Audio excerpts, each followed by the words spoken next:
Welcome everybody to the Mythic Dungeon International Global Finals. That's right, it's time once again. I'm hyped to be here. I'm your host, Doa. With me, of course, are just some of the epic casters and analysts we're going to see this weekend. We've got Zyronic, Nagura, Mix, Zyro. How you doing? You just, that smile and nod there, you were just like, yes, that's right. You're just soaking the moment in. We're back. It's another MDI Global Finals. How does it feel? It's actually my first MDI Global Finals, so I'm hyped. But how do you feel? Oh, it's that's like true. A dozen or so for you now?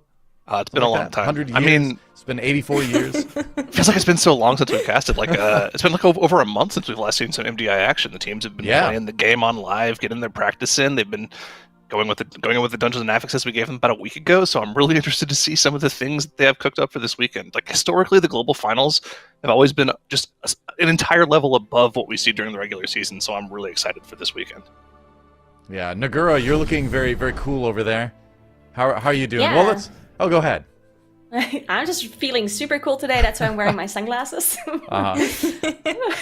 That's of course. There's nothing cool in the global finals, of course. Here's our rules in case you're new to MDI. In case this is the first event you've watched, which in that case, welcome. Great time to jump in. The finals are always great. As you can see, it's team head-to-head speedrunning dungeons, double elim bracket, which is great. Finals get to be a best of 5 even. Key levels and affixes, the players know them 2 weeks in advance, so lots of time to practice, and a total of over 300,000 US dollars in prizing over the weekend, which is a lot. That's a lot for being very good at running dungeons. And I mean, this is what all these players play for, right? Makes like this is what all that practice, all that effort comes down to. It's pretty amazing. Yeah, it's not only the money though, right? There is one team that has been 4-time global champion, and they're looking out to defend their title. And every other team that's in there is like trying to get it, right? Yeah. So the stakes are pretty high. Everyone is on the top of their game. You already said it. They had like 2 weeks of knowing these dungeons and these affixes. Perfect practice time, I would say. We know those practice hours of these teams are pretty intense. So I'm very, very curious what they've come up with. Yeah, I mean, you mentioned Echo, third from the top, obviously basically unbeatable for a long time now. Maybe some teams will be able to contest that today. It's going to take, I think what it's going to take is it's going to take some special routes that have never been seen before. It's going to take perfect execution. Do either of you, Zyra and Nagura, do you think anyone else has a chance to possibly take down Echo? They play Sloth, our team from Spain in the first round, but beyond that, I mean, can anyone beat Echo? I think that's kind of the question for this weekend and many weekends in the past, too. I think that Echo are still, after all this time, overwhelming favorites here. I think this is probably one of the strongest brackets we've seen in the Global Finals for a long time. And if you'll remember, last season alone, Aster Y was just this close to taking down Echo in that final series in that tournament. True. But, of course, Echo just was able to pull out and win that again for like the 4th time in a row. So, yeah, I think there's a chance, but I still think Echo are favorites. Yeah, they just don't tend to make mistakes. I was looking at some of the team info, obviously, coming into this one, and they were saying they do like 10-hour practice days. They break for lunch and dinner, of course, but just I think what you see so often is that a lot of times the teams that are most successful are simply the teams that put the most time into it. And all these teams have been prepping hard, but Echo is definitely up there as far as like the most prep, and it seems like the most structured prep, which makes a big difference. Obviously, we've got people that have competed in the past, so Nagura, like, compare that to the prep you were doing back in the day. Like, was it also very structured? Was it, what was it like? So I think practicing a lot just makes a difference, right? Like just putting the hours in really, really helps. But I think Echo, because they are such a veteran team, they really have like figured out how to effectively use their time and to be the most efficient possible, especially when they have their 6th player, maybe while they're practicing, their 6th player can already figure out routes and think about things that he could do differently. And that is something that is really nice about Echo that I think a lot of other teams now adapted to as well. But still, Echo just being a little bit ahead of the other teams in the last couple of global finals. So we'll see what they do this time around. Yeah, well, I mean, here are the maps and the key levels and the affixes that we've got to look forward to this weekend. The one that jumps out at me is always why do we always have Sanguine on Spires of Ascension? That's just mean, That's just mean to do. Why do we do that to teams? Well, because There's nothing like a Goliath getting healed in that Sanguine puddle, isn't there? To be fair, we will see Echo and Sloth, and you guys, I mean, obviously correctly said that like Echo is the preferred team. Many people are expecting them to win like the whole tournament. Let's not get too much ahead of ourselves, because in the last global finals, I think it was Sloth that took one dungeon from them. So maybe it can happen again. They aren't I'd infallible. be very curious to see that. I'm not sure if it was the Cup or the Globals, but I think it was the Globals. I think Sloth is also like the best team because it's the first game they're playing today, right? And all these teams have been practicing off stream, like no one really knows what the other teams are doing. And Sloth, even though they are a pretty new team, they have already shown us that they're really good at coming up with strategies that other teams maybe didn't think of. Like this whole Theater of Pain strategy that we've seen them do in the group stage, where all the other teams were like, oh my god, we are going to copy this strategy. This is so good. So it's very possible that they came up with some genius strategy for one of these dungeons or multiple of these dungeons that maybe Echo didn't think about. Yeah, it's quite possible. That Theater of Pain does stand out. I mean, Zai, you even did a video on it back when it happened, because it was something that we haven't seen before. And the thing that always stood out with me is that it was innovation late in an expansion. So at a time when everyone thinks everything's figured out, that's not necessarily the case, is it? Yeah, that's one of the biggest excitements as a caster for the MDI is, you know, you're into your third season of the expansion. You feel like you've seen everything the teams that can put together, and then Sloth pulls out a route like that. They go like 5 minutes faster than you expect them to go into Theater of Pain. Of course, we had to do a breakdown of it. It was so cool.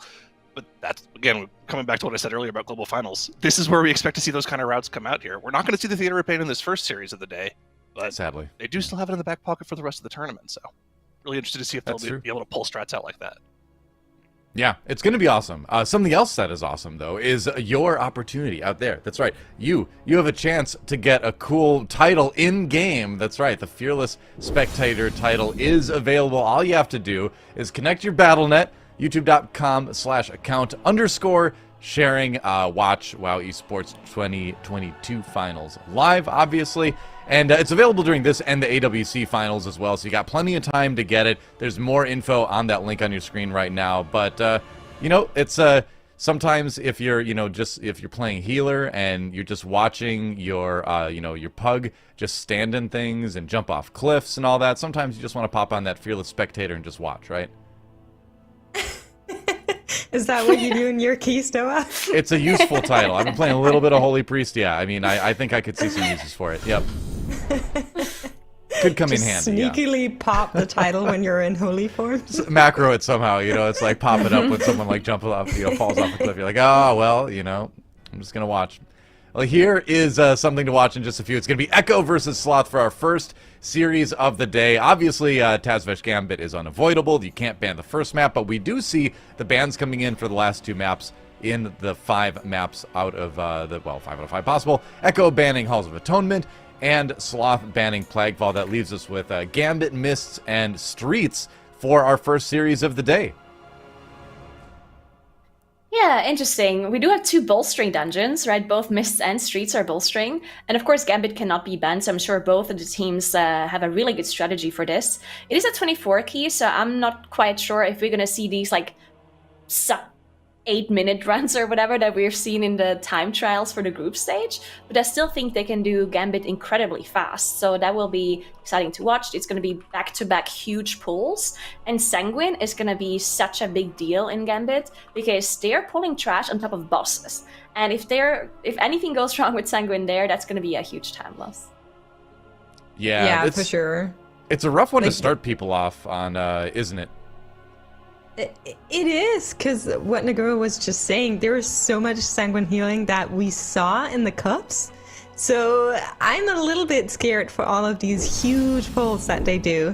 But I'm also curious to see what our pick'ems say. It seems like why you gotta do Sloth not like that? Many people that believe in the underdog here. I do want to say that Sloth gave us a note when we reached out to them and asked them to tell a little bit about themselves. They said, note to the casters, careful with the underdogs. So maybe there you go. Foreshadowing. I thought that red ring was just a part of the graphic, and then I realized it was like showing the percentage too, and I was like, oh no, oh that's rough. But it'll be a good one. I mean, Sloth obviously carrying the hopes of the Spanish World of Warcraft scene on their shoulders. They're a great squad. They've been great for a while, and so hopefully they'll give Echo a good challenge. And you never know. That's the thing. There's been a lot of time, like Zai said earlier, between the last time we saw these teams play in competition. Lots of time to rework strats, lots of time to polish things that needed polish. So I think this is going to be a good one. The first map is underway. Let's get going. Yeah, we go right in. Echo has already popped that Bloodlust and now is death striking for his life, while Sloth is rounding up their pull on the right side of the screen, now also with the Bloodlust. Huge pulls to start us off, Nagura. Yeah, that's definitely an insane pull coming in by Echo as well. As you can see, Clicks doing 230k, I saw damage right there, or DPS rather. And again, they're just moving forward. They're not even waiting until all of the mobs are dead. They're just moving ahead because, of course, these Murlocs run away when they're low HP, and they don't want to chase around them. So they just keep pulling and just try to deal with the Sanguine as well as they can. Sloth also has their Bloodlust running as well. And if you look at the trash percentage, Sloth somehow the 10% more trash in that first pool, and they're already moving on to that last area of the dungeon.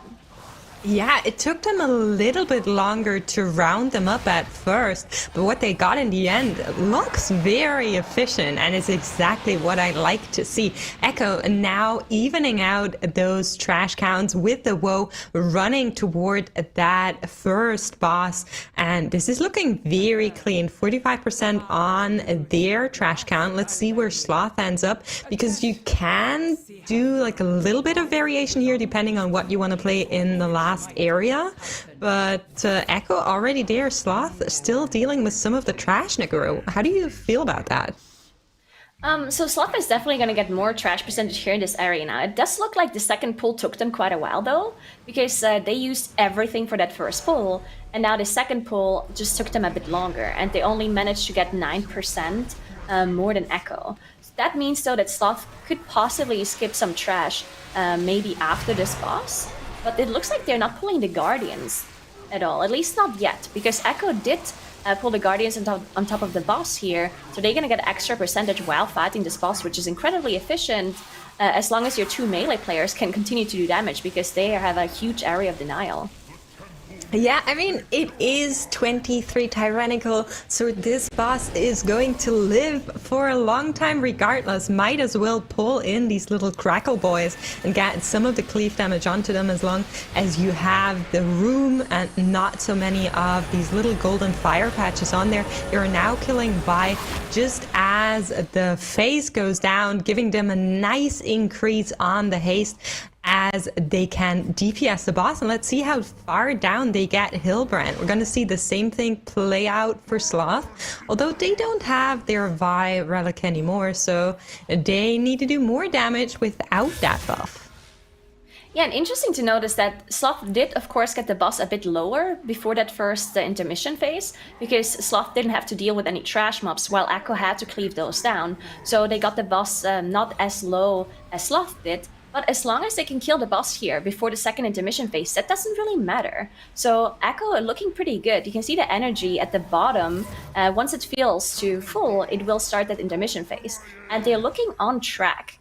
But if they get an intermission phase at like 1%, that will be devastating for Echo. Looking pretty good so far though, and Sloth is on track as well on their side.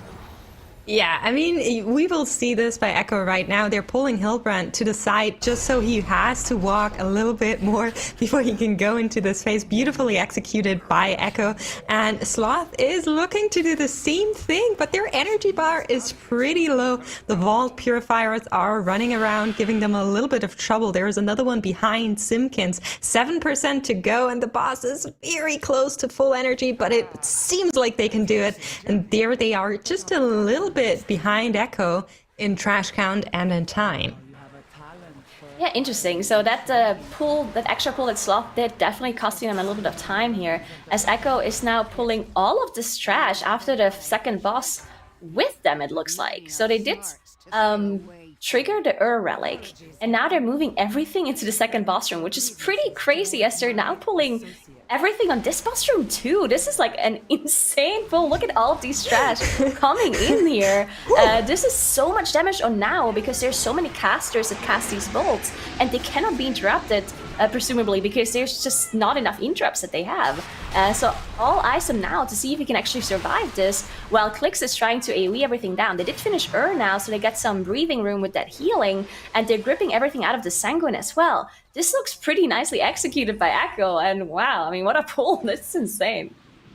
Yeah, that was really, really intense. And now it seems like he even still has Purgatory, because both of the blood decays are skilled into it, but it hasn't procced for now. So he managed to survive that pull just with like good defensive and coordination with Celia, which is really, really crazy. But they are on to time Captain Hooktail, as Sloth has now also arrived at the bottom arena and is pulling Hooktail onto that huge trash pull. That is very, very crazy. Yeah, so Sloth did the trash after the first boss by itself, and then they pulled the whole trash room onto the boss, which can be very scary with Sanguine though. Echo did lose Celia as well. They had to use a battle rest to get them back up, and now it's struggling a little bit. They need to make sure that everyone stays alive because they don't have any more battle rests left on Echo's side. And you can see Sloth is catching up on the boss's damage here. And they did deal with all of the trash as well. Looks like they got no Sanguine healing on the boss too. So looking pretty good for Sloth here. They are catching up to Echo. Yeah, they have like one or two brutes running around on Simpkins that are like a little bit scary for Simpkins, but Malik is trying to get them away from that Warlock so he can keep pumping. But Echo is just speeding by 34% right now. Sloth behind them on 46. And I do want to say both of these teams have an external coach that is watching and helping them with like something they may be missing. So I'm really curious to see this play out as they go into the final moments of this boss fight. 16% remaining for Echo, 35 for Sloth now. I mean, I would say Echo is in the lead pretty strongly since this is a rather short dungeon, Nagura. Yeah, I mean, I wouldn't say strongly because they also have a death, right? I would say the difference right now between those teams is between 10 and 20 seconds without considering the 5 seconds penalty. So I would say it's pretty close. It's also, like, when a dungeon is that short, as you were saying, it has so much to do with cooldowns as well, because Echo will pull ahead whenever they press their cooldowns, and then they slow down a bit as Sloth uses their cooldowns, right? So it's a little bit of a back and forth between cooldown timings. But this last boss room is going to be really important because you can either pull a lot of trash onto the boss, but it's really dangerous with Sanguine because of course, a lot of these mobs are casters, so it's really hard to move them around. And then you have the Star Seekers as well, which are CC immune. So if they are healing or if they die in a bad position, then that can be really dangerous. As Echo, he's now pulling both the Star Seekers plus this patrol, it looks like, into that pool that they already did. So this is really dangerous on Echo's side. Oh yes, so there is a Pulsar that needs to be killed ASAP. A lot of damage going out onto the team. They do have the buff, which is giving them additional healing, but they need to be so careful with that Sanguine as the reinvigorates get interrupted by that knock. So beautifully done. They're able to kill both of these Starseers pretty simultaneously. That was so well executed by Echo. I am super impressed by that pull alone, and Sloth doesn't seem as if they want to replicate it. Sloth has already pulled the boss. They have immediately pulled the boss as soon as they got there. And look at the HP. They got the boss to 80%. Unfortunately, we just saw Simpkins proc the pot, which is not too bad, honestly, because the Infernal wasn't committed yet.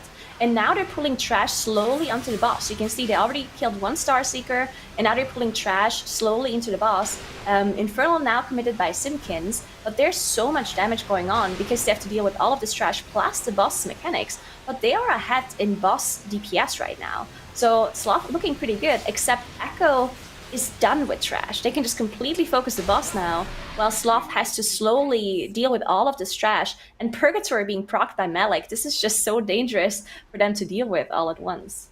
Yeah, and Malik is still dropping further and further. The little assassins are jumping away from the packs. You need to deal with them, interrupt them. There's a pulsar in the background that they want to kill. It's doing a lot of damage onto the full team, and it's pretty high. Malik goes down, is being battle arrested instantly, but those nameplates in the group, they're just ticking and ticking. It doesn't look very good. Malik goes down a second time. Now Simpkins and Markey follow, and I don't think there's coming back from this. This is going to be a full wipe. Just so much failure potential on that last pull with all of that trash. So now all eyes are on Echo. Can they play Solia cleanly? Because they will be done after this. Yeah, this is incredibly interesting to see the differences in strategy here between the two teams, because technically Sloth's idea, pulling the boss immediately and then pulling the trash slowly onto the boss, makes a lot of sense because you get so much efficient cleave. But all of this trash in this boss room is so dangerous. You have the Star Seekers with the Pulsars and the Frontals, and so many heals that need to be interrupted and unstable rifts. So because you have to focus so much on CC and interrupting, it's very possible that the amount of damage you do to the boss really slows down compared to Echo, who just do the whole trash pull, completely focus on that trash pull, where they pull basically the whole room, and then afterwards they can just solely focus on the boss. And that seemed to be the better strategy by Echo. As Sloth, when they wiped, were already behind, right? So even if they wouldn't have wiped, I think Echo still would have had the fastest strategy here. But still, very interesting and risky to even try this by Sloth. So that is very cool to see. I mean, I would have really liked to see how this played out. I think you're right when you're saying they were already a little bit behind when they started it or when they wiped. I'm not sure if there's anything else they can do to be a little bit quicker. But in general, I'm always a fan of like high risk, high reward pulls, and it feels like that's exactly what Sloth is looking out to do. It's not going to work for them in this gambit as Echo is finishing up Solia with that Bloodlust, 2% to go, and here they are. But yeah, I mean, I feel like this is not the Sloth we saw in the last season. This is the Sloth that played this incredible TOP. There you go, a victory for Echo in the first map. And you know, the thing is I like what Sloth was doing there a lot. I mean, they are one of the better teams at pulling massive amounts of stuff onto bosses, and if it had worked, they had a good chance to actually finish first. So I feel like this is a close map, but in the end, like, you have to play beyond perfect if you're going to beat Echo, it seems like, doesn't it, Zai? Yeah, I mean, all of those massive pulls on top of the bosses were what they needed to take a victory off of Echo here. I mean, this is part of the reason why we think Echo is such a favorite for this tournament. But Sloth made it look like they could have easily taken this game if just a couple things went right for them. If they didn't get the healing on Cilia, if they had a little bit better trash management, if their tank didn't get Purgatory early, they maybe could have taken this dungeon. I don't think this match between Echo and Sloth is quite over. I would not be surprised to see Sloth take a game 2 and send us into a game 3 with how they played that dungeon. If they can clean it up in this next dungeon, we could have a pretty good series here, but that was a pretty fast gambit. And by the way, that's the first time we've seen Echo play a gambit in competition. They banned it throughout all of their cup just so they could save it for finals. So looks like it worked out for them. Yeah, I think the route was really clean, which is what we come to expect from Echo. But Nagura, I feel like one of the greatest strengths for Echo too, on top of all this, is that like they play so perfectly, they make their opponents take risks, which then makes it like sometimes even harder to beat them. Yeah, it's very, very interesting because I do think that Echo actually adapted their route really well towards Sanguine, while other teams maybe didn't think about that. Like the best thing I've seen by Echo as an adaptation is that they, after the first boss, they pulled this whole trash group into the second boss room and then pulled almost all of the trash there. And then afterwards, they only pulled like the last trash group onto the boss. And I think that is a lot safer technically when it comes to like disasters that can happen. But that one pull with all of this trash is incredibly dangerous, right? On the tank especially. But if you have all of your cooldowns available, you can execute it as they did, as long as you deal with Sanguine properly. And then it's easier on the boss pull. While Sloth, on the other hand, they decided to pull everything onto the boss, which caused them to lose a little bit of damage onto the boss. A good example of that here, where Echo went for the slightly safer strategy of pulling all the trash together. Of course, they pulled with some of the trash pack beforehand, but not getting any of that cleave damage on top of the boss, like Sloth did, really progresses you through the dungeon just a little bit slower. That was one of the big themes of the MDI back in BFA when people were running that funnel single target damage comp of pulling trash on top of boss, letting your unholy DKs do boss damage. You can do that too with the funnel from Hunter and Warlock now. Monk doesn't get so much funnel, but it is there as well. Any of that extra cleave you get on top of the boss is worthwhile, and that kind of brought Sloth back into the dungeon a little bit. They were able to pull this off. They caught up to Echo a little bit after the first boss. But this is really it kind of all unwound. They went for it yet again on Celia here, pulling tons of trash on top of the boss. And they just barely weren't able to kill everything off. There was a little bit of sanguine healing on the boss, and that was just too much. They ran out of tank cooldowns, and that was all sure for the dungeon. But like we were saying earlier, a good attempt from Sloth here. I mean, this bodes well for how they'll finish in this competition. Oh, I just saw that a cast went off, actually, from one of the ads from the boss. Oh, yeah. I see. That hurts too. Here's where it all went like really wrong, unfortunately. Celia on top of 2 sanguine for just a moment there, and that's a lot of healing. Yikes. Yeah, unfortunately, but like I said, Sloth is looking really, really good. In their cup, in this tournament so far, I totally agree with Zyro with like, I think they can take a map. I think maybe they can take 2 maps even, depending on how like the next 2 dungeons go. It's definitely not decided yet. And if you think about the Pick'ems graphic that said like 0.3% believe in a Sloth win, I feel like those people might be looking at their Pick'ems again and wondering like, maybe I didn't think about all the factors. I think objectively, they definitely have more than a 0.3% chance to win. But, you know, it's probably not 50-50, but I would put them up there around maybe, 10 to 20% maybe. Yeah, I agree. I think the one thing that is a little bit problematic here for Sloth, in my opinion, is that both Miss and Tasavesh are bolstering. And bolstering is an affix that you can play around so well if you have an incredibly good execution. And we know that Echo does have that, right? Not to say that Sloth doesn't have it, but I think Sloth is really good at coming up with strategies and coming up with ideas, while Echo, we know they have a perfect execution when it comes to those affixes like Sanguine. We saw barely any healing go through at all in that Gambit, and when it's bolstering, they have such good control over their damage, and it's going to be hard for Sloth to meet that same execution or even surpass it.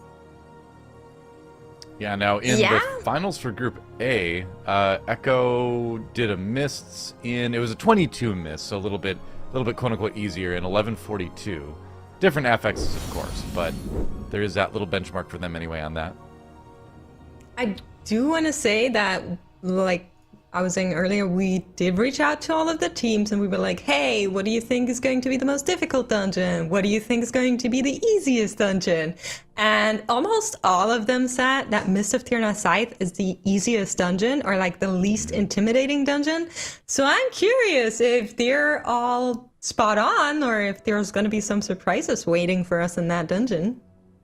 Well, we're about to find out in just a moment. Yeah, bolstering is nasty. And I just think, too, about, like we were just talking about, Sloth is a team that likes to pull a lot of trash onto bosses. Obviously, bolstering doesn't bolster bosses, but it still does add that extra element of danger when you're trying to do all that trash on top of a boss at the same time. So I don't want to, like, pigeonhole Sloth into that, like, style, quote-unquote, but I wonder if that affects things, too. But I play Enhancement Shaman, so what do I know, Oh no!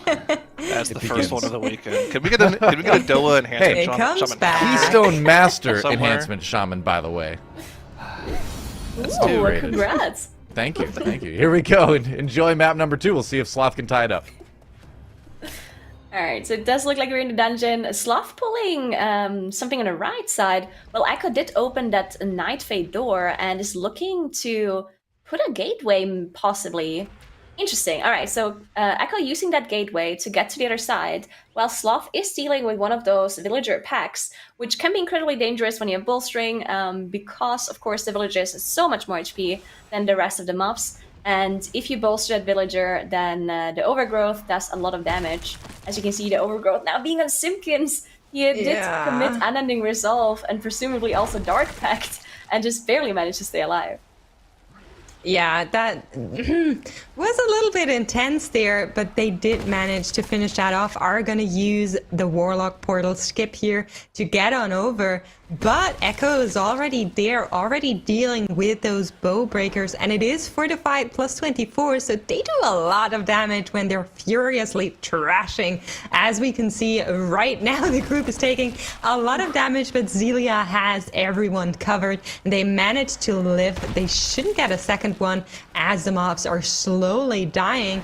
But Sloth is now catching up and also dealing with the bow breakers. It seems like they only have one though. No, the second one was behind it. I was like, that's they weird. had a perfectly lined up animation, stacked, so they looked like they were one. But yeah, so this looked like Echo did pull those bow breakers, and then they pulled the trash on top of it once they had similar HP, because of course the bow breakers do have a lot more HP than the soul cleavers and the caster pack in front. But it looks like Sloth might be doing the same thing, as they're both getting them low, and now they're moving downwards. Did previously see some of those mobs, and now their HP is even, so they're going to pull it on top. Echo now already in the boss, so there's going to be a little bit of a discrepancy between the two teams now, because of course Sloth does have 10% more trash, because they did this extra pull, so it does look like Echo is ahead, which obviously they are pulling the boss, but they still need to make up the trash, that 10% that Sloth has already dealt with.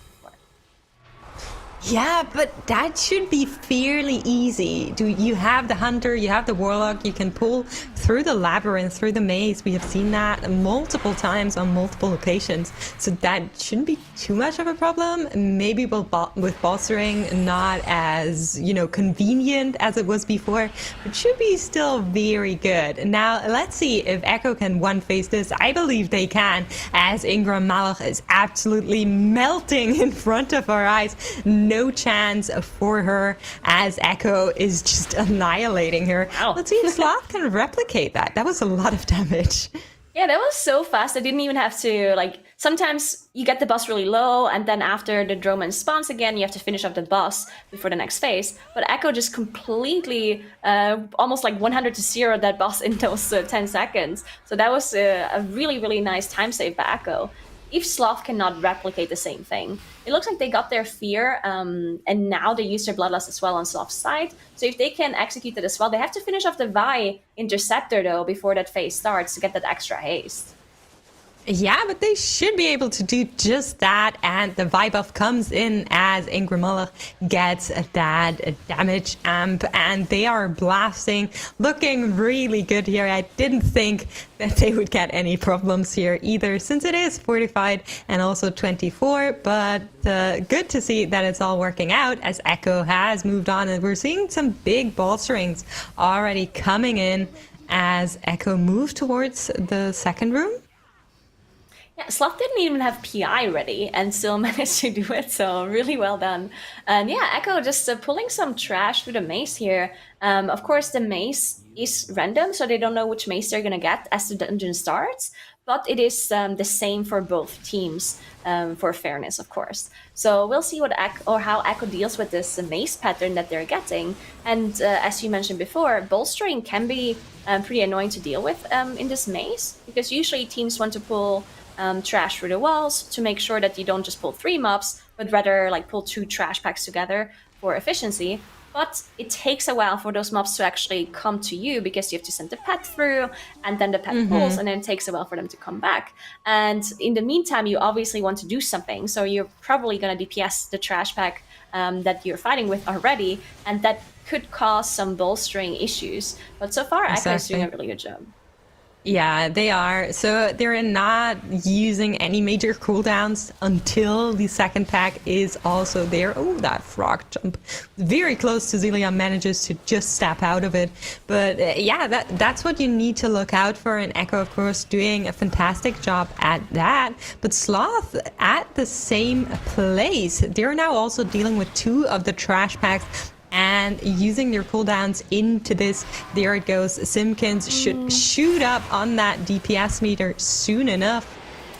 I think Echo made a mistake. I'm not 100% sure, but there is whenever you have the Gorge Gullet in the maze, you can pull relics without actually aggroing the frog. if you send the pet to the closest relic, it will only pull the relics and not the Gorge Gullet, and then you get an extra or an extra Vi, which would be really good.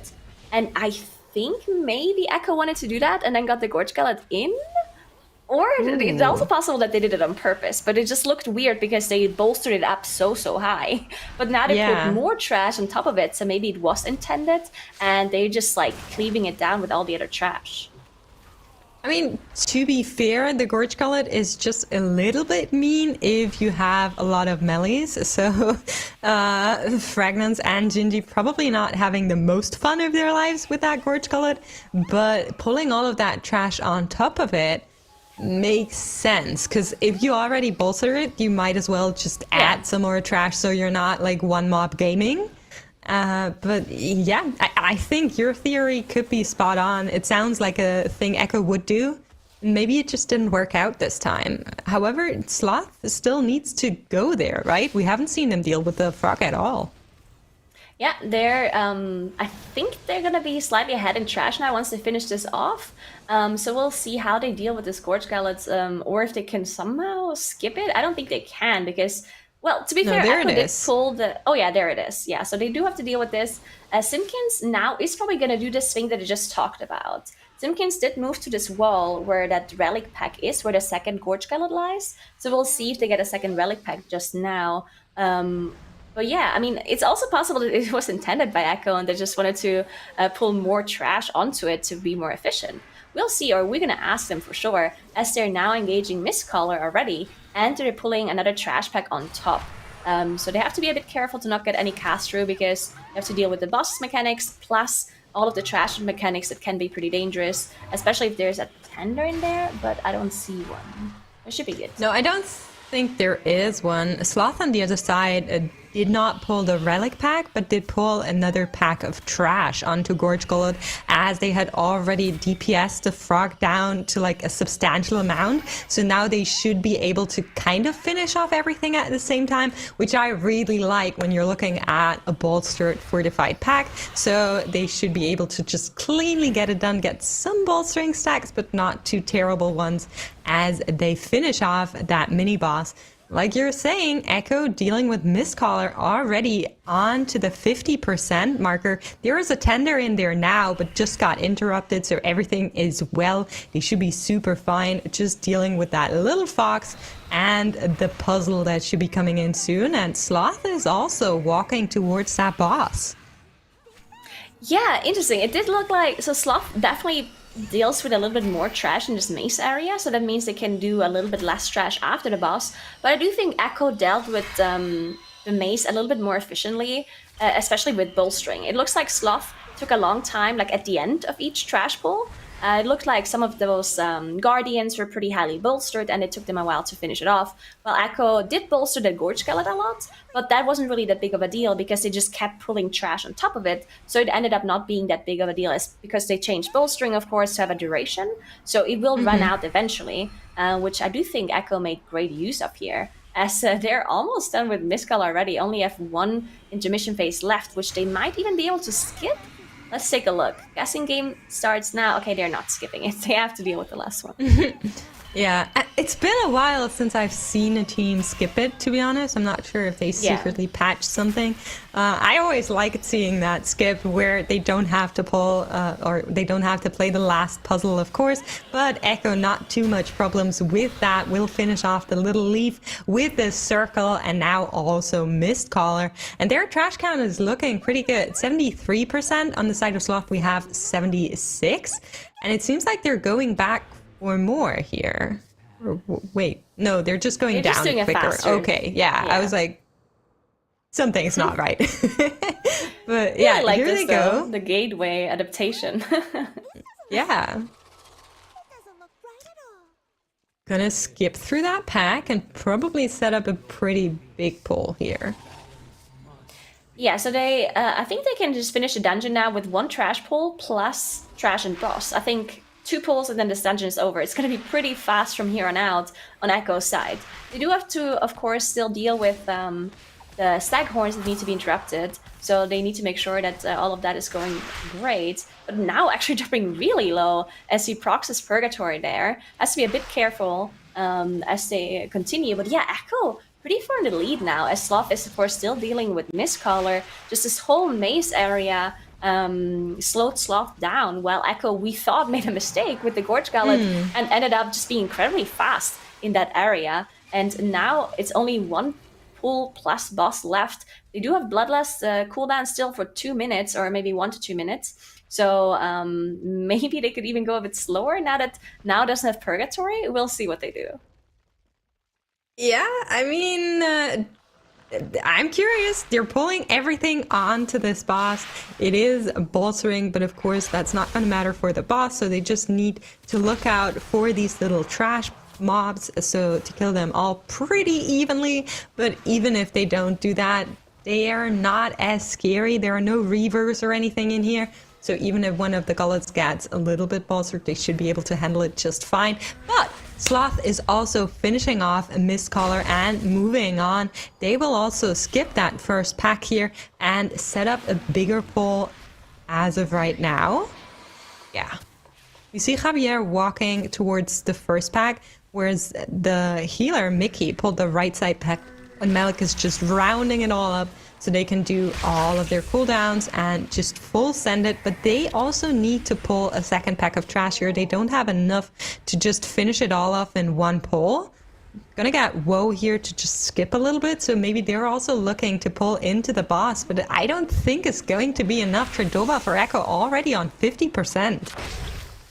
Yeah, there's no way Sloth can catch up to Echo at this point unless Echo makes a huge mistake. But it's only the boss left, as you said, 100% trash already. They did use Bloodlust now, didn't even have all offensive cooldowns available. Clicks didn't even have Infernal, but they think they can finish off the boss before maybe the Infernal even comes back up. So yeah, I mean, the boss is just melting. 25% left for Echo, and look at the time. I mean, this is just an incredibly fast run by Echo, considering that it is a 24 plus bolstering as well. Really well done by Echo. I do think there was something interesting they did with Shadowmount earlier, because both Celia and Fragnance used Shadowmount at like the same time. But I didn't see that, as there was just so many things going on. But maybe we can look at that a little bit later. And yeah, I mean, what a route by Echo. Just really well executed, as Sloth is now engaging Tradova. But yeah, that maze area was really where Echo just got ahead. And there he goes. Echo winning against Sloth 2-0. Look at Gigi. Let's go.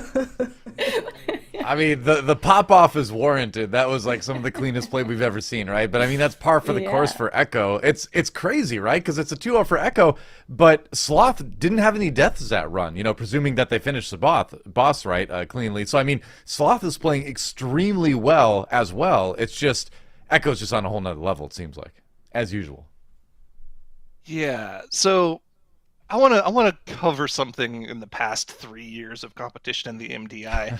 The only time that Echo has ever lost has been when they have made mistakes. There has never been a team that has just pound for pound outplayed Echo in the MDI. So Sloth going for a clean strategy, which would enable them to win if Echo made a mistake, makes perfect sense here. I mean, Miss is a great dungeon for Echo, so it'd be really hard to come up with a strategy that just flat out beats them here. Yeah, exactly. And I mean, that goes back to what we were talking about just, you know, before this map began, right? Where it's like Echo puts this extra burden on teams where like they can't just play a good, clean run. They have to find ways to like cut corners and take risks if they want to have any sort of chance. I mean, just going through the replays here, just the clean movement throughout the dungeon is the kind of thing that you have to contend with when you're playing against Echo. Yeah, they're consistent and they don't die on pulls a lot. That's already hard enough to beat on its own, but when they start factoring in these tiny little time increases of maybe like 5 seconds based on their movement alone, like look at this Mistcaller skip here, of course. Not Mistcaller skip, but what they do after Mistcaller. Everyone knows when you kill Mistcaller, there's a wall up that you have to wait for to go down to progress to the left of the dungeon. But you can actually go around in the back left after all the walls of the maze will go away, and you can just go around and just jump down, and that saves you a couple seconds, but they have a gateway preset up, which saves them a couple more seconds.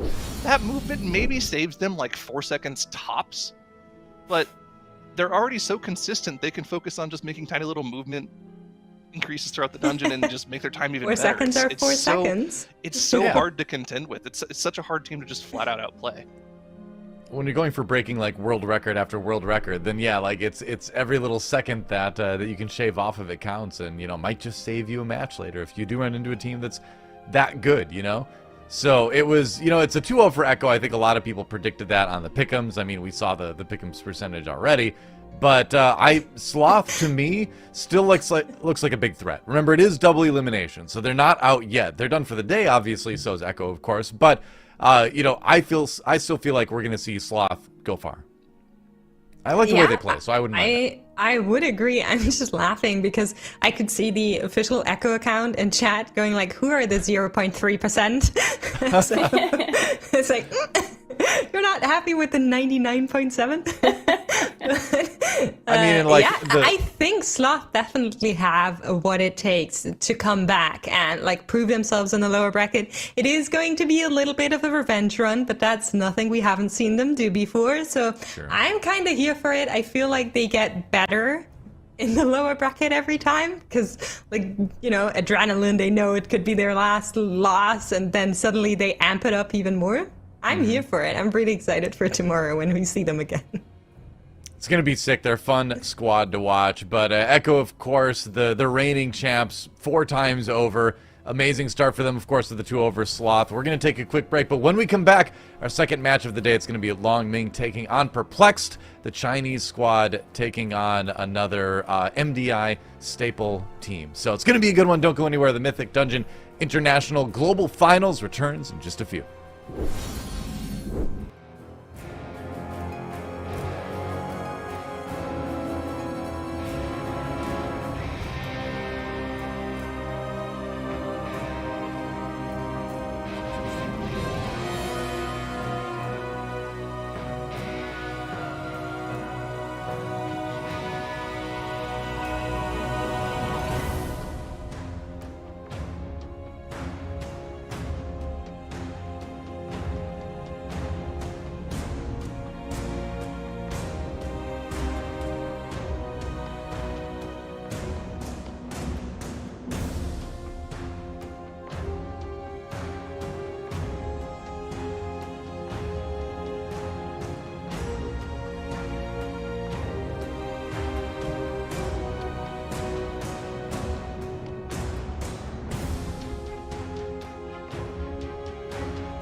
Welcome back to the MDI Global Finals. I'm your host, Doa. With me this time around, we've still got Mix on the desk, and we also, well, the desk, the virtual desk, you know what I'm talking about. But Dratnos and Tettles are joining us as well, as is, that cat is gigantic. Oh no, it's just close to the camera.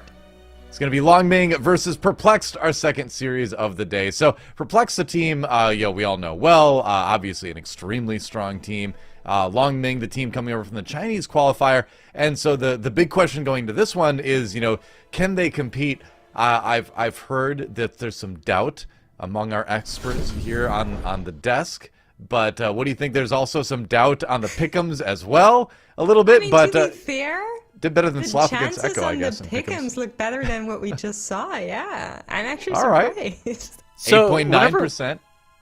Whenever we saw Longming last, they were still playing... Okay, so they were playing like a lot of Vengeance Demon Hunter. They were running very unconventional compositions. I wonder if they've like adapted and really picked up that Blood DK that we see that's super popular around the rest of the world, or if they're going to commit to that Vengeance Demon Hunter across this whole weekend.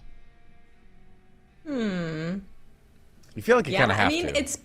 It's been a while since we saw them, right? Yeah. Dratnos and Tettles, we had the honor of casting the Chinese finals, and I feel like there could have been so much that happened since then because all of the other cups were coming after that. So, I don't know. I feel like they had a lot of room to improve, and maybe they did. Yeah, so maybe. Let's not forget Longming, they're here because they upset Skyline in that Chinese region as well. So this is a team that has beaten some favorites before. Perplexed definitely are the favorites coming into this one, but last global finals we had, Perplexed were coming in pretty strong looking, ended up losing their first two series and going out 7th and 8th, which was very surprising for them. So they also have a little bit of a chip on their shoulder to kind of prove that their team is a higher caliber than that.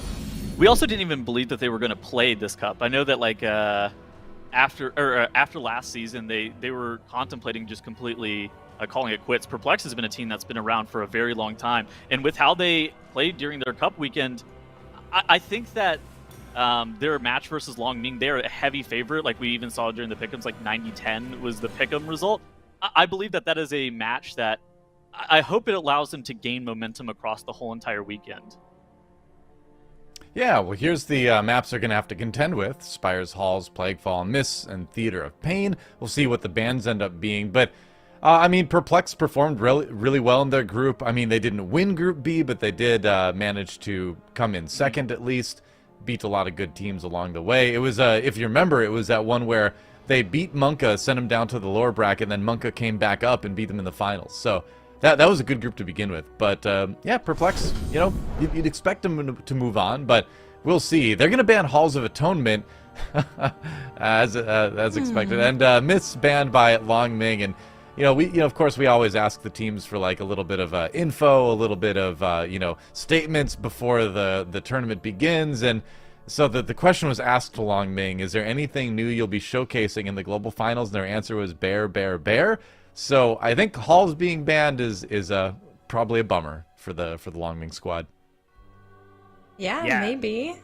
But to be fair, if you remember the last global finals, guys, Perplex also has something to prove here, because the last time they came into the global finals and they got kicked out without a single win. So they really have to prove it this time. I super believe in them. I picked them as like my total global final winner in the end, but wow, they really need to amp it up. That is some pretty intense belief. So you picked them on your pickups to win the whole thing? Yeah, I did. Wow. Yeah. I felt like everybody else was going to say Echo since they already won like 4 times. So it seems like a good reason to pick who was going to win, not least picked. Dratnos, do you hear some copium coming out of our co-commentator's microphone? You need I hear some to believe hot in copium. teams. What do you mean? All right, I have a confession to make. I picked Longming to beat Perplex on my bracket, and I when I did my bracket, I was just like, I'm just gonna go by like gut feeling. Not many people out there I think are gonna pick Longming. I'm gonna throw them some percent, and so I did it. I don't know if I'm proud of it. I'll be proud of it if it works out, but You know, you gotta throw. I think it's okay to throw a little bit of spice early into the early part of the. I didn't flip a coin. No, that's I reserve that for FPSs only apparently. But I'll do it next time. But you gotta throw some spice early on into the bracket. You know. I will say the Spires of Ascension is like pretty good for them, right? Because Spires of Ascension is with Sanguine Grievous, there is a lot of room for error on both sides, and it's probably going to come down to like the most consistent team is going to end up winning just the Spires of Ascension generally. It's a good point. The Sanguine is punishing, isn't it, Dratnos? This dungeon in particular, right? You've got those Kyrian Goliaths that. A little bit of mismanaged Sanguine, and those things are spending 10 seconds channeling their shield in that and fully healing. So, very important thing to manage there. The Windwalkers we generally see help out quite a bit with the Ring of Peace in a dungeon like this. So, look for good use of that if these teams are deploying the Windwalker in there. Dude. Although, sometimes we see some weird stuff in Spires with comps. Sometimes we see some other specs making their way into that dungeon. But we saw Windwalker get buffed since like Cup play, so True. we didn't see a ton of Windwalker during Cup play. We saw it intermittently, like Dratnos was talking about, just depending on like the dungeon and the affixes. I kind of expect to see a lot more of it because those buffs that they received, especially to their single target damage, were fairly substantial. Yeah, I agree. See that Ingram Moloch last map? Yeah. yeah, they're good. Yeah. That is a very good spec. To be fair, we did see them especially in Spires before, so it would make a lot of sense for them to come back now that they even got buffed on top of that. I'm curious if Long Ming has decided to kind of cave in to the European and American meta gaming, or if they're like, nah, we can actually handle it with other classes. So that to me is going to be the biggest kind of surprise. Long Ming also, I believe, translates into Dragon's Roar, so they're also like ahead of the game in terms of getting ready for Dragonflight already. So I don't know if that gives them an edge here, but you know, maybe looking forward, that's going to be something that comes in handy. Yeah, Playing Dragon 5D Roar. chess. Notably a Fury Warrior ability as well. Could they be trying to tell us something? Is that what we're going to see here out of them? Probably not, but maybe. Maybe. If only the name translated to Wind Fury Totem. So true. I think that's number 2 on the Enhancement Shaman reference counter from Doa. I'm going to stop. I promise. I don't believe you. I do not believe you. Excuse me, you're supposed to say Keystone Master Enhancement Shaman Doa. That's right. I have to put KSM in front of it all now. Yeah, that's true. Yep. Major achievement for Enhancement Shamans everywhere. That's right. Well, we're only moments away from getting into to map number 1. But I wonder, you know, because when we have these global finals, like you always do hope that, you know, when we have teams coming in that are less familiar for, you know, the English speaking audience, that they're going to, you know, perform well and cause a little bit of spiciness in the tournament. But, you know, we'll see. We'll see, I guess. Yeah. Yeah, Long Ming, you know, they came in with a bit of a different... So in the Chinese region, a lot of teams were using that Vengeance Demon Hunter, and Long Ming were among them, but most of the teams, even over that weekend, were picking up more and more Blood DK towards the end of it. So I suspect that we are going to see them using... I think that they are certainly going to be capable of busting out whatever they think is good here. You know, they've been watching all the other MDI Cups that happened after the Chinese region, and I'm sure that they'll be coming in with access to whatever they think is best between what they already were trying and what they've seen the other teams doing. So if we see Vengeance out of them, it's not going to be because they think it's, you know, worse than Blood, but they just are more comfortable on it. It'll be because they legitimately think it is better, and there may be some dungeons where that's true. So this is definitely the team to look out for doing that. And of course, that bear that they've teased as well, if we get to see them in some dungeons where it works well, could be very, very powerful. Yeah. And there's OMEGALUL. We'll see them later today, too. We'll see them later today. Yeah. Yep. That'll be at some point. But I've been told that apparently we have a little bit of a tech issue going on, trying to get all the players in the game ready to go. So we're going to take a quick break while we get that solved. So don't go anywhere. We will return with the match in just a little bit, as soon as that's all worked out. But until then, enjoy. We'll be back, MDI Global Finals, in just a few.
Welcome back, everybody, to the MDI Global Finals. Once again, your host Oa here, along with Makes, Dratnos, and Tettles. And apparently, the small tech issues have been solved, so we are only moments away from getting into our second match of the day. Longming from China versus Perplexed from the EU region. A lot of people picking Perplexed for this one. You know, Longming, I think, has a lot to prove coming into it. We'll look again at the maps that are going to be played, were banned, and that'll help us chat a little bit more about that. Right, Dratnos? We do love chatting about stuff here. Some would argue that's our whole job. We come in. That's pretty much it. Yeah. We've got the Spires of Ascension 23. Of course, the first map in the pool not bannable, so that was mandatory that the teams would play there. Perplex choosing to ban that Halls of Atonement out, and Longming instead taking out the Mists, which means after the Spires we get to go to a plus 25 Plaguefall, plus 25 Tyrannical Plaguefall as well. That thing is going to be potentially pretty tricky for the teams, but we start in the Sanguine Grievous Spires of Ascension, which in and of itself, those are a combination of affixes that lead to a lot of danger in this dungeon. It's worth noting, since last MDI Cups, the 3 Angels at the end of Spires have received a moderate round of nerfs that I think should take them, even on this fortified Grievous setting, to a realm where it's probably not going to be too prohibitive for the teams to do that, but I don't know, still is going to be a scary pull right at the end of the dungeon. Yeah, so like earlier on in the Cup, we basically saw, on some affixes, it was like very difficult for teams to even be able to do Triple Angel. A lot of teams were committing Lust plus a Kyrian Spear. I heard the rumors that some teams may even commit 2 Kyrian Spears if they absolutely needed to, with how difficult like the pulls were. But with those Angels receiving nerfs, I wonder if they're going to be able to get away with just like 1 Spear plus all offensive CDs. And like we talked about earlier, Windwalker being a little bit more meta, and maybe the Rogue gets pushed out. Maybe they have a little bit more AoE to be able to deal with those Triple Angel pull. Yeah, the Windwalker in particular, a huge point of value that it's bringing is Touch of Death for that pull as well, because you can really just equalize and kill whatever one is high health and not have them heal to full. And that Touch of Death can end up being worth not just like 100k damage, but actually, 5 million if it prevents that heal. So very, very strong spec for teams in all dungeons, but in this dungeon in particular, that's a really powerful selling point for it. And that's worth maybe a couple seconds too, which is sometimes worth a win. So a couple many seconds. So lots of reasons to do it. Go ahead. Seems like we're seeing a preview of that dungeon. And just to remind everyone, pick'ems were 90-10 in favor of Perplexed. We're really excited. We haven't seen Longming in a while. Perplexed, of course, a favorite from forever, basically. So I'm really, really excited to see what these teams go with, especially in terms of classes. I kind of feel like Longming has some surprises for us. Yeah, the Chinese region, we saw a lot of Fire Mage out of the region. We also saw a lot of Vengeance Demon Hunter, but again, that was all early in season. That was before some balance changes, and that was before the Longming had the chance to see what all of the 24 global region MDI teams were bringing to the table. So we'll see to what extent they want to adapt versus to what extent they are sticking with some of those slightly different comps than we see out of the other teams. It'll be a really interesting thing to check here. Because if you think about dungeons where Vengeance Demon Hunter is pretty good, I would say Spires is fairly high up there. I think the magic damage debuff is actually somewhat competitive with that higher blood decay damage. There's not really anything that you need to grip in here. I mean, it's good against Sanguine, but I think you get away with the Vengeance Demon Hunter in here, potentially. I think that like the pulls that are after Ventanax, like the Hellions, especially if they're going to do something big with a Goliath, you're really going to want a blood decay for that kind of stuff, though. Yeah, Sigil of Silence really pretty effective in that area, though. That's a good point. Yeah, that is actually valid. Well, I'm sure we'll find out in a moment if the strategy pays off for Longming, if they're going to go for the Demon Hunter, or if they've adopted the Blood Decay that pretty much everybody else has at this point.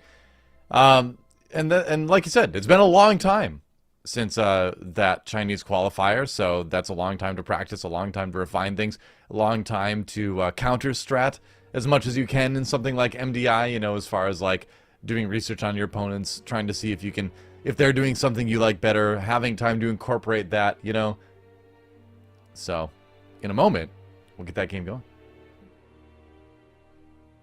I would imagine. Yeah. Any second now. The cat, the cat and the YouTube audience sharing expressions right now. The suspense. Randomly it's killing try me. to count down like 3, 2, 2.5. Yep, that's right. 2 and 3/4.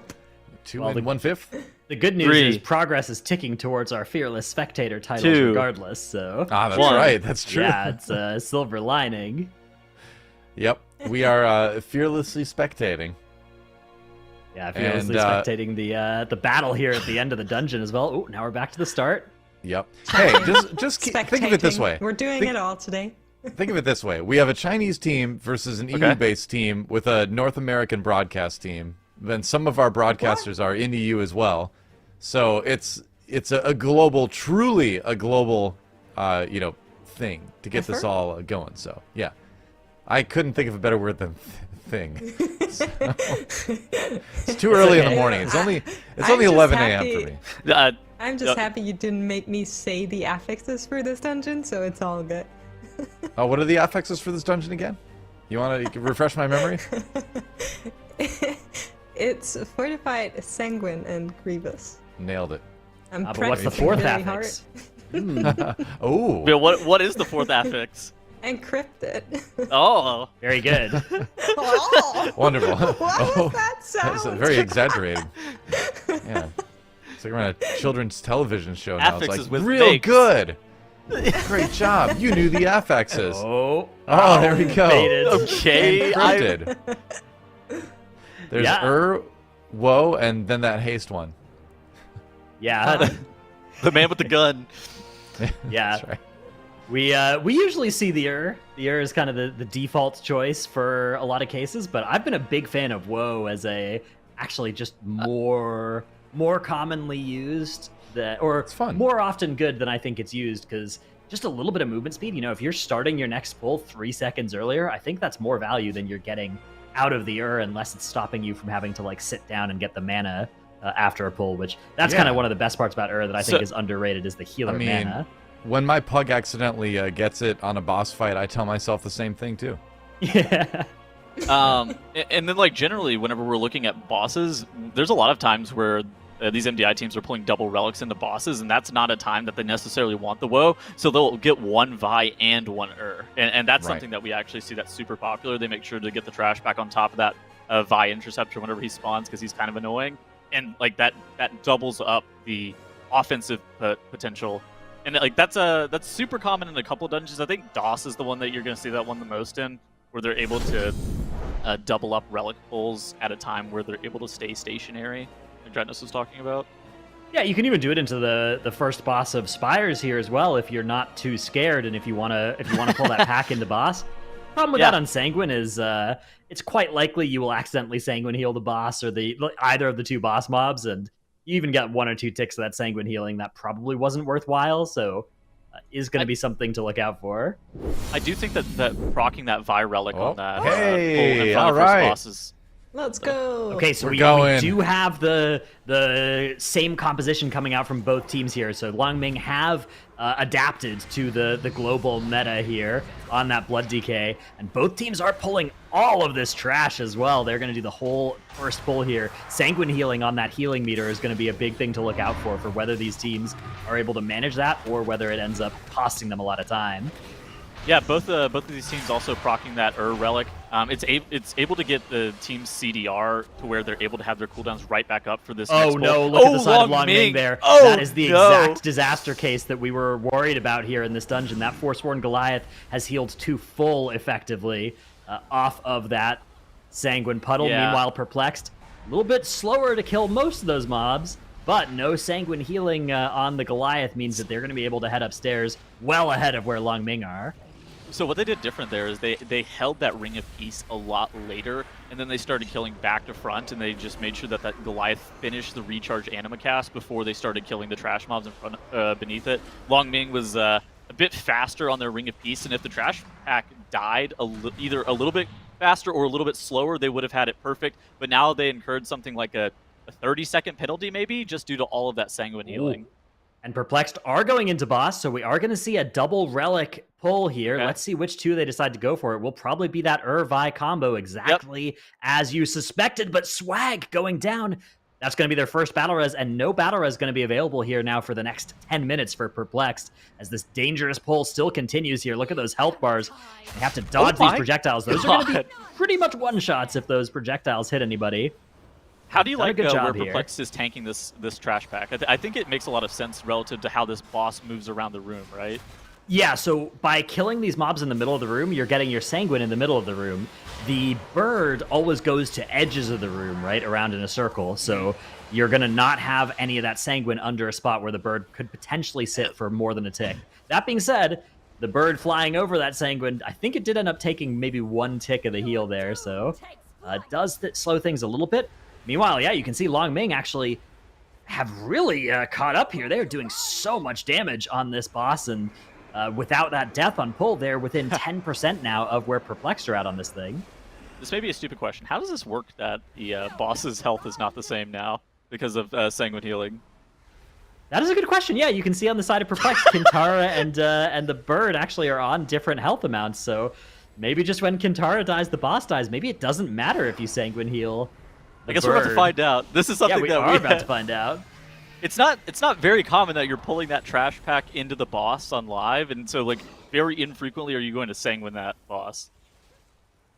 Yeah, that's something I've done before, but you know that's not something you want to do on purpose. That's usually a mistake if that happens. All right, Kintara's at 0%, and they actually do have to finish off the bird. It looks like. So that is that Sanguine healing penalizing Perplexed here. Long Ming also have a tick of Sanguine that's gone off on Kintara instead. So they will have to finish off Kintara after taking down the bird there.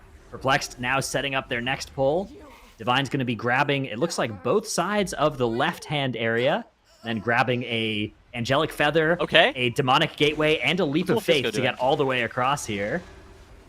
Wolf Disco was like standing in the back, like just in the middle there. So he dropped the gate, and what was he doing? He was just standing there for maybe casting some immolates on these approaching mobs or something. Not sure. Maybe just staying out of range of some of the other ones. I'm not sure. All right, we have the big pull though going on for Perplexed. Looks like Long Ming are not as interested in getting that stuff from the left-hand side as well. So Perplexed going to get way more count out of this exchange, but Long Ming should be done sooner if they are careful with this Sanguine management. A good Shining Force coming out of Fate there to keep those mobs from getting that Sanguine healing.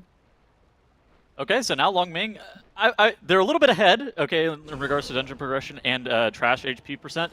But Perplexed, after they get this pull dealt with, assuming they don't have a catastrophe with their Sanguine, are probably going to take the lead in regards to trash count. You already see that they are at that 38%, and 4 or 5 mobs are still left alive. That Skirmisher is on the edge of Sanguine healing here. Holy.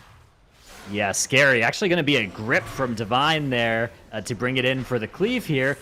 And they're going to finish off those Ether Divers. So yeah, you can see Perplexed have gained a little bit of extra count off of this exchange. Long Ming will likely have to do 1 extra pull towards the end of the dungeon. But if they can do that quickly, you know, that was a lot faster, not having to go and do all that stuff on the left-hand side. They are managing the Sanguine fairly well here. They do have to watch out as these mobs start dying to not have another Goliath disaster repeat of what happened at the start of the dungeon, but they've done exactly that here. That was a perfect Shining Force, and then they got pretty... I think that Long Ming got fairly lucky with their Praetor dashes, not dashing straight into the Sanguine. Is Long Ming ahead of Perplexed right now? I think that they're... So obviously it's a different route, so it's difficult to have like a one-to-one comparison, but I think that Long Ming is just ahead now, aren't they? I think I'd rather be Perplexed still. I think that the count that you get it doesn't really tell the whole story, because the pulls that you have to add at the end of the dungeon are very slow, and Long Ming are going to have to do 1 extra of those pulls, I believe, unless they've got something crazy up their sleeve. I think I'd still rather be Perplexed based on just having gotten that extra mob count, but we'll see how it works out here. Long Ming are going to take the time here to do a little bit of a more conservative pull, actually getting the Vi Interceptor in with just this 1 pack at the bottom of the stairs. This is a pack that's pretty tough to bring into the 2 patrolling packs up at the top of this staircase, and then use a spear on. A lot of teams opt to just kill it by itself and then go and pull both of these packs. At the same time, Long Ming, not having perfect patrol placement, but pretty close, are going to be able to grab all these mobs. And there's the Death Grip. Are they going to send the spear here, or are they saving it for something later? That might be something that lets them do something crazy later to make up that count they've missed. I feel like a spear here doesn't make a ton of sense just because of, like, this is a pull that whenever we see it speared, it's normally speared because they're doing, like, a triple pack pull. They're doing that stair pull with this.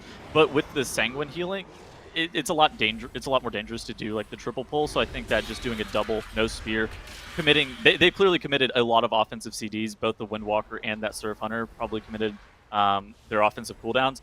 I think that this made sense, and it looked pretty solid from Long Ming. They were able to get the trash pack dealt with. Now let's look on the right side of the screen and see what Perplexed is going to be doing. And it looks like they're doing something similar to Long Ming, taking it slow and steady, making sure that their Sanguine's going to be dealt with in the most clean way, as they know that that is a major time penalty that they can have. Yeah, they are also not messing around with anything too crazy and doing any big combo pull here. Good Ring of Peace there is going to prevent the Sanguine healing from showing up for them. Woe Relic here. So Long Ming had to wait for that patrol. Oh, look at this. Look. Perplexed is actually skipping all the way skipping through. that entire thing. Yeah, they're saying, you know what? We're not spearing this. Why don't we just skip it entirely? And maybe we're also doing something big at the end of the dungeon. So actually, this does let us kind of directly compare the two teams, because Long Ming have 2% more and are actually just ahead in the dungeon. So Long Ming certainly in a slight lead here, especially when you factor in the fact that they are sitting on a battle res, whereas Perplexed are sitting on a 5-second time penalty instead. The death for Perplexed, while it was unfortunate, it wasn't a super costly death. If they have another death, though, and they don't have the battle res for them, then they are in deep trouble. And it looks like Long Ming is around 20% ahead of where Perplexed are. I wonder if Perplexed is going to be able to catch back up, at least in terms of DPS on this boss, as they are kind of melting Ventinax right now. So they are the fact they skipping that trash pack meant that they were able to save all of their offensive CDs and just burn them straight into the boss. Huh. That was a very large comeback, at least in boss HP here.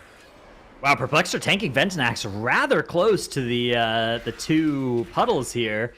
They're going to have that recharge going off. Okay, they're moving it away now just before the cast to have at least a little bit more time to dodge these. Look at the way they've lined these up as well. They have those two in a straight line relative to where Ventinax is, and that's letting them kind of dodge both of them with the same movement. Nice little bit of tank positioning there.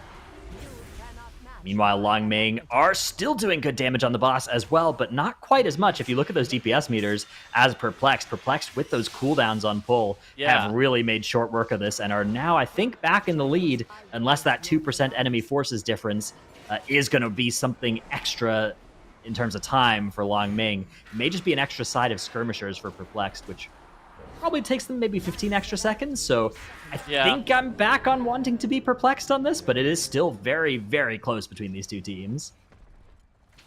It's definitely a close one. Both of the teams, their Bloodlust is coming up here in just a moment. They both also have double spears active. This is one of the final difficult points of the dungeon. We're going to be seeing like what these teams are going to be pulling here. There's going to be some Hellion Goliath pull at 63 and 61% enemy forces count. You can't get away without doing something that's normally seen as fairly dangerous in this area, and with it being Sanguine as well, a lot of casters here, you have to make sure that they get like perfect rings of peace, because any Sanguine healing can probably cause a wipe, as those Justicars casts are going to end up causing issues. Yeah, especially one thing that we see teams doing on non-Sanguine weeks is pulling trash under the third boss during the recharge, but with Sanguine, that's especially scary, so we may not see teams opting to do that here. Divine grabbing 3 packs of mobs.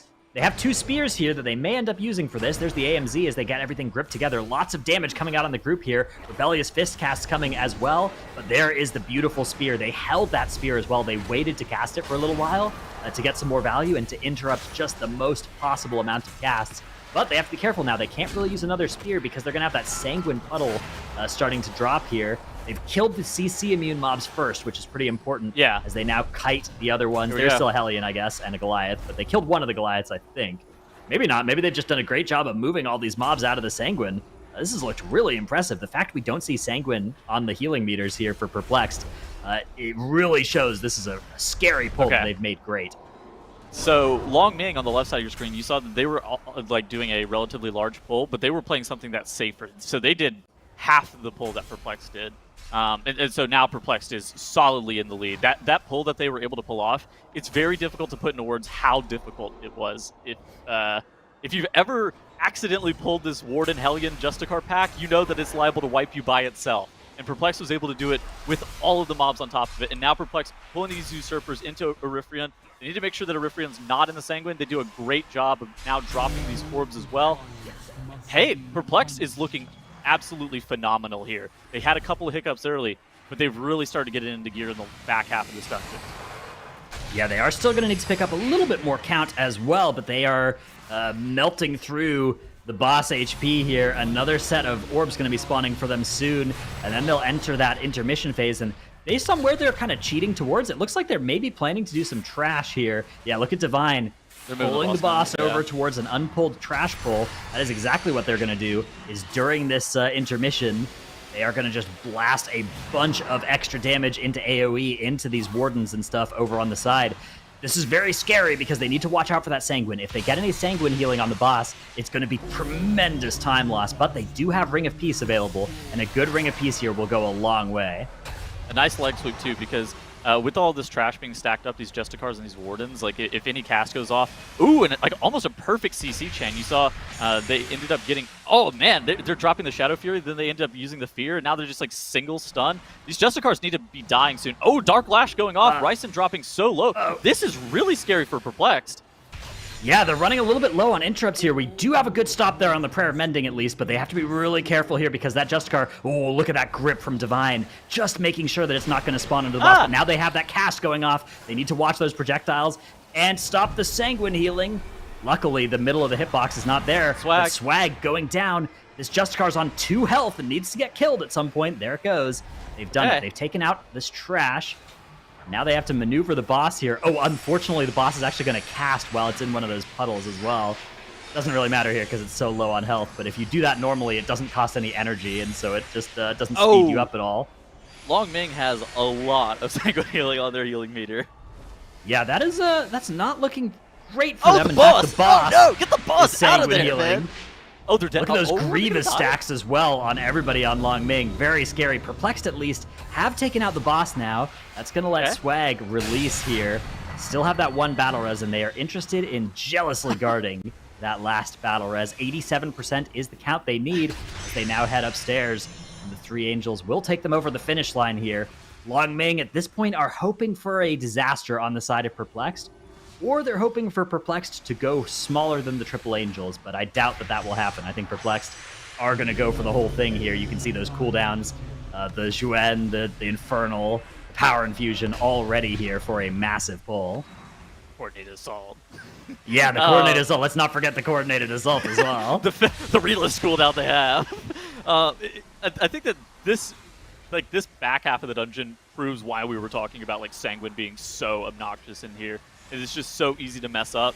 Long Ming having 4 million healing to Sanguine just on this boss alone set them really far behind. Perplex didn't have a clean pull of their own, but they need to make sure that they get this Triple Angel dealt with. This is the final difficult part of this dungeon. Once they're onto the final boss, everything is basically home free, but they need to be able to get through these mobs. Yeah, they have to make sure they kill them all evenly as well. Even a couple seconds of misassigned damage here will be too much for them. Yeah, there's no Bloodlust. They are getting through this with all the damage cooldowns, but you can see defensives are starting to get used here. There's Touch of Karma, Fortifying Brew. Once that first Angel dies, they are going to be on the clock here. And there it is. Perfect. Touch of Death, though, comes out on the last one. Beautiful, beautiful management of those mobs by Perplexed. And they just have this boss left, and they'll be done with this dungeon. Ryson channeling Symbol of Hope to let everybody's defensive cooldowns come back up. Something that's also important to know on this boss is like with H-Priest and Destro Warlock being meta, the Destro Lock can get out of his Imp and he can dispel the Devos debuffs, and then you can like rotate between the Imp Dispel and Mass Dispel and basically never have double debuff out. It's so easy to do Devos this season whenever you have these classes be meta. Yeah, that extra Dispel is so huge for, you know, normally the way you play that mechanic, right, is that you have 2 debuffs, you Dispel somebody, you heal the other. But if you can just Dispel both of them, really does make it a lot easier to manage as Devos is going to charge forward. You can see they're kind of stacking pretty tightly with each other, making sure that they're baiting the Devos charges exactly where they want it to go I hate every this time. Interceptor positioning. We're so sad about this guy. Yeah, the Vine Interceptor... They don't even need to kill it yet, right? They don't want to kill the Vi Interceptor yet. Yeah, they actually want this Vi Interceptor to survive, and they want to kill it just as they're bringing Devos down from this intermission. So that's actually why they're not cleaving very much at all onto the Vi Interceptor. If they got it now, they would just have this useless buff during this intermission. It'd be good for healing. Healers are people. Yeah, it's okay for healing, but you'd rather just get an Ur if you were going to do that anyways. That's probably true. All right. And so now Perplexed here, you do see a Shine throwing that Javelin at Devos as they are finishing off that Vi Interceptor. Let's take a look over at Long Ming, though, as they're doing their Triple Angel pull. This will be an important test for the caliber of this team here, if they are able to execute this clean, they lusted all it. three of them dying at the same time. Yeah, Long Ming did have their Bloodlust for this as well. And there's that first one dying, beautiful as well for Long Ming, so looking very good. You know, this match was predicted from the pick'ems as 90-10 in favor of Perplexed, and to be fair, Perplexed did have a much more aggressive pull towards the third boss and a lot better Sanguine management there, but Long Ming are absolutely keeping pace in a lot of key areas, and being able to do that Triple Angel pull with that degree of cleanliness is certainly a mandatory thing there if they're hoping to continue in this series and maybe come back and get that reverse sweep. If they don't have 4 million healing to Orifrion, do they win this map? I don't think so, no. It's really close. Like, it's a lot closer than it is right now. But you don't think they do, even still? I think Perplexed were still about a minute ahead off of the strength of pulling and, like, one less pull up in the third boss area. But, yeah, the healing on the third boss was definitely the nail in the coffin for Long Ming as Perplexed. Just doing their final intermission here before they'll be able to end this dungeon. It's going to be a really fast time as well. We're looking at a sub 19-minute Spires of Ascension plus 23. With Sanguine. Rather quick, yeah, especially with Sanguine. I don't know if we'll... I mean, there's been really good Sanguine management from Perplexed as well. They've been doing a great job. Obviously, it's not like there was zero Sanguine healing over the dungeon, but they've done a really good job of minimizing it, especially on those important targets like bosses and like Kyrian Goliaths, those sorts of things. Whereas Long Ming had a little bit more trouble with those sorts of mobs, and I think that definitely did end up being a lot of the reason here that Perplexed are going to get this first map in this series as Devos just about to fall. There it goes.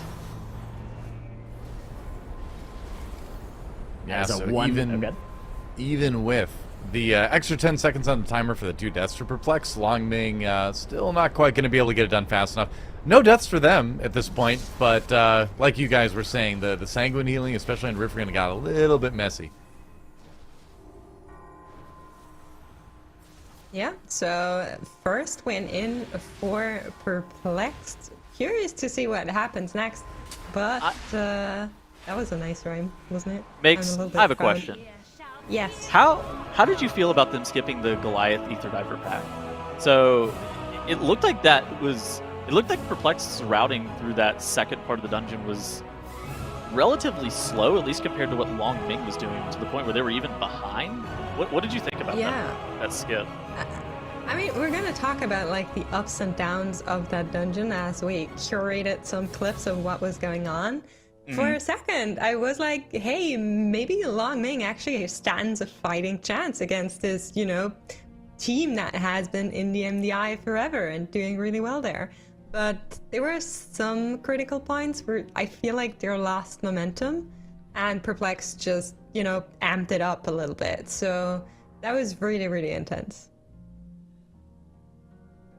Yeah, for sure. I mean, and at the end of the day, this is the global finals, right? You need to be like on your absolute like A+++ game, And Long Ming, was that the absolute best they could do? I would imagine they had runs in practice that didn't include as much Sanguine healing, but you can't afford to make those kind of mistakes in this situation. So they will be down 1 game to Perplexed, but we'll see. I feel like this could be a series that goes to the 3rd game. Agree? Maybe. Disagree? Maybe? I mean, yeah, so I'm not sure, but let's look at this before. So this was the poll where both of the teams used Bloodlust, and Swag went down here, losing a lot of the damage that they would have had for this pack, which I think led them to playing a little bit from behind in the first half of the dungeon, as you were saying. Now, this is the poll that Long Ming did really well on, where Perplex just took a little bit longer, so I didn't like the routing there as much, like you were saying, Tettles. It was just like, it didn't feel as if it was the most efficient to happen. But as Longming started Ventunax, Perplex was just running up to them, and they finished off Ventunax before Longming, even though they started it after them. And I think that was a little bit of a relic management. So Longming with the R versus Perplex with the Y, which is like a mini Bloodlust. So they were a lot quicker there and did a lot more damage. And then there came the pull, which I really, really loved. And it was this big pull here that they used Spare on. We've seen similar pulls from the teams before, and everything that came after Ventunax was just perfectly executed. I want to say, I know it's one death, but who cares? So they did this really big, beautiful pull, and then everything leading into the boss was just like perfection, how they timed their relics and everything. And here is what became fatal for Longming. They had that big Sangren Ichor healing. It's like 3.5 million. A reference HP bar just ticked in the wrong direction, and Perplexed was able to crazily pull ahead, then finished off this angel pull without that bloodlust, just super cleanly. I loved it a lot, and I feel like we're gonna get a 2-0 out of this series without being too mean. I do think Longming looks a lot better than what we've seen in the Chinese regionals, so I do want to say I think they stand a chance, but Perplexed is looking really good today. The question comes down to how difficult is a 25 tyrannical raging volcanic plaguefall. Like like, we don't normally see that level of keys in the MDI. Like it's one of those things that there could be a catastrophe for either team. Like we saw the first boss claim lives on not a 25 during the season. Now it's 25 tyrannical. Like, oh my goodness, these teams are going to have a tough time with the first boss. Plaguefall in particular is like all 4 bosses can kind of get you in here. So they're probably not going to be able to do stuff just like AMZ and let the bombs explode on Ichus, right? They're probably going to have to kill all those bombs, and if we have a purple slime coming in, that'll be a catastrophe for either team. That first boss can obviously be a huge brick wall as well, and the last boss too. Really, I think a lot of difficulty on that one, especially depending on the good news is, right, you've got the priest and the monk, you've got a lot of disease dispels, so you can manage a lot of that incoming damage fairly effectively. But still, this is a nasty level of dungeon, and it's a nasty dungeon to put tyrannical on as well. It is going to mean that we are seeing the closest to kind of that high key style of difficulty rather than the traditional MDI speedrunning difficulty that we're going to see in our map pool is this one. So, that change of pace may favor Longming. That might be the sort of thing that they need in a dungeon to sort of reset the momentum and get Perplexed somewhere that's a little bit more out of their comfort zone, perhaps.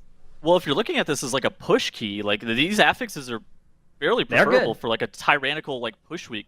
But whenever you have to think about some of the most pivotal pulls that you see, like in a MDI for Plaguefall in particular, I don't know how they're supposed to do it on a 25. Like that, this is a level that teams start to look to have avoidance sets on live, where they're looking for like massive amounts of damage reduction just to be able to complete the key. This is gonna be a tough one. This is gonna be a lot slower than any Plaguefall that I think we've seen in the Cup weekend, and I'm really interested to see how these teams tackle bosses. Yeah, I think we went from like a 24 fortified to in the Cup weekend when we saw Plaguefall to a 25 tyrannical now. So it's a little bit of a different, but it's neat because it almost tests different skills. Would you say maybe where like a lot of other dungeons on lower key levels are all about finding efficiencies, right? Where this one is just about like finding survivability, So it's probably a good thing to have in a global finals because you're sort of like testing teams in a more like complete way, I guess you could say. I'm just glad I don't have to play it, but we get to watch it. Let's just like compare the dungeon that everyone's saying is like so scary, which is the Halls of Atonement, with a Spiteful and Necrotic, I think, right? That's the affixes on Halls of Atonement. I'm not 100% on that. And everyone is like, yeah, that's really scary, because it is very scary for what the dungeon has become in our time in Shadowlands, where you do like big giant trash pulls and everything is really terrible hurtful now, versus Plaguefall, who on Tyrannical 25 just does an awful lot of damage. So you need to be like a little bit lucky with like who's getting hit by mechanics. Can you maybe influence that somehow? How are you using your defensives? How is your healer using defensives? Are you using any trinkets that might help you to survive? So all of these questions suddenly pop up, which I feel like is a lot more than how are you managing pulls versus how are you pre-planning to manage pulls. Does it sound like Mix knows some tech that she's not sharing with the class? I wish I did. Yeah. It's just what I imagined them to do.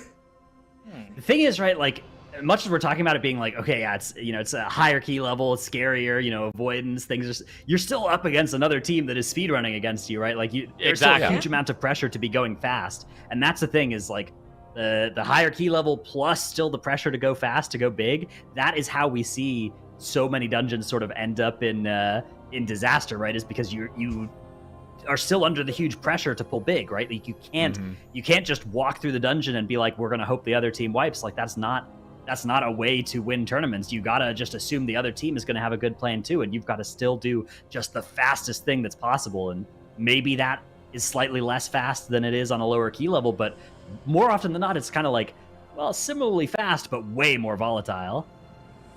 No, like after you wipe, then you can hope the other team wipes. Yeah, as of well, course. Because it's you know, like on live, you lose a couple people on Globgrog, you wipe, you're like, all right, go next. But you know, in this situation, you can't stop. You gotta just keep going until it's over. I seriously think like the trash pulls into the boss are going to be the biggest points of contention for these teams here. Like, how are you going to be able to get that Globgrog pull dealt with? How are you going to be able to get that Ickis or that Dominant Venom Blade pull? Because a lot of teams do pretty substantial trash pulls into those bosses, and I'm interested to see if they're going to take it safer or not. Let's see if Longming can tie it up, or if Perplex secures the 2-0 here in Plaguefall. No rogues for either team here, so it is going to be a pull from the start of the dungeon for both of them. Divine getting that Guardian Spirit on pull, and there's a lot of mobs all coming together all at the same time here. This is well known as like the best Windwalker dungeon. Just Plaguefall in general, like you get the free Necrolord, and in addition to that, like the amount of mob density. It's just a dungeon that favors that Windwalker monk so heavily. As both Longming and Perplex going for a pretty big pull here. Perplex dropping pretty low, but they're starting to kite out this pack. The Raging is going to start coming through. Oh, perfectly timed leg sweep there to make sure that Divine is going to be able to stay safe through this Raging. Yeah, both teams opting for that Woe Drifter as well, and both have that killed now, so they'll be able to go to wherever they want next. Longming are heading past the first boss room. This is fairly standard, especially on Tyrannical, to get access to that powerful red slime and then use it to help nuke the first boss. No Lust versus Lust, by the way. So Perplex was able to save their Bloodlust here. And so I wonder where they're going to be going, like what they're going to be grabbing, if they're going to grab that red slime as well and let their offensive CDs come back up. So that actually makes a lot of sense. So this is a route adaptation for it being a 25 Tyrannical. You have to have that red slime. You need to make sure that you have all of your offensive CDs up. Yeah, so for those who don't know, the way that red slime works is when it dies, it leaves a puddle that does some damage to you and increases your haste.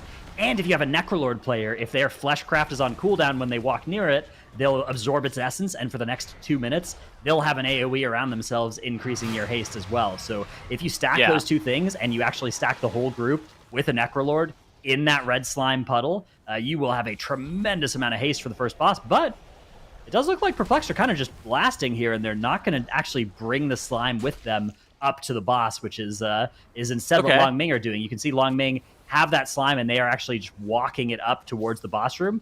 Whereas Perplexed are looking like they're just going to kill it. Actually, they've been banishing it. Interesting. Okay, so they are going to bring it with them. Yeah, it's low on health here, but if they're careful, they should be able to bring it all the way up with them. How do you feel about the Lust versus the no Lust for the first pull, Dratnos? Well, Perplexed, it looks like they're maybe setting up a big trash pull up into this boss that maybe Lust is facilitating. And in that case, I think I'm a fan of saving the Lust for this. Both teams are line of sighting around in the corner here. One thing about fighting the boss over here is you can see there's that little protrusion, and if the teams hide behind this, they actually line of sight that Plague Stomp. Yeah, Perplexed doing exactly that there, really minimizing the impact of that nasty effect, and letting them just kind of stay stacked in this haste bubble as well the whole time. It also helps them get all of those slimes lined all the way in. There's a lot of benefits of them tanking it right here, and I think this is where Perplexed really starts to pull ahead here with that Lust, with all of those offensive CDs available. Look at their enemy forces count as well. 43% enemy forces, where Long Ming is only at 35, and Ryson ran off to the side. I suspect he grabbed some more trash. And hey, here comes some more trash for Perplexed, as their Lust has not faded yet. Oh, okay, right as it expires, their trash is coming through. Yeah, that's fine, though. There's not too much dangerous stuff in here. There's a set of relics, but other than that, this is just some Plague Binders and Plague Borers, I believe, and they can manage this fairly well. Again, this composition that both teams are running has 2 Disease Dispels. That is unbelievably powerful in this dungeon, because a lot of the moderately dangerous abilities in this dungeon are diseases, and so if you can just dispel them, that is a lot less pain to deal with, and it makes pulling trash into bosses a lot less volatile. I think I'm really big on that Woe Drift that Perplex grabbed right there. So I wonder where they're going to be going from this point. So Long Ming not having that Woe Drifter buff. For one, they're going to be a lot slower just leaving this area. Oh, they do a delayed Fleshcraft as well to have that buff as they're leaving. But so look at how much slower they are, and they're going to have to grab trash in this area where Perplex is able to just get out of here. They don't even need to do like this Spinebreaker pull or anything, because that Woe Drifter buff allows them to skip so much. I love this out of Long Ming, actually. They have 2 Necrolords, so they had their Windwalker Fleshcraft near the start of that pull and had the buff during the boss, and then right before they left, Fate Fleshcrafted on that Holy Priest. Holy Priest would slightly rather be playing Kyrian generally for damage, but this haste buff is likely adding more value than the Boon of the Ascended is, and it's not like Necrolord is a bad covenant for Holy Priest as well. So pretty cool little piece of tech there that's going to mean they might be able to get double value from the next Red Slime as well if they play it carefully.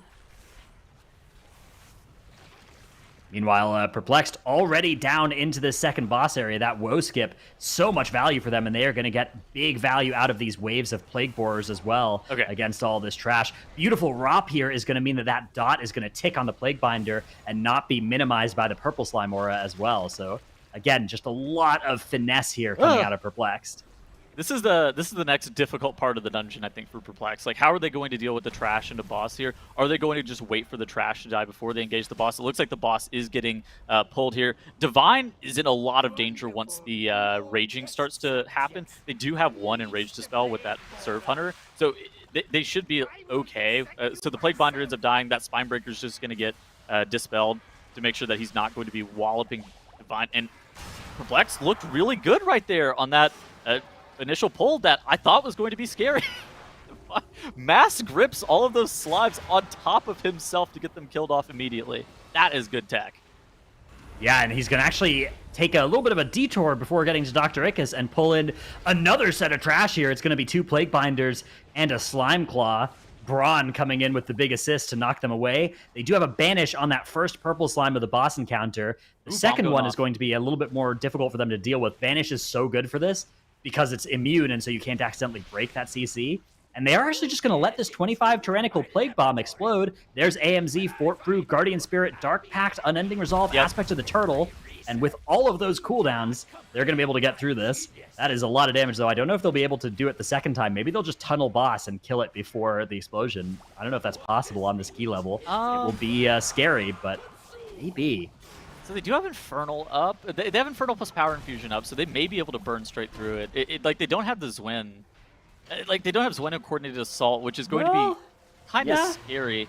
I think that they're going to be able to do it with the Infernal and the Power Infusion. Oh, plus they have the red slime puddle here.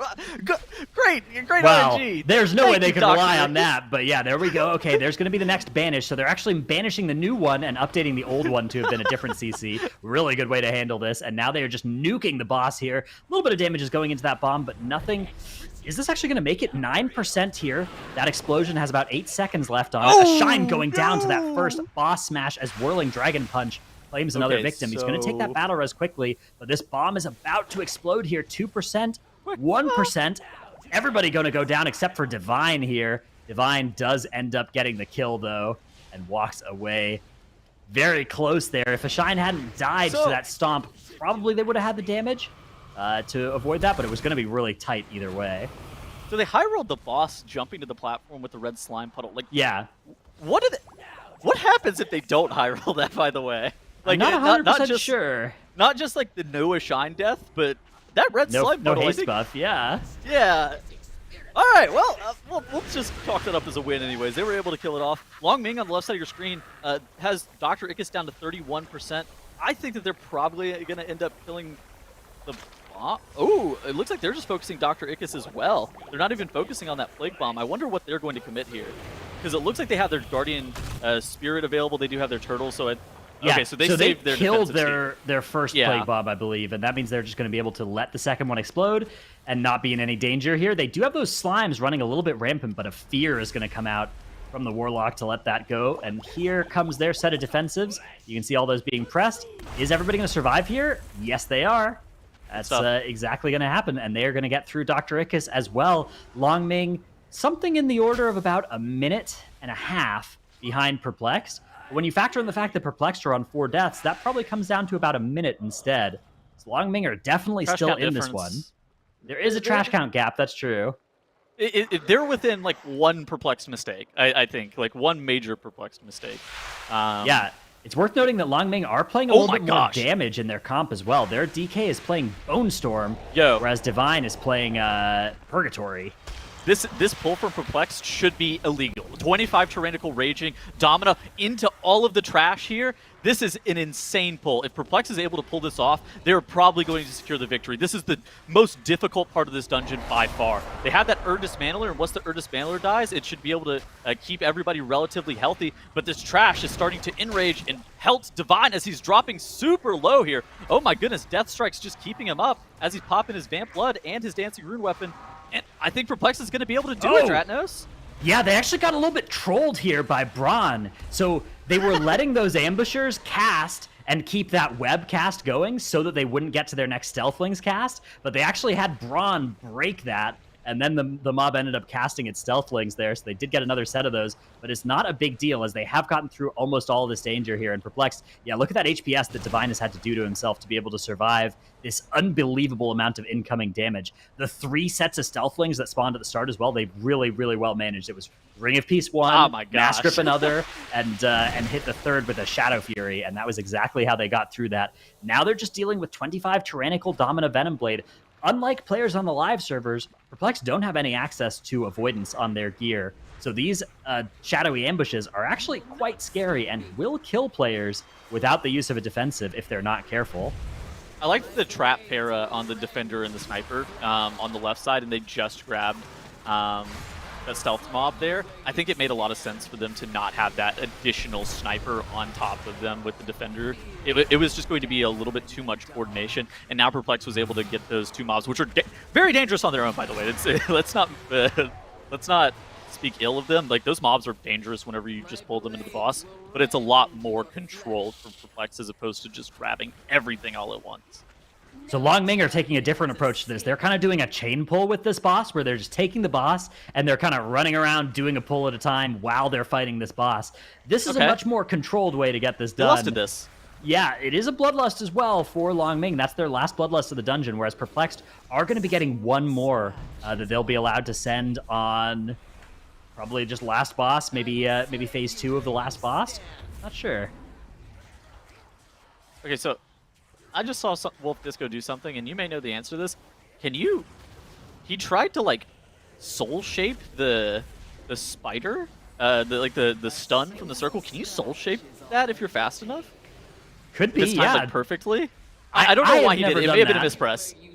I've never even seen it, so, like, it may have been a mispress, or he may just be unbelievably good. He still got stunned by it. Like, he wasn't able to pull it off, but it's a question of, is it even doable? Yeah, I don't think so, but if he's trying it, maybe it's like if a perfect, like, iframe type situation, right? Yeah. Makes that possible, so... or maybe it was just to escape, like, a volcanic or something that was under his feet. That kind of thing would... The combination of a stun and a volcanic is often what gets you, right? Oh, maybe it was a volcano. That may have been it. All right, Perplexed are just going to deal with this first set of 2 Devoted. Wolf Disco setting up a little Warlock Gateway to let them go and grab the 3 Oozes as well.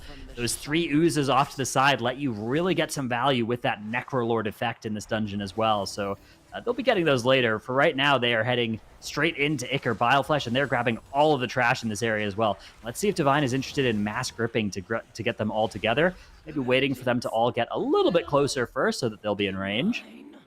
As he slowly backpedals towards this puddle, that does look like something he's probably going to want to do. There's the mass grip, and now he's got to be very careful to not get meleeed by all of these at the same time.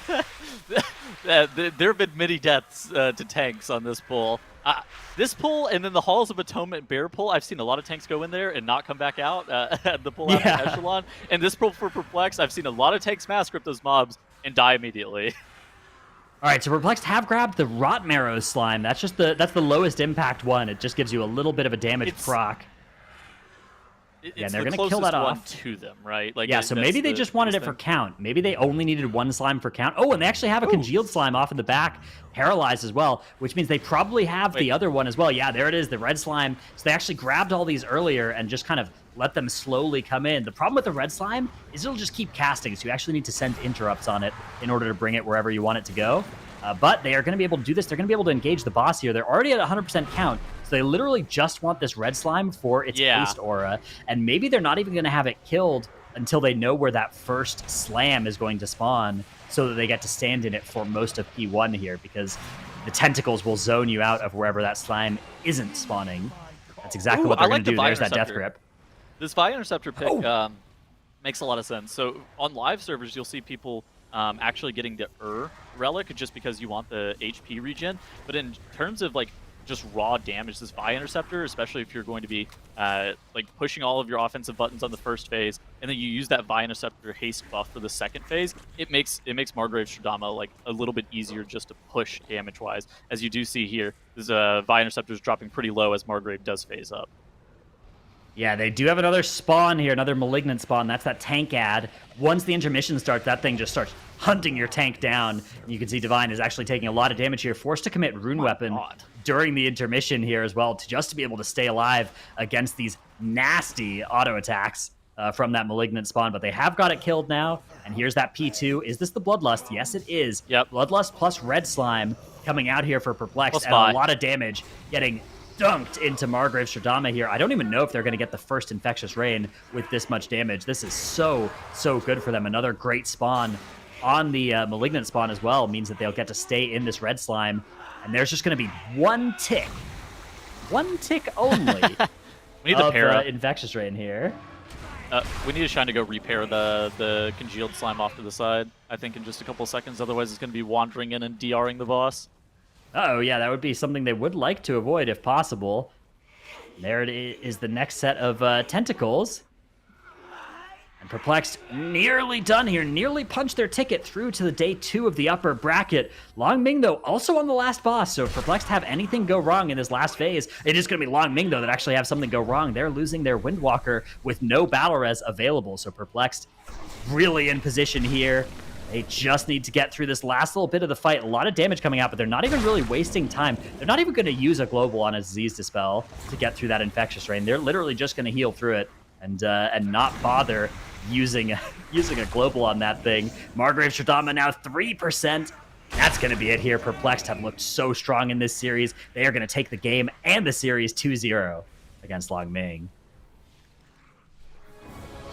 Well, a valiant effort from Long Ming, but in the end, Perplexed with a 2-0 victory that I think a lot of people predicted. It was, I felt like there were moments, though. I mean, Perplexed, usually sitting within like one wipe away from having things be equalized. So, while Long Ming definitely looking like, one of the, I'm being generous here. One of the weaker teams in the finals, of course. We'll see what they can do in the lower bracket. But for now, Perplexed with the 2-0 victory. So they'll go on to face Echo tomorrow, I believe it is, and that'll be a pretty spicy match too. Okay, I got a DM. It says you can blink/port the stun if you time it perfectly. Yes. Important We just notes. got the information from one of our lovely people behind the scenes. Ferris was saying Wolf Disco has been practicing a ton to try and blink the stun on Domina. Claimed that it took him 1.5 years of practice to finally figure out how to do it. Well, I mean, maybe we need another couple of years. Just in on time that for thing. Dragonlance. Yeah, true. Or Dragonflight, rather. wrong game. There will be another Plaguefall this weekend eventually where he can show it off, right? Don't want to leak the strats. Sure. Ooh, I mean... For sure. Leak the strats of that's apparently it's just known tech. Just wasn't known to me. Hey, it took me like a couple years to learn to kickflip too, so.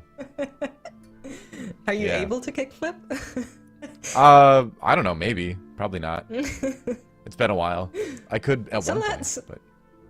Let's have a look at what happened in that dungeon. To be honest, when we went into that dungeon, I had like a deja vu where I felt like, hey, I've seen this before. Because in the very first moments, Long Ming looked really strong. They finished up the first pull, they had more percentage, and then suddenly Perplexed was like, oh yeah, let's put her in our racing shoes. And they just went off. And there was some really intense moments. They committed that bloodlust to the first pull, right? Whereas Perplexed held it for the boss, and that ends up meeting Long Ming. Looks like they're ahead for the first minute or so, but I do agree. I think the Perplexed side of things worked out really well. But yeah, here's that first pull from Long Ming. Yeah, exactly. So that's what I was talking about. Like you said, they use that bloodlust, which is something you can do. I wouldn't necessarily do it on Tyrannical, but they felt as if that would give them a speedier route, and speedy indeed were Perplexed with those woe skips that they did throughout all of the dungeon. They sped past all of this trash here. Of course, also skipped those nasty tentacles, grouping up here for a second, making sure that they're all together as they go into Plague Borer territory. Missed one of them, but not too bad as they dealt with Blightweaver. And then there was a second thing. So the first bomb, they lived, right? Everything was fine and dandy. We used that Guardian Angel, we used Dark Pack, we used Turtle, and then the second one, that was really tough. But they did manage to finish off everything, and Divine Field with those 10% health, just running away from the team victorious. So I really like that. This pull, pretty scary. You guys were mentioning there was a Braun Cena moment where Braun just kind of menaced as he does while they were pulling all of this trash on to the boss, and that was it. Big 2-0 moment for Perplex, which broke the curse from the last globals. Yeah, true enough. They're making it on to the next round in the upper bracket, so they've got to be pleased with that for sure.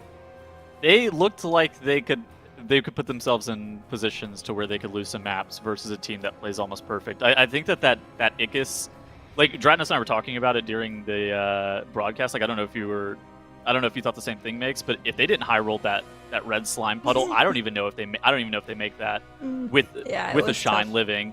So it's one of those things that does a team that was almost neck and neck with Perplex, do they beat them there off of like that mistake?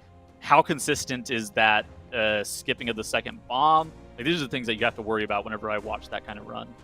Even going back to the Spires as well, right? We were seeing some similar narratives there where we had Swag's death on the first boss. We had, I think, a very fast route from Perplex that is probably competitive in theory with everybody, but they are having these 20-30 second time losses in these dungeons that other teams may end up being able to capitalize on if they're not careful. So, of course, only 2 games, pretty small sample size. We'll see what they bring tomorrow up against Echo. That is, of course, a very early encounter with the final boss here for Perplexed, but they can win that. They will be in such a good position in this tournament. So, big thing that I'm sure they have spent a lot of time prepping for is that upper quarterfinal match tomorrow.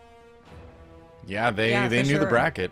They knew the chance that they could face Echo early, and you know, it's the Echo's a team to beat, like we talked about. But I agree with you though, Dradnos. I think that they'll need to definitely play things a lot cleaner if they want to have any shot against Echo, especially the Echo that we saw just a moment ago against Sloth. So it's going to be tough for sure, but we'll see, I guess.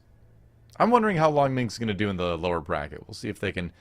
I don't know. Sloth is going to be a tough opponent. Sorry, Long Ming. It's not looking good. It's not looking. Doa came into this. I'm sorry, Doa came into this and was like, "Yeah, Long Ming is gonna beat Perplexed," and now he's like, "Oh yeah, Sloth is a tough opponent." I told you that wasn't really what I believed. I just wanted. I feel like when you do a bracket like this, you throw a little bit of upsets in there. You know? Okay. No, I didn't lie. It was a strategy. Person who has Perplexed winning the whole tournament. Yeah. Hey, how about that? I believe in them. I believe in them. Yeah, we'll see what happens tomorrow. Yeah.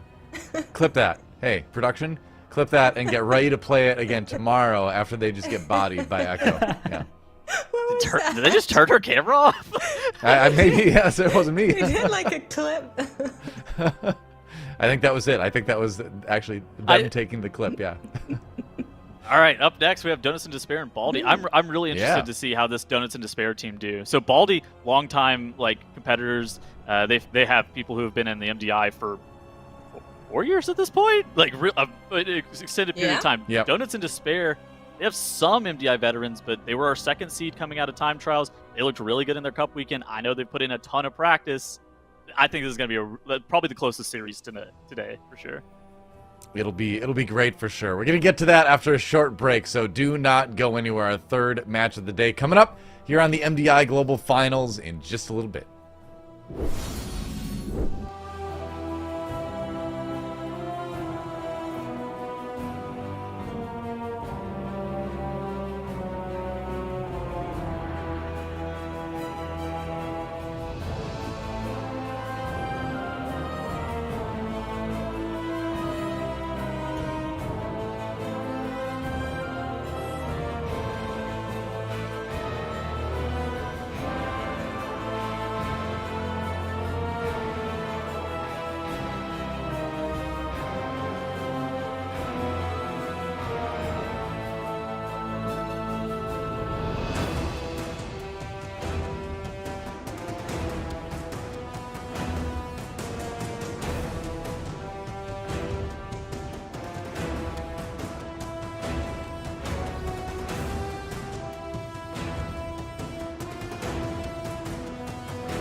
Recovering from failure in the MDI, from disappointment, is you just have to experience it a few times. 1% left for Shell's Angels here. Shell's Angels have found redemption. And it's not going to feel good. And it looks like Free Marcy is going to be our first BlizzCon 28 champion. Shakib goes down, Lighty goes down! 3-0, and will be our BlizzCon champions! Up until this expansion, actually, I had never failed to make grand finals, but we struggled to win. And so for a long time, I think I was known as the second place guy. You don't care so much about winning so much as you hate losing. And it's that hatred of losing that drives you. You know, I look at Echo as the gold standard, and if you try to beat Echo in a dungeon by simply designing a good route and then playing really well, it's hard to beat them. They're going to have a really good route. They're going to play really well. I think even in the best of times, that's a 50-50 proposition. On the side and pulls it sub 20%, just burning him down as desperate as possible. JB doing as much damage as he can. It was kind of like, oh my God, are we, you know, is this happening? Now, Method NA are going to close this out with a. I remember when it happened, there was just like, here over Method EU. They've done the impossible. They've downed the undefeatable team, and they've claimed victory. It was a pretty surprising victory. I don't think we were expected to win that one, so it was an indelible memory that I, will remember on my deathbed. See Shakib actually carrying that spear on his back right now. If you can come up with a little bit of tech, shave some time off pulls here and there. Yeah, just Yoda is going to be going up to the Necropolis, so maybe they're going to... And just get innovative with the dungeon. I think that's where we have found our best success, by being smarter than the dungeon. You could come up with some very inventive routes by snapping mobs. You could really see which teams had spent a lot of time testing out different concepts. It's not always just who selected the best mobs to pull together and then press their buttons the hardest. I really like this. This is such a cool idea by Complexity. A lot of times it's what advantage do we give ourselves in a dungeon? One thing I can promise you that every high-level WoW player has is a ton of days played in WoW. My statistics tab in-game showed that I had finished Mauve Souls over 1,000 times. This expansion, you've had a lot more new faces, and I think the competition in the MDI is probably fiercer now than it's ever been before. Competitively, that's the kind of stuff that gets you excited. I think that's kind of what my legacy is now, is just being, one of the first.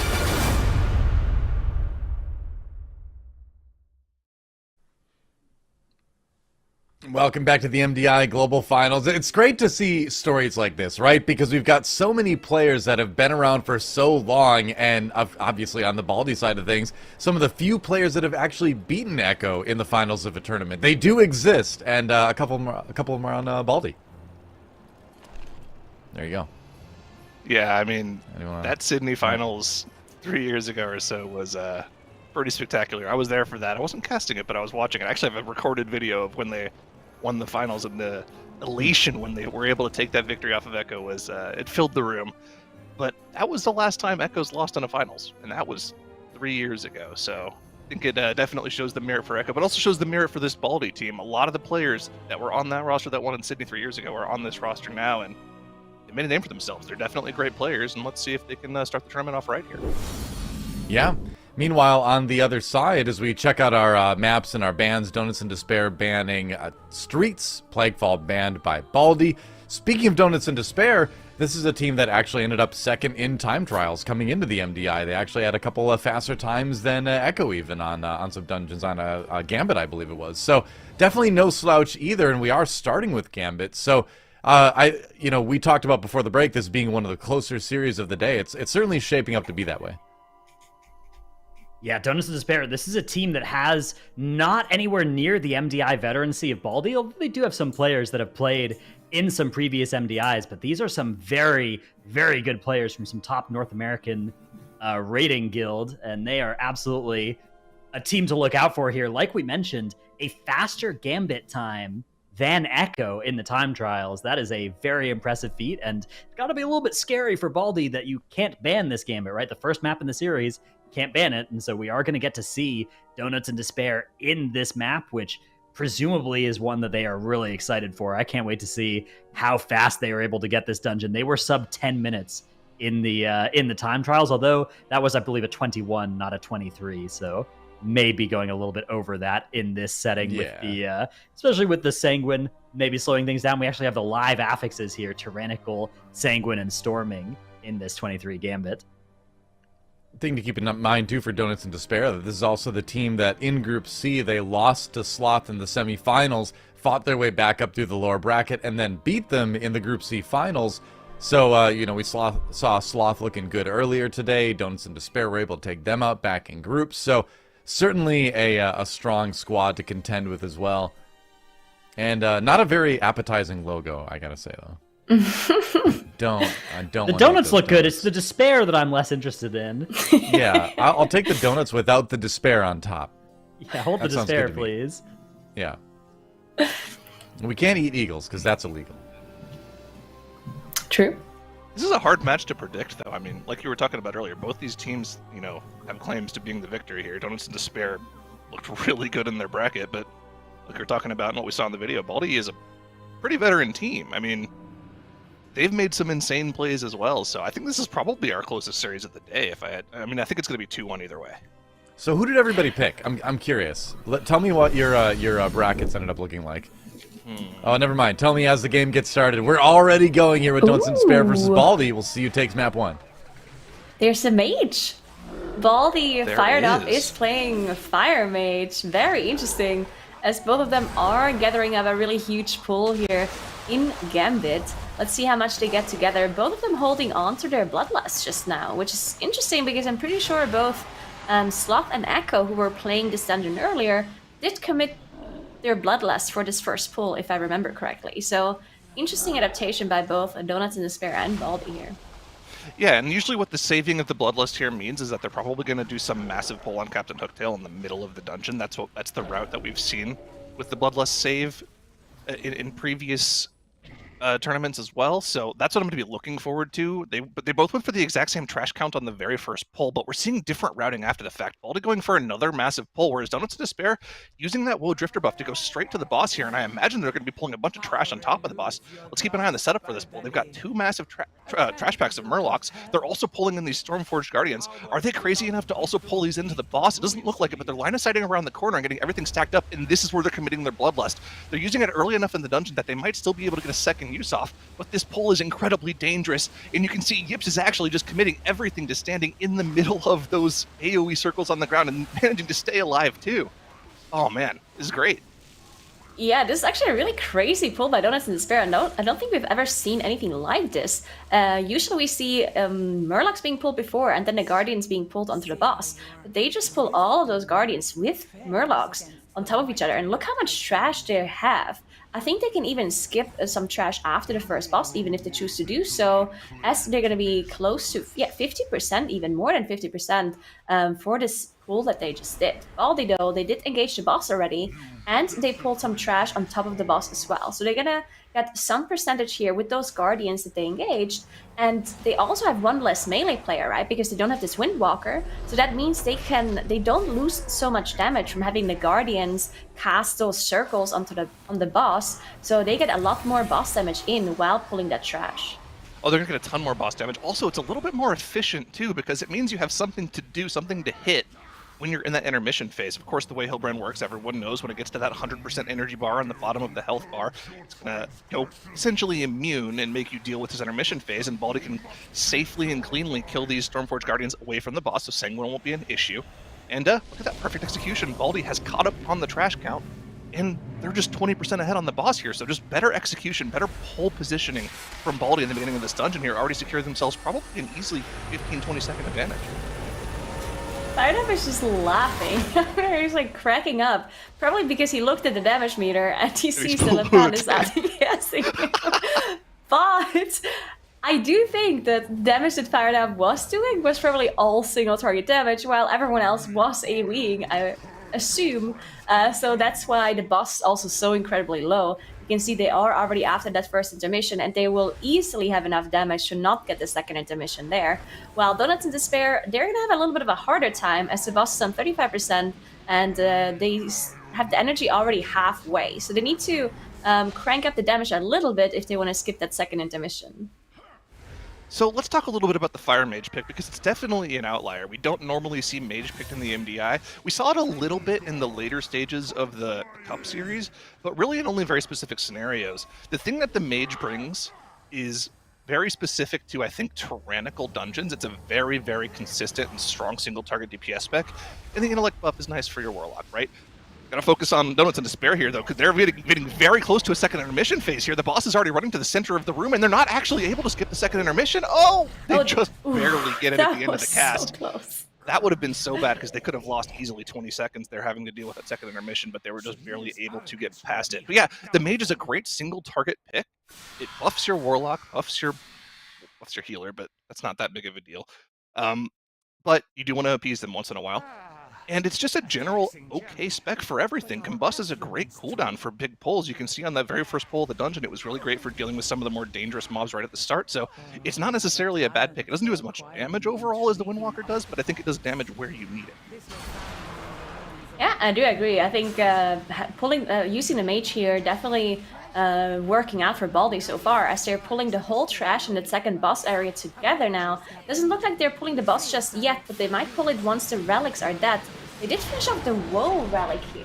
Oh no, it's relic, sorry. So they either are going to go with the double or they kill a Vi relic onto the boss.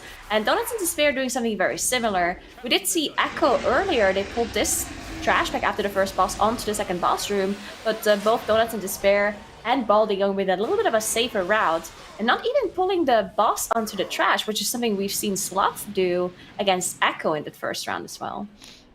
Yeah, and I mean, that pull was so clean for Baldy. They are now an entire pull ahead of Donuts in Despair here. Just one entire pull, and that's a big pull too. Unless Donuts in Despair goes for something crazy like pulling all this trash on top of the boss, they're going to be so far behind, and we know how dangerous that is because of this Sanguine Affix. If any Sanguine healing goes off on the boss, you've set yourself up for failure, but they're going for it. The boss is engaged. They have 3 trash packs on top of the boss. The amount of mob control you're going to have here in order to not get any Sanguine healing on the boss is huge. You're pretty much going to rely on the Ring of Peace from the Monk to make sure nothing gets on top of the boss, and there is the Ring of Peace as everything starts to die. But once that Ring of Peace times out, you're going to be in danger here, so let's see if they're able to pull it off. Anarchy getting hit by several of those pulling brutes there, going really low, but he's able to stay alive. Gibbs just has to kite here. He has to make sure none of the... Oh, the boss is full HP. That's not good. Okay, well, that went very poorly for them, unfortunately. They're 50% behind on the boss, and you know what, Nagura, they're definitely behind in this dungeon, but we've seen what can happen on that final boss. This dungeon is not over yet. Yeah, definitely not. We've seen a full team wipe by SLOTH earlier on that last boss. Now, if Baldy... here's the thing, right? Because this dungeon is so quick, and Donuts in Despair, they didn't have a full team wipe or anything. Of course, they just healed the boss by a lot, and that cost them a lot of time. But Baldy is not safely in the lead, so they could slow down their strategy. It's not like they can say, oh, let's just pull one by one or whatever. They still have to go fast. So it's definitely still likely that they make a mistake in that last boss room because of the difficulty of those trash packs there, plus the boss itself as well. So we'll see what they do as they're still trying to finish off Time Captain Hooktail here. Donuts in Despair just trying to catch up because of all that healing that the boss received, unfortunately. At least they pulled off, or they killed off all the trash now, because it could have led to a full team wipe as well with all that healing that went off. So we'll see if they can finish it off. Yeah, it's never a good scenario when Sanguine Ichor is the top healing done on your damage meter. Not the greatest scenario to be in. The boss might be almost dead at this point if they hadn't had that healing on the boss, and they'd be in a good position to compete with Baldy here. But again, last boss difficult. This boss on Tyrannical is probably the most difficult boss in the expansion outside of maybe 1 or 2 of the Sanguine Depths bosses, so it's definitely not over yet. Let's see what Baldy is planning to do in this section of the dungeon, not pulling trash into the boss right away. We saw SLOTH attempt that earlier on in the day today and it didn't go well for them. playing it safe here, and this is still a dangerous pull. Don't get me wrong, there are a lot of casters in here. You need to make sure you're kicking those unstable rifts. If one of those go off, it can spell disaster for your team. Wait for the Dismantler buff here again. Those Pulsars, of course, are going to do a lot of damage to your group too, but Baldy looking like they're making short work of this trash pack. Yeah, looking really good so far. It looks like some heals. There we go, nice mastery coming in by Lepan as those heals were about to go off. And now gripping out of the Sanguine as well. Really nicely executed, killing all of those trash mobs at the same time after the grip to make sure none of those Sanguine healing goes off. And now they're pulling the last Star Seeker here onto Solia. This is going to be the last percent that they need as well.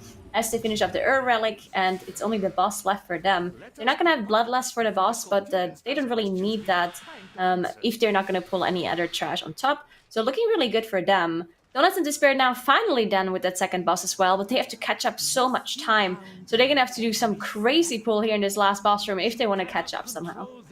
Yeah, I mean, you can look at the boss kill timers at the bottom of your screen here, add those up. I mean, they're an entire minute behind in the dungeon right now. They need Baldy to make a mistake. They need Baldy to either somehow full heal the boss or just flat out wipe in order to catch up in this dungeon. So all eyes right now are on Baldy. But Donuts and Despair looking like they're going for a big pull here. Are they going into the boss with this? They are. They're going for the same pull that Sloth went for earlier today. This is what they need to catch up in this dungeon. Important to note, neither teams are going to have the Bloodlust available unless it's like at the very end of the boss. So no major advantage there. Cryptic's taking a frontal, but he's able to stay alive because he's a Warlock. Nice to see that. The big thing to keep an eye on here. Unstable Rift casts for Donuts and Despair, as well as those Sanguine pools. Oh, they're in a Sanguine pool. The boss just took 2 ticks of healing, healed for 10%. That is not what you want to see when you're already behind in the dungeon. Oh no, Sanguine just really causing issues for Donuts and Despair, unfortunately. As Baldy has no issues at all. I think they handled Sanguine incredibly well on their side. As they're now in the intermission phase, and they're pulling those... So I actually... set that they're gonna have enough trash with the Star Seeker, but I was wrong. They did have to engage that last trash pack there that they had left in that back left corner. So they engaged it now, and they're dealing with it while finishing off Solia in that second phase. So they have to make sure that there's no more Sanguine healing going on to the boss, because that could cause them to lose a lot of time, and that might be what Donuts and Despair needs to catch up here. But it's only 3 trash mobs, so they should be able to deal with this if they use their mass grips and their CC properly to get Solia out. And notably, no Ring of Peace for Baldy. That's kind of the safest play for making sure there's no Sanguine healing on the boss. So they're going to have to use, like you said, that mass grip or just kiting the boss around. You could also wait until the boss teleports to the middle of the room and then kill off the trash. That's a safe time to do it as well. But looks like they're just going to be killing it off while they kite here. And while this is definitely not the easiest scenario to be in for the hunter that has to, actually be in melee range to do damage, in the end, it's not that big of a deal. They just have that one trash mob left as well. Look at Fired Up, getting incredibly low, but notably not rocking the Cauterize, so he's going to be totally fine. They have the Combustion available as well, so this boss is not going to be long for this world. Bloodlust is available in 40 seconds, but this boss is pretty much going to be dead by the time that comes up. Yeah, that actually caused quite a few issues for Baldy there, slowing down the damage on Solia quite a lot. Because there was so much healing that had to be done by JB and defensives that had to be used because of the star, the collapsing star that needed to be procced, and at the same time all of this trash that was about to die right below Solia as they were trying to kite it out of the Sanguine. But looking good now as they used that binding shot on that last at, trying to not get the Sanguine underneath the boss, and there we go. Boss should be going down here before the next intermission. And Donuts and Despair, I mean, they did manage to catch up quite a bit there at the very end, as they do have their Bloodlust back up now and did commit it immediately. But yeah, just too little too late because of all that Sanguine healing that they had to go off, as JB jumped so incredibly low and somehow managed to survive though. He was thinking, I haven't given them an angel this dungeon. Maybe at the last second we'll give him one. But it's not meant to be. A 0-death clean dungeon for Baldy here. 12 minutes almost on the dot, taking a 1-0 lead over Donuts and Despair in what is going to be a very close series. That was a great dungeon. On a razor's edge basically the entire time. And it was cool. Dragnos, you and I were talking about this while we were watching it, but different approaches to the dungeon in terms of team composition, and it was only kind of the most minor things that ended up making the difference. Yeah, I love that Fire Mage option out of Baldy, and a lot of their pathing was really informed by the fact that they had a very different plan for this dungeon. Looking at it initially with the affixes, with that Sanguine affix, the Ring of Peace from the Windwalker Monk that Baldy gave up by bringing in that mage seems like a really important resource, but they actually just did such a good job of managing their movement and planning for the Sanguine Affix, and I believe people were doing a really good job as well of targeting the correct mobs and really conscientiously playing against Sanguine, and I mean, that is really impressive that they were able to minimize Sanguine healing to the extent that they did without a Windwalker in the group, without a Ring of Peace. Yeah, it was just impeccable movement, impeccable execution.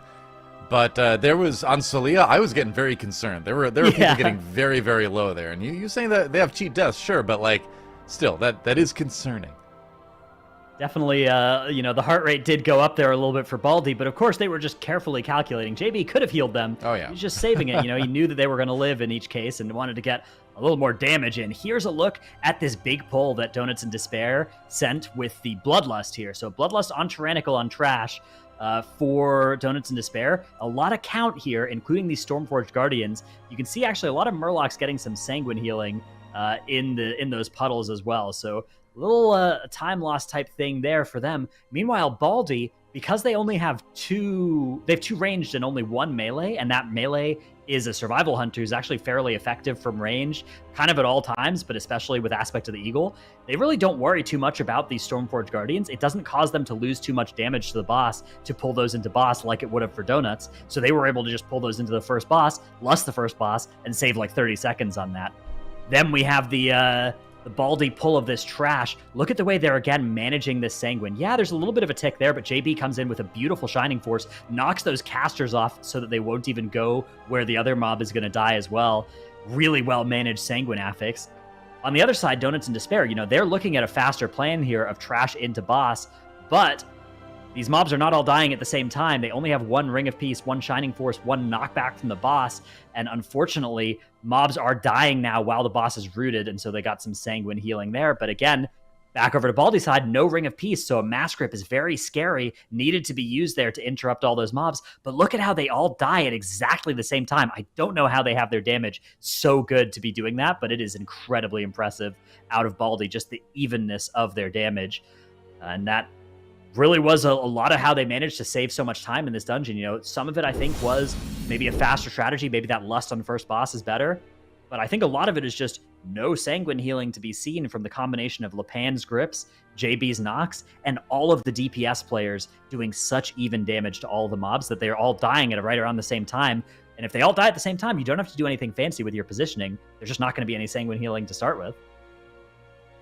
Yeah, exactly. So strong start for Baldy, and a performance that, you could see them maybe giving Echo a little bit of a run for their money if they can keep this level up throughout the tournament. I would love to see that. The pick'ems, the most even we've had so far this weekend, and, our huge sample size of 2 matches before this, but Baldy with a 58.5% lead, not bad, not bad. A lot of people, the thing is, Donuts in Despair, they're no strangers to victories after being down a little bit early. Even in terms of bracket, they went down to the lower bracket in Group C before they came back and beat Sloth to win that group. So they are down, but certainly not out yet. As we look at sure. Mist of Tuna side, we've seen it before between Echo and Sloth, and I really like that we have these kind of similar map pools now between the teams, right? Because we saw Sloth and Echo play Gambit and Mists, and now we're going to see Donuts and Despair and Baldy do the same thing. I quickly do want to say the time that Echo had in Gambit, because we can compare them now. So Echo cleared Gambit in 11 minutes 45, while we had Baldy with the 12 minutes and 6, right? So Echo's still slightly faster, but I do think that there's some things that Baldy could have improved as well. So definitely really close between those two teams. And when we look at Mist of Tuna Scythe, Echo did have a clear of 13 minutes and 16 seconds, so we'll see if either of those teams can beat it. One thing you have to consider, though, is, of course, the different maces, and depending which mace you get, you might be faster or slower, so it's not the best dungeon to compare the time in. Yeah, of course, both teams in any given map are always going to have the same maze as each other, but if you're comparing, Baldy versus Echo or something like that, right? That is where the comparison does fall apart, so definitely something that we do have to factor in whenever we're looking at Mists. So what do you think, Zyronic? Do you think we're going to see a tie series, or do you think we're going to see the 2-0 from Perplexed? I think that I mean, I think I have this on my pick'ems bracket. I think I have this as a 2-1 for Baldy. So, yeah, I think it could go either way. I think we could see Baldy just 2-0 right here, or we could easily see Donuts and Despair come back and make this the 3-game series. This is the closest series of the day, in my opinion. Both of these teams are so good and so evenly matched. But Baldy just looked a little bit better there. And it's one of the things I wanted to focus on for that last dungeon is like how much dungeon level played into that. Because if that was 1 key lower, Baldy doesn't get a second Bloodlust on that dungeon, and Donuts and Despair might come back and win it. So, like, these teams are actually, like, fine-tuning their strategies around the level of the dungeon. Like, they would actually have to change their Bloodlust strategy entirely if this was 1 or 2 key levels lower. So, I think that's an interesting observation for that dungeon in particular, but I think this Mists is pretty clean cut. There's not too much that you can do outside of the maze and pulling things through the walls, and I think it's going to come down to which of the teams is more efficient at not only pulling things through the walls, but keeping their bolstering managed. Sloth had issues with that earlier today. They ended up bolstering up a Gorge Goal at Mini Boss way too much, and it cost them so much time. Really need to focus on that in this dungeon. See if we get any sneaky Warlock ports down through the wall to avoid the avoid having to wait through the waterfall fall and all that kind of stuff too. Little things that make the difference. Yeah, one thing I want to say is that I actually think I want to change my prediction compared to what I had in Pick'ems. Just because after this first game, I saw how well Baldy handled Sanguine versus Donuts and Despair. And I think bolstering is a pretty similar affix to Sanguine, honestly, because it can slow you down so much if you don't handle it properly. And it really looked like Baldy has that down better. Like, they just executed it better with the damage, like just have more controlled damage onto the whole trash pack without having that Ring of Peace even, right? So they had one less tool to deal with Sanguine compared to Donuts and Despair and still handled it better. So I do think that that bolstering affix is probably going to go in favor of Baldy here, in my opinion. We'll find out. Map number 2 has begun. We'll see if Donuts and Despair can tie it up. All right, neither team going for a skip, though, going for this first trash pull, similar to what we saw Sloth do, so we're not going to see any interesting gateway tech, unless they decide to just do it after they pull the first trash pack, but that would be kind of weird, don't you think? Yeah, that definitely would be weird. I mean, I think we saw Sloth actually do that. They killed Woe and then still used the gate. It might be better because you have to path around the villagers because they have True Sight and they see you even through Woe, so it might still be like second or two faster. We'll see though. Interesting how well they dealt with the damage on the villager here on Baldy's side. You can see they're already done with the trash, while Donuts and Despair still had to deal with the villager a little bit longer because they didn't have as much focused target damage onto the villager. And notably, we see the first rogue of the global finals. So we have a Windwalker on Baldy's side and a rogue on Donuts and Despair's side. Okay, also notably, 2 things notable here. Donuts and Despair went for the gateway skip, Baldy did not. Baldy accidentally pulled this, right? Like, they didn't mean to pull this on for sure. I mean, it looked like they very deliberately walked into it. We never see this trash pack pulled. Huh. They're doing 3 bow breakers at the same time here. What? Did they Shadow Melt them off? They must have Shadow Melted them off. Shaqib Shadow Melt. Oh, they were doing it just to get the Dismantler. Relic. Oh, yes. They were doing it just to get the relic buff. Interesting. Okay, that's really cool. Okay, so that's going to be something that'll help them catch up here. Now, because Donuts and Despair used the gateway to get over, they actually got to this trash pack a lot quicker than Baldy, but this Dismantler is going to help Baldy catch up, and it looks like they're actually going to specifically time this Dismantler kill so that they have the healing buff up when both bow breakers use their thrashes, so they're not going to have to actually worry too much about the healing on the group here. There's the buff, push the bow breakers. Everyone should be totally fine here during these thrashes. Look how healthy they're going to be here. They might have mistimed it just a little bit, but for the first half of these thrashes cast, they're going to be totally fine. Yeah, so I'm just going to explain this one more time because maybe some people missed it. So what Baldy just did is that both Lepan and Shaqib, and presumably also Fired Up, they pulled this trash pack that they usually always skip because there's a relic pack in there. They only finished off the relic. Then once the Dismantler spawned, they all dropped aggro or dropped combat by using Shadow Melt because they're playing Night Elves, and they have Feigned Death as well on the Hunter to reset aggro on the trash pack, but they kept aggro with the Dismantler to get that extra CDR, which is a really, really cool strategy. And now we see both of the teams are done with the trash and they are engaging the boss to basically the same time. So we'll see how fast they can finish this off, as both of them were holding on to their bloodlust for the boss. Yeah, I think the only advantage that we're seeing for Donuts and Despair is actually just travel time due to Gateway. whereas Baldy had to spend their time running around the true sight radius of the trees, like you said earlier. So Donuts and Despair securing themselves just like maybe a 5-second advantage because of that skip here. Both teams very close, and it can very well come down to here how good their focus damage is on this damage burn phase on Ingram Malik. Let's see what that Rogue brings to the table here. Fear going off for Donuts and Despair. It's going to be going off in a short couple of seconds for Baldy here, and then both teams are going to be going into that damage up phase. Of course, once Droman reaches 20%, it'll put a large damage increase, taking debuff on Ingram Malik. The teams will go ham on the boss. You can see Donuts of Despair already into that phase here. Boss dropping incredibly low, way below the point, lead to one phase. Can they just kill it in the damage amp phase here, though? Sub 10%? Oh, not quite, Definitely but the boss is can. all but dead. Here goes Baldy as well. Can they get the boss even lower? It doesn't quite look like it's going to be very close, though.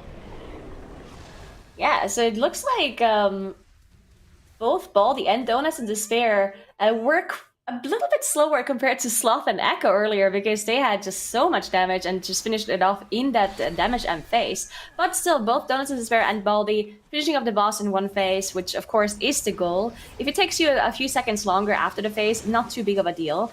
So now both of them moving into that maze area. Baldy's still a little bit behind.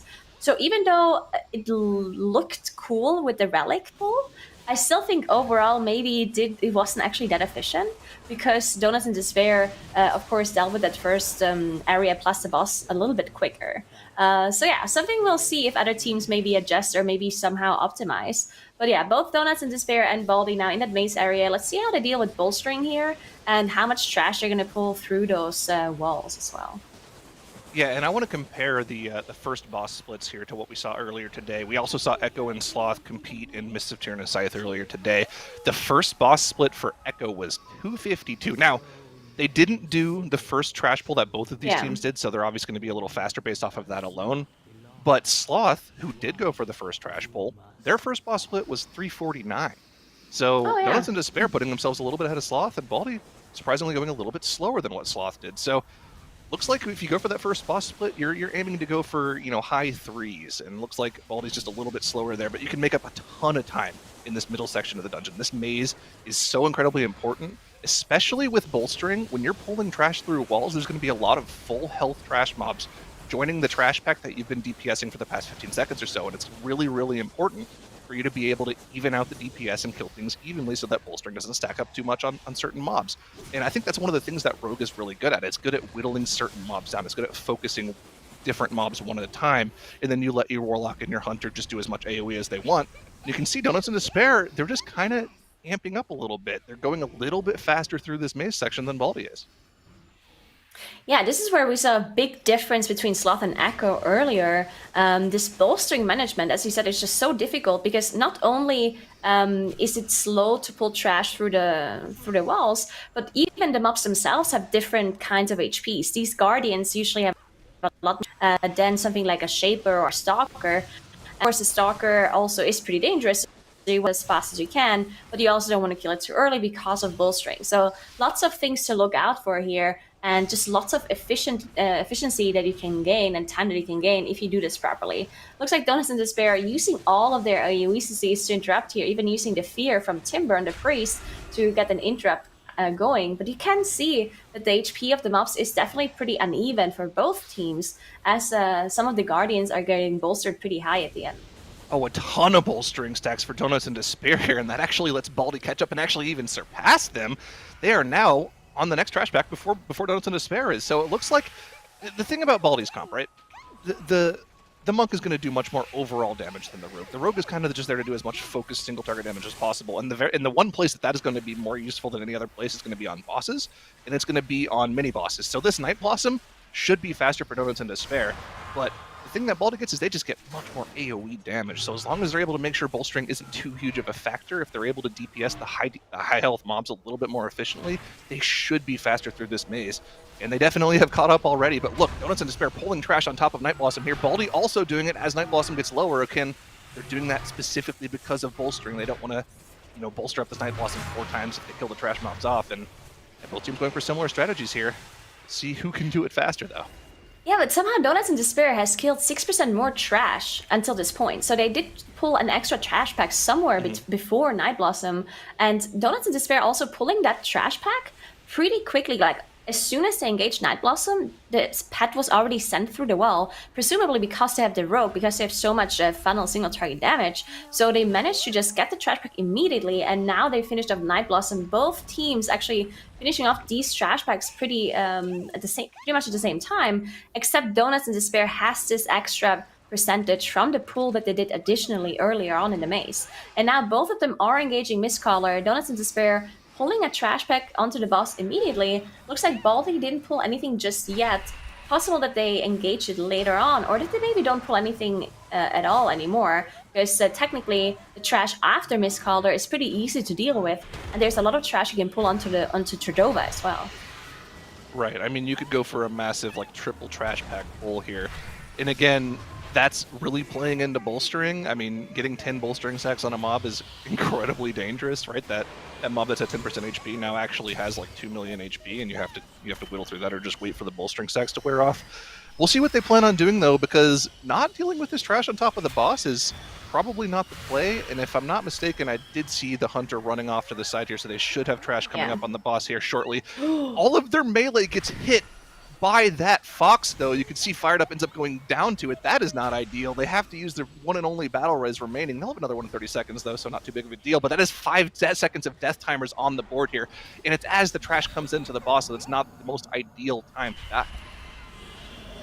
Yeah, I do like the fact that they're adjusting the time when to pull the trash, because it's possible that they were waiting for certain offensive cooldowns, waiting for like things to calm down a little bit, because the second phase for Mistcaller is a bit longer in between, so you just have more time to deal with the trash before that intermission phase starts again, because the intermission phase can be annoying. Lip actually proccing the pot here and goes down. They do have a battle res available as it just came back up, but they have to be incredibly careful now. I think it was just a bunch of bolstering stacks on these defenders, casting that frontal spear, basically one-shotting Lip there on the Warlock, unfortunately. So yeah, Donuts and Despair quite a bit in the lead now. All eyes on them as they're about to get that last Mistcaller intermission phase. And looking at the trash percentage, they also need 6% less trash after the boss, but it's still incredibly close between those two teams. Yeah, not only a commanding lead, which is important, of course, but Baldy also has no safety net anymore, right? The seed is gone for Lip. They don't have any battle reses available. If any major mistakes happen, any more deaths, they're just dead in the water pretty much, and they need Donuts and Despair to make a huge mistake to get back into this dungeon here. Donuts and Despair, like you said, very much in the driver's seat. Let's see if they're going to go for a little bit of that Echo Tech here once Mistcaller goes down. Of course, they have to deal with this Illusionary Clone that's just about to go down now, but again, when Mistcaller dies, there's a wall that you have to wait for RP to resolve, to go away, right? This wall right here. No, they're not going to do it. If you run off to the left, you know, after the maze opens up behind you, you can technically save just a little bit of time. But I guess it's kind of just more important for most teams to be like, all right, save mental, get myself prepped for the last section of the dungeon here. Not that big of a deal. Yeah, it's also like, yes, you gain 4 seconds, but it also means you're not gonna click that safety net here, right? Which doesn't look like Donuts and Despair did click it. At least I'm not sure if anyone walked off there. I guess the only Night Fae is Cryptics, so since you didn't go there, they didn't actually engage that respawn point. But yeah, so if you're not going to click it anyway, I do think using the skip makes a lot of sense. But now they're using the Shroud, actually, to skip quite a lot of trash here. Keep in mind, they only have that 23% left that they have to deal with. They might even engage all of this onto the boss and just deal with all of this in one pool, as Yip just gathers up everything and everyone else still on those mounts because they used those that Shroud earlier, and they're definitely going to engage Tredova on top of all of this. This can be incredibly dangerous as they don't have Bloodlust available. No Bloodlust for at least another minute here for Donuts and Despair, so let's see how this goes. You can see the health bars across the board are incredibly low. There's a lot of potential group damage that goes out here. The volatile acid from those acid golds can do a lot of damage to the groups. You can see Cryptix committing his Dark Pact to just making sure his healer doesn't have to do too much to keep him alive here. And once the mechanics from the boss start going out as well, it's going to be really dangerous. Cryptix dropping super low, but he doesn't end up proccing the seed, which is going to be useful to have later on. The thing to keep an eye on is these bolstering stacks once they start killing off the mobs. Are they going to be able to live through that? Got to keep an eye on Yips. Doesn't actually have the Dancing Room weapon up just yet, but it is coming off cooldown, so we'll have that in the back pocket to help him out. There it is. We'll have that up for a while unless something goes horribly wrong. Notably, it is kind of hard to keep it up when you're kiting around. I've heard a lot of tanks have issues with that, especially during things like Necrotic Week, so this is a very difficult pull for the tanks to pull off. But it's going well for them so far. Yeah, finally they got the down, so they got some breathing room there. But yeah, they had some issues with aggro at the start of this pool, because Timber got a deconstruct from the Dismantler on him and just barely survived, with Guardian Angel being used on himself. So really well done there, but that meant because the aggro was not on Yip, a lot of the mobs were running around, and that caused issues with bolstering. You can see the mobs are still alive, do have a few bolstering stacks, so yeah, very dangerous. A lot of tank damage coming in on Yip, but it looks like they have recovered. The boss is incredibly low. It really looked like they're totally focusing the boss and just passively cleaving down all of this trash that is still alive. This is an incredibly fast run by Donuts in Despair, as Baldy now did also engage Shadova, but it's probably going to be too little too late, as Donuts in Despair now pulls even more trash on top of Tradova for that last 5% of enemy forces that they need. And I mean, this is just the element for the Rogue here. All pure single target damage here, just Shuriken Storm, eviscerate, over and over and over and over again, just pure single target damage here. That's why their boss went down so quickly. Like, you know, we almost didn't even notice it. It was at 20% before we were like actually paying attention to it. Just have to deal with these final couple of trash mobs, and this is a pretty fast dungeon. We got to compare this to Echo though. What was Echo's time in Mists earlier on today? Looks like it was a, geez, it was a 13-16. I believe they had a different maze route though, so it's hard to really they had a different compare, maze. but still, a 0-death run for Donuts in Despair, and they're taking our second map and sending us to a game-deciding Game 3. This is going to be a tough one. I mean, you weren't lying when you said this is going to be one of the closest series of the day, if not the closest, and Donuts in Despair makes it exactly that, with a win in Mists, and playing it very, very cleanly, massive pulls, doing great stuff, and yeah, I'd say it seems like it's kind of anyone's game at this point. Yeah, Donuts looking really strong here. This is what I was expecting out of them. And Nagora, like you mentioned, you know, the similarity between the bolstering and sanguine affixes was a little bit of a worry for Donuts and Despair fans going into this map, but they looked really good, not just against that affix, but also just their general dungeon having looked really strong to me. I was glad to see the way that they were handling those bosses, and the amount of burst they were deploying on the first boss, for instance. I mean, it was crazy. Oh yeah. So, Nagura, did you feel like that did kind of come into play the way you were expecting, like that? Yeah, I mean, I definitely knew that Donuts and Despair is a really good team. I think they really showed up in this Mists, and I think it had a lot to do with strategy as well, because the way they got the trash percentage was just really efficient by Donuts and Despair, and I think Baldy maybe, like, it looked really interesting, like the way they pulled that relic at the very start, but then in the end it was just not more efficient, right? It seemed like a cool idea, but in the end it just didn't work out for them, and it just like lost them more time than they actually gained from having that extra CDR. And in the end, Donuts in Despair having more trash pulls in that maze and getting extra trash percentages there just really worked out for them. Yeah, a couple deaths for Baldy as well, as we get into the replays too, that are something to clean up for the next one. Yeah, so here's that gateway. This gateway does still work. You just have to precisely position it. If you position it and it doesn't quite work, you can also try jumping and clicking on it. But if you do it in that spot, it'll always work.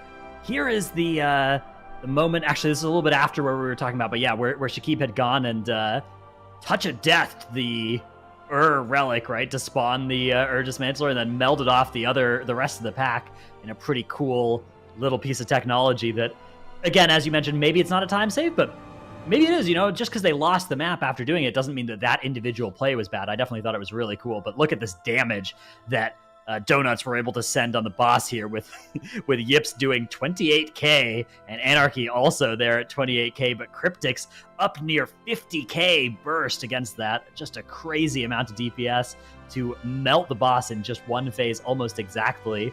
And again, just the way that they were pulling here, you know, getting to Mistcaller, percent ahead, a few percent ahead compared to Baldy, getting this trash right on pull, which is efficient for damage as well. This is something you never used to be able to do against bolstering, but with bolstering no longer affecting bosses, Donuts in Despair really capitalized and pulled trash onto the second and third boss for a lot of extra value.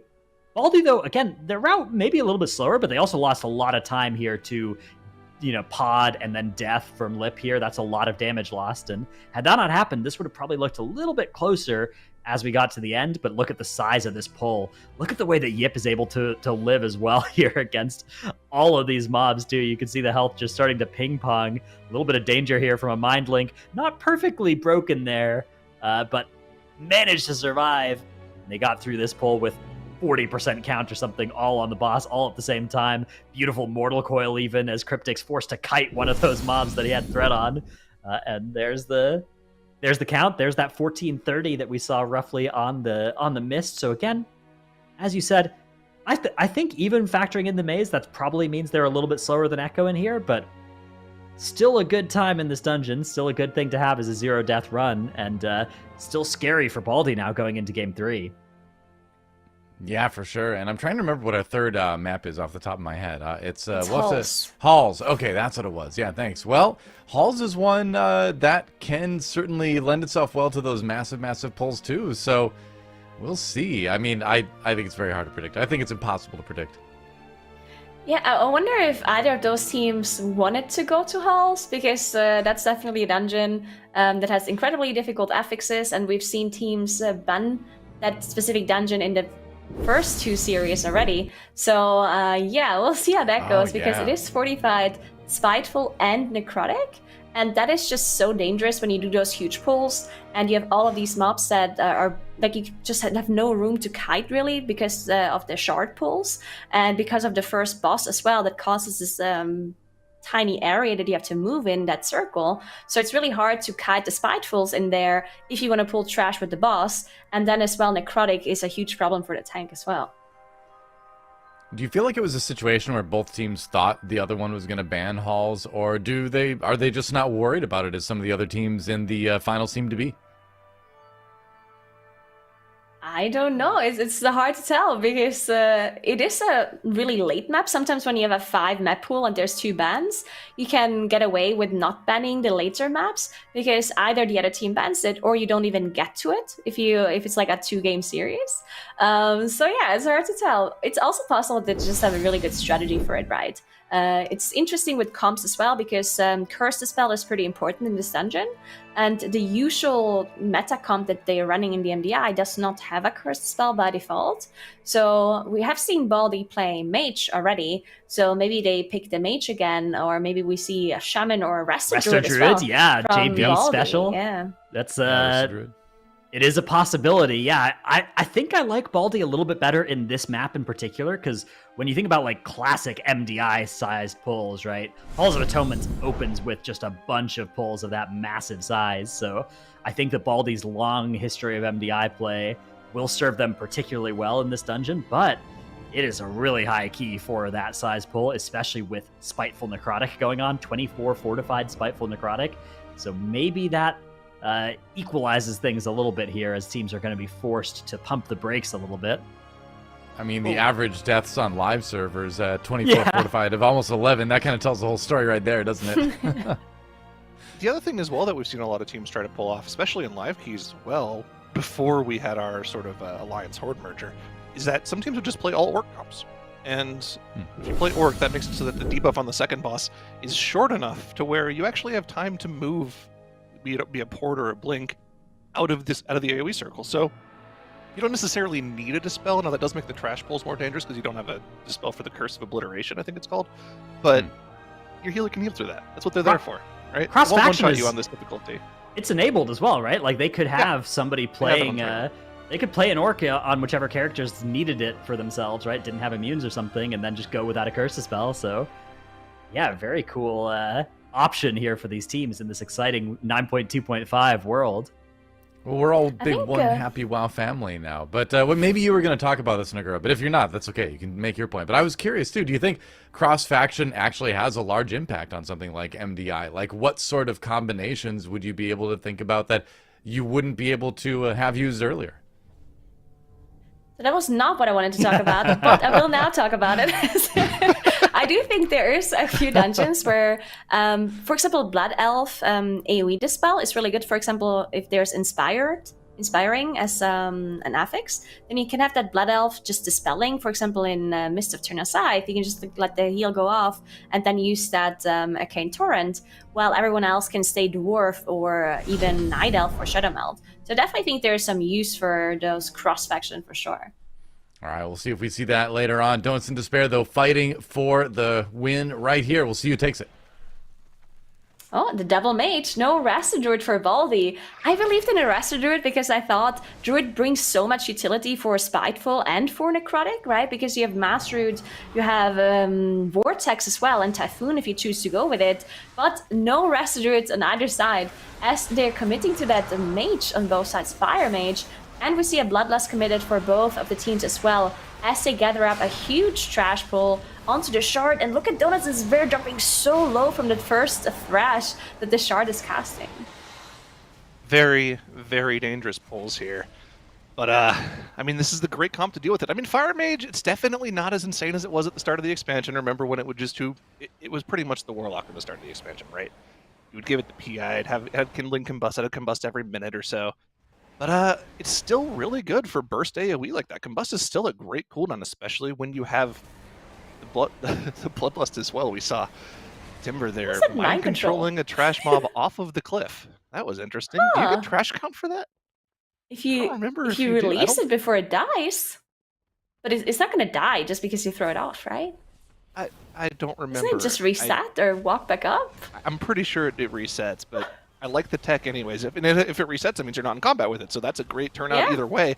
But Baldy is definitely going a little bit faster here. Engage this trash pack probably a solid 10 seconds before Donuts in Despair did, and there's no comp difference here, right? It's going to come down to the actual play of the teams. I mean, that's kind of scary in its own right. There was a little bit of RNG, right? When you talk about Spiteful targeting the wrong player at the wrong time can be very, very impactful on the performance of your group. So we'll have to keep an eye on how Spiteful pans out for the teams, but it looks like it's going well for Baldy so far, almost through this trash pack, whereas Donuts Despair still has about a third of it left to go through. Yeah, both of the Warlocks, of course, playing Venthyr, so they can mind control those Stoneborns as well.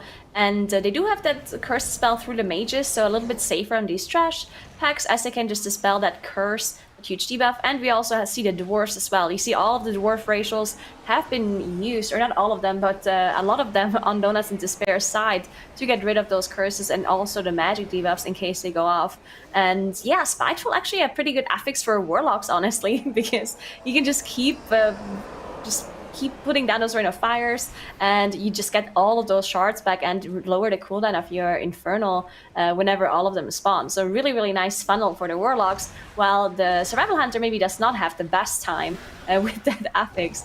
Yeah, both of the teams really close, as Donuts in Despair now is engaging that last shard on the left side of the screen, and they're looking really good. All of the defenses being popped here as the shard is casting that thrash, and they are trying to interrupt as many of those Obliterator casts as possible.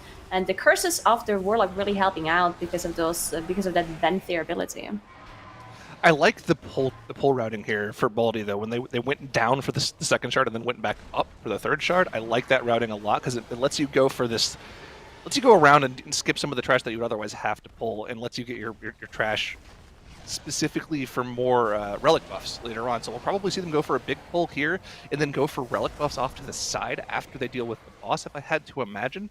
But they're also just going way faster too. A lot of Mind Soothes coming out so that JB can pull that Gargoyle up top and not have to worry about aggroing any extra trash. And now they're going to be going in for a massive trash pull. And if I'm not mistaken, they're going to be pulling the boss onto this. Once that anima bar on the very bottom gets to 100%, you can see they've now gotten both of the Stoneborns in as well. And the second that boss becomes available, we're going to see a misdirect from Shaq. And there it is, into the big AoE pull. Everything is available. The Infernal's already down. The Combustion's going to come out soon for Fired Up. And there it is. And we're going to see this trash pack get absolutely blitzed down. Check out the Warlock DPS here. 200k without Bloodlust. Yeah, and this is one of the most dangerous pulls in the whole dungeon because you have so little space to deal with all of this trash. You do have Necrotic and Spiteful as well. All of that needs to be handled while dealing with the boss's mechanics and also dealing with all of this trash's mechanics. So definitely really hard on the tank. You can see Lapan did use that Dwarf Racial to reset the Necrotic and is now kiting the mobs to get as few stacks as possible onto him. Dealt with that trash pack so fast though. They also had those two Stoneborns mind controlled as well to get that extra damage and the damage reduction as well. And now they picked up that third Stoneborn to get extra damage, plus that Relic Pack, as you just mentioned. So they're gonna cleave down those mobs plus the relics, probably getting Woe to be able to skip to the next boss right after this trash pack is down. So really, really efficient by Baldy. Donuts and Despair are doing the same thing on their side, and look how much boss damage they actually had on Donuts and Despair's side. They caught up quite a bit. Yeah, they caught up a lot on the boss. Baldy notably spent a lot of time setting up that pole. And I think that was due to the routing, right? When they dealt with the third shard, they had a lot of trash to kind of traverse and skip around, whereas Donuts and Despair could just head straight into the pole once they got their loyal Stoneborns ready. So I liked the pole routing like early on, but it definitely let Donuts and Despair get back into a little bit. Now, of course, Donuts and Despair has to make the same movements that Baldy made over to these trash packs, so it's losing them out a little bit on boss damage, but they definitely have made up a little bit of ground during this boss, just to having a little bit more efficient movement through the dungeon. Let's see what the overall difference is going to be here when they kill the boss. It looks like it's going to be about 15 to 20 seconds here. Now, notably, Baldy doesn't have all the trash count they need before they get to the second boss. You need to have about 79 and change % when you engage with the second boss, so they're going to need to pull something here. Otherwise, they're going to be missing trash count. Yeah, Lit did move off to the right side and did use that Venthyr mind control to get the last Stoneborn in to help them get more damage onto Echelon. Yeah, it looks like they didn't... Oh yeah, they have one slasher, right? Yeah, so they're pulling one slasher on top of Echelon to get that last percentage that they need. Pretty efficient because they do get cleave as well, and the Warlock is going to be Ring of Firing a lot on this boss anyway because of the small ads that are spawning. So pretty nice extra trash that they're getting here. As Donuts and Despair are about to catch up, it looks like they killed the wrong relic or it ran out. So they actually have to use Invis pots to skip past this, unfortunately for them. And that also means that they're not going to be able to pick up the Stoneborn, because you can only pick it up when you have the Woe buff on the Warlock. So they're going to miss out on that extra damage. And they need even more trash count. They're going to need at least 2 of these slashers, or maybe a slasher plus a small pack, because they're only at 74%. So, man, we're seeing... Okay, but what they are getting is an extra relic pack. So that's interesting. Oh. But this is going to be a lot more dangerous. They've got a Dark Blade in there that's going to be deadly thrusting it in the direction of the tank. They've got an Obliterator then, which means they've got to be interrupting casts during the boss as well. So the difficulty of the beginning of this boss has gone up exponentially for Donuts and Despair. And like, missing the Woe buff doesn't seem like that big of a deal, but it probably cost them an extra 20 seconds of travel time. That Woe buff gives you so much movement speed. It's higher than mount travel speed. And in the time that we've been talking about this, Baldy has gotten the boss already down to 10%, so they've opened up this gap to a huge advantage. Yeah, one thing that I wonder though, they pulled so much trash. Is it maybe possible for Donuts and Despair to skip some trash after this? Like maybe they kill the Woe relic here late and then... Okay, no, they're not going to do that. I don't think so. But that technically would be a possibility. If you pull enough trash in the first area and then pull, like basically kill Woe late on Echelon and skip all the way to the third boss. But not sure if that's even efficient because the third boss is pretty easy and you can just pull trash on top of it. So yeah, Baldy though, they are already done. And the found dropping incredibly low. Does have the Dwarf Racial available, doesn't want to commit to it though, because they are gathering up the rest of this trash here, presumably pulling it on top of the third boss. So Lepan needs to be a bit careful though, because he's going to stack up the Necrotic very quickly in just a second. So still has the Dwarf Racial available in case he needs it, but this is incredibly hard on the tank, as the Purgatory proc pretty fast. Yeah, let's focus on Baldy here. This is going to be the make or break pull of the dungeon. If they're able to get through this pull, they will have all but secured themselves this series, but it is incredibly dangerous. Necrotic is going to be a huge deal. You see the GS committed there to keep Lepan alive. He almost went down, but that priest keeping him alive just barely. They need to kill this trash off because he has no more ways to remove those necrotic stacks. He just has to hope that he parries them all off with that dancing rune weapon. This is not over just yet, and it's really hard to kite this around because there's range mobs in here too that will be shooting at your tank too, so you really have to make sure that you're doing a great job interrupting the cast, making sure that everything is CC'd for your tank. He's doing a great job keeping his necrotic stacks low as well. Only at 10, that's never going to be dangerous, but JB does go down. He has the Angel Form available. He cancels it instantly. They're going to be able to get a Battle Res off on him because they have one available. It is available. Take the Res, JB. You're not in any danger. Looks like they're going to be safe. Only a Houndmaster alive. And they do have his Loyal Stoneborn available as well, but Lip goes down too, and they don't have a Battle Res for another 20 seconds. But problems for Donuts and Despair too, as their Hunter goes down at the start of the pull. Yeah, that means a lot of damage lost by the Hunter, unfortunately, as he goes down here at the very start. And Yeah, waiting for Lip to come back. Lip is so much damage on their side. Thankfully, a lot of the trash already dead, so they don't have to worry too much about that. He's the only one who can Yeah, he's... Exactly, yeah, true, you're right. That means they either have to wait for the battle rest and just... There we go, so immediately using the battle rest on Lip as he comes back up. Using that mind control as soon as he's alive to get that Stoneborn mind controlled, and now they're back on track. But they have to be incredibly careful now because they cannot afford any more mistakes for the rest of the dungeon without any of those battle rests available.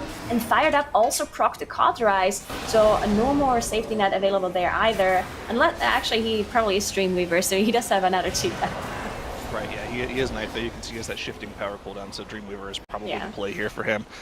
Now, the question is, do they have the cooldowns available to go for the mini-boss skip here? They've got the Stoneborn probably for another, let's see, 20 seconds or so to get that buff. Are they going to go for the Cigar one-shot here? Let's see. They move up to the top of the room. Looks like they're moving up. The Bloodlust is committed, so yes, they're going for the one-shot here. They need to kill this boss before the next time he does that AoE cast and pulls Invis in. This is a make-or-break moment. The Gargoyle's already gone, by the way, so they're missing out on that damage as well, so it's going to be a huge single-target DPS race here for Baldy. This dungeon is not over yet, Nakura, because if they're unable to get this skip down, Donuts and Despair could easily find their way back into this dungeon. Yeah, the boss is dropping incredibly fast, so it does look like they're going to have enough damage. There's the Communion. Unfortunately, that frontal is right on... Oh no, that's a full heal going off. I'm not sure if Lip didn't... Okay, that's probably just a mistake. Yeah, it looked like Lip didn't commit the Infernal, but I think it was committed. Just didn't look like it on... But yeah, this is definitely the time for Donuts and Despair to catch up here, technically, as they did now get the Stoneborn, and they're going to move it. Yeah, they might be able to get the one phase here in this mini-boss, which might be able to let them catch back up to Baldy. Let's see if they also commit the Bloodlust here for safety. And yes, they are. They are using the last. They have the full Stoneborn on their side, which means that they have a higher chance of actually getting the damage check done here. And I mean, this is going to come down to the wire here. I mean, it's all about this Inquisitor Cigar DPS check for Donuts and Despair. If they're able to kill it off before this Dark Communion cast, they've put themselves into the lead over Baldy here. And remember, Baldy has more deaths on the board and no battle res is available, so it's all going to come down to the final boss. And it's not even going to be close. Inquisitor Cigar is not even going to start to cast Dark Communion for Donuts and Despair, and they're through the mini-boss and on their way to the boss. They have catapulted themselves ahead of Baldy at the final point in this Halls of Atonement dungeon. Can they keep it together on Lord Chamberlain, though? This is so good for them as well because they finished off the Vi relic. That means they have the haste stuff still to go until Lord Chamberlain, and now they kill off the relic here. So they have the Vi plus on the boss here, which is going to be a huge damage gain for them. And they also have a battle rest available on their side in case something does go wrong. Baldy now also engaging Lord Chamberlain, but they don't have that Vi buff on them, and they now did finish off the relic as well. But yeah, this is definitely Donuts and Despair in the lead, and the 5 seconds extra penalty in favor of Donuts and Despair because Baldy had that extra death. Well, it's going to come down to a pure single target DPS race here with a 5-second advantage for Donuts and Despair here, and you can see they have about a 10% advantage on the boss so far. We're going to have to see some of that world first racer DPS coming out from Baldy, or it's going to be what the victims say is an upset here for Donuts and Despair. Gap is slowly being closed by Baldy here, now within 7%, but remember, they actually have to get ahead of Donuts and Despair here, Nakura.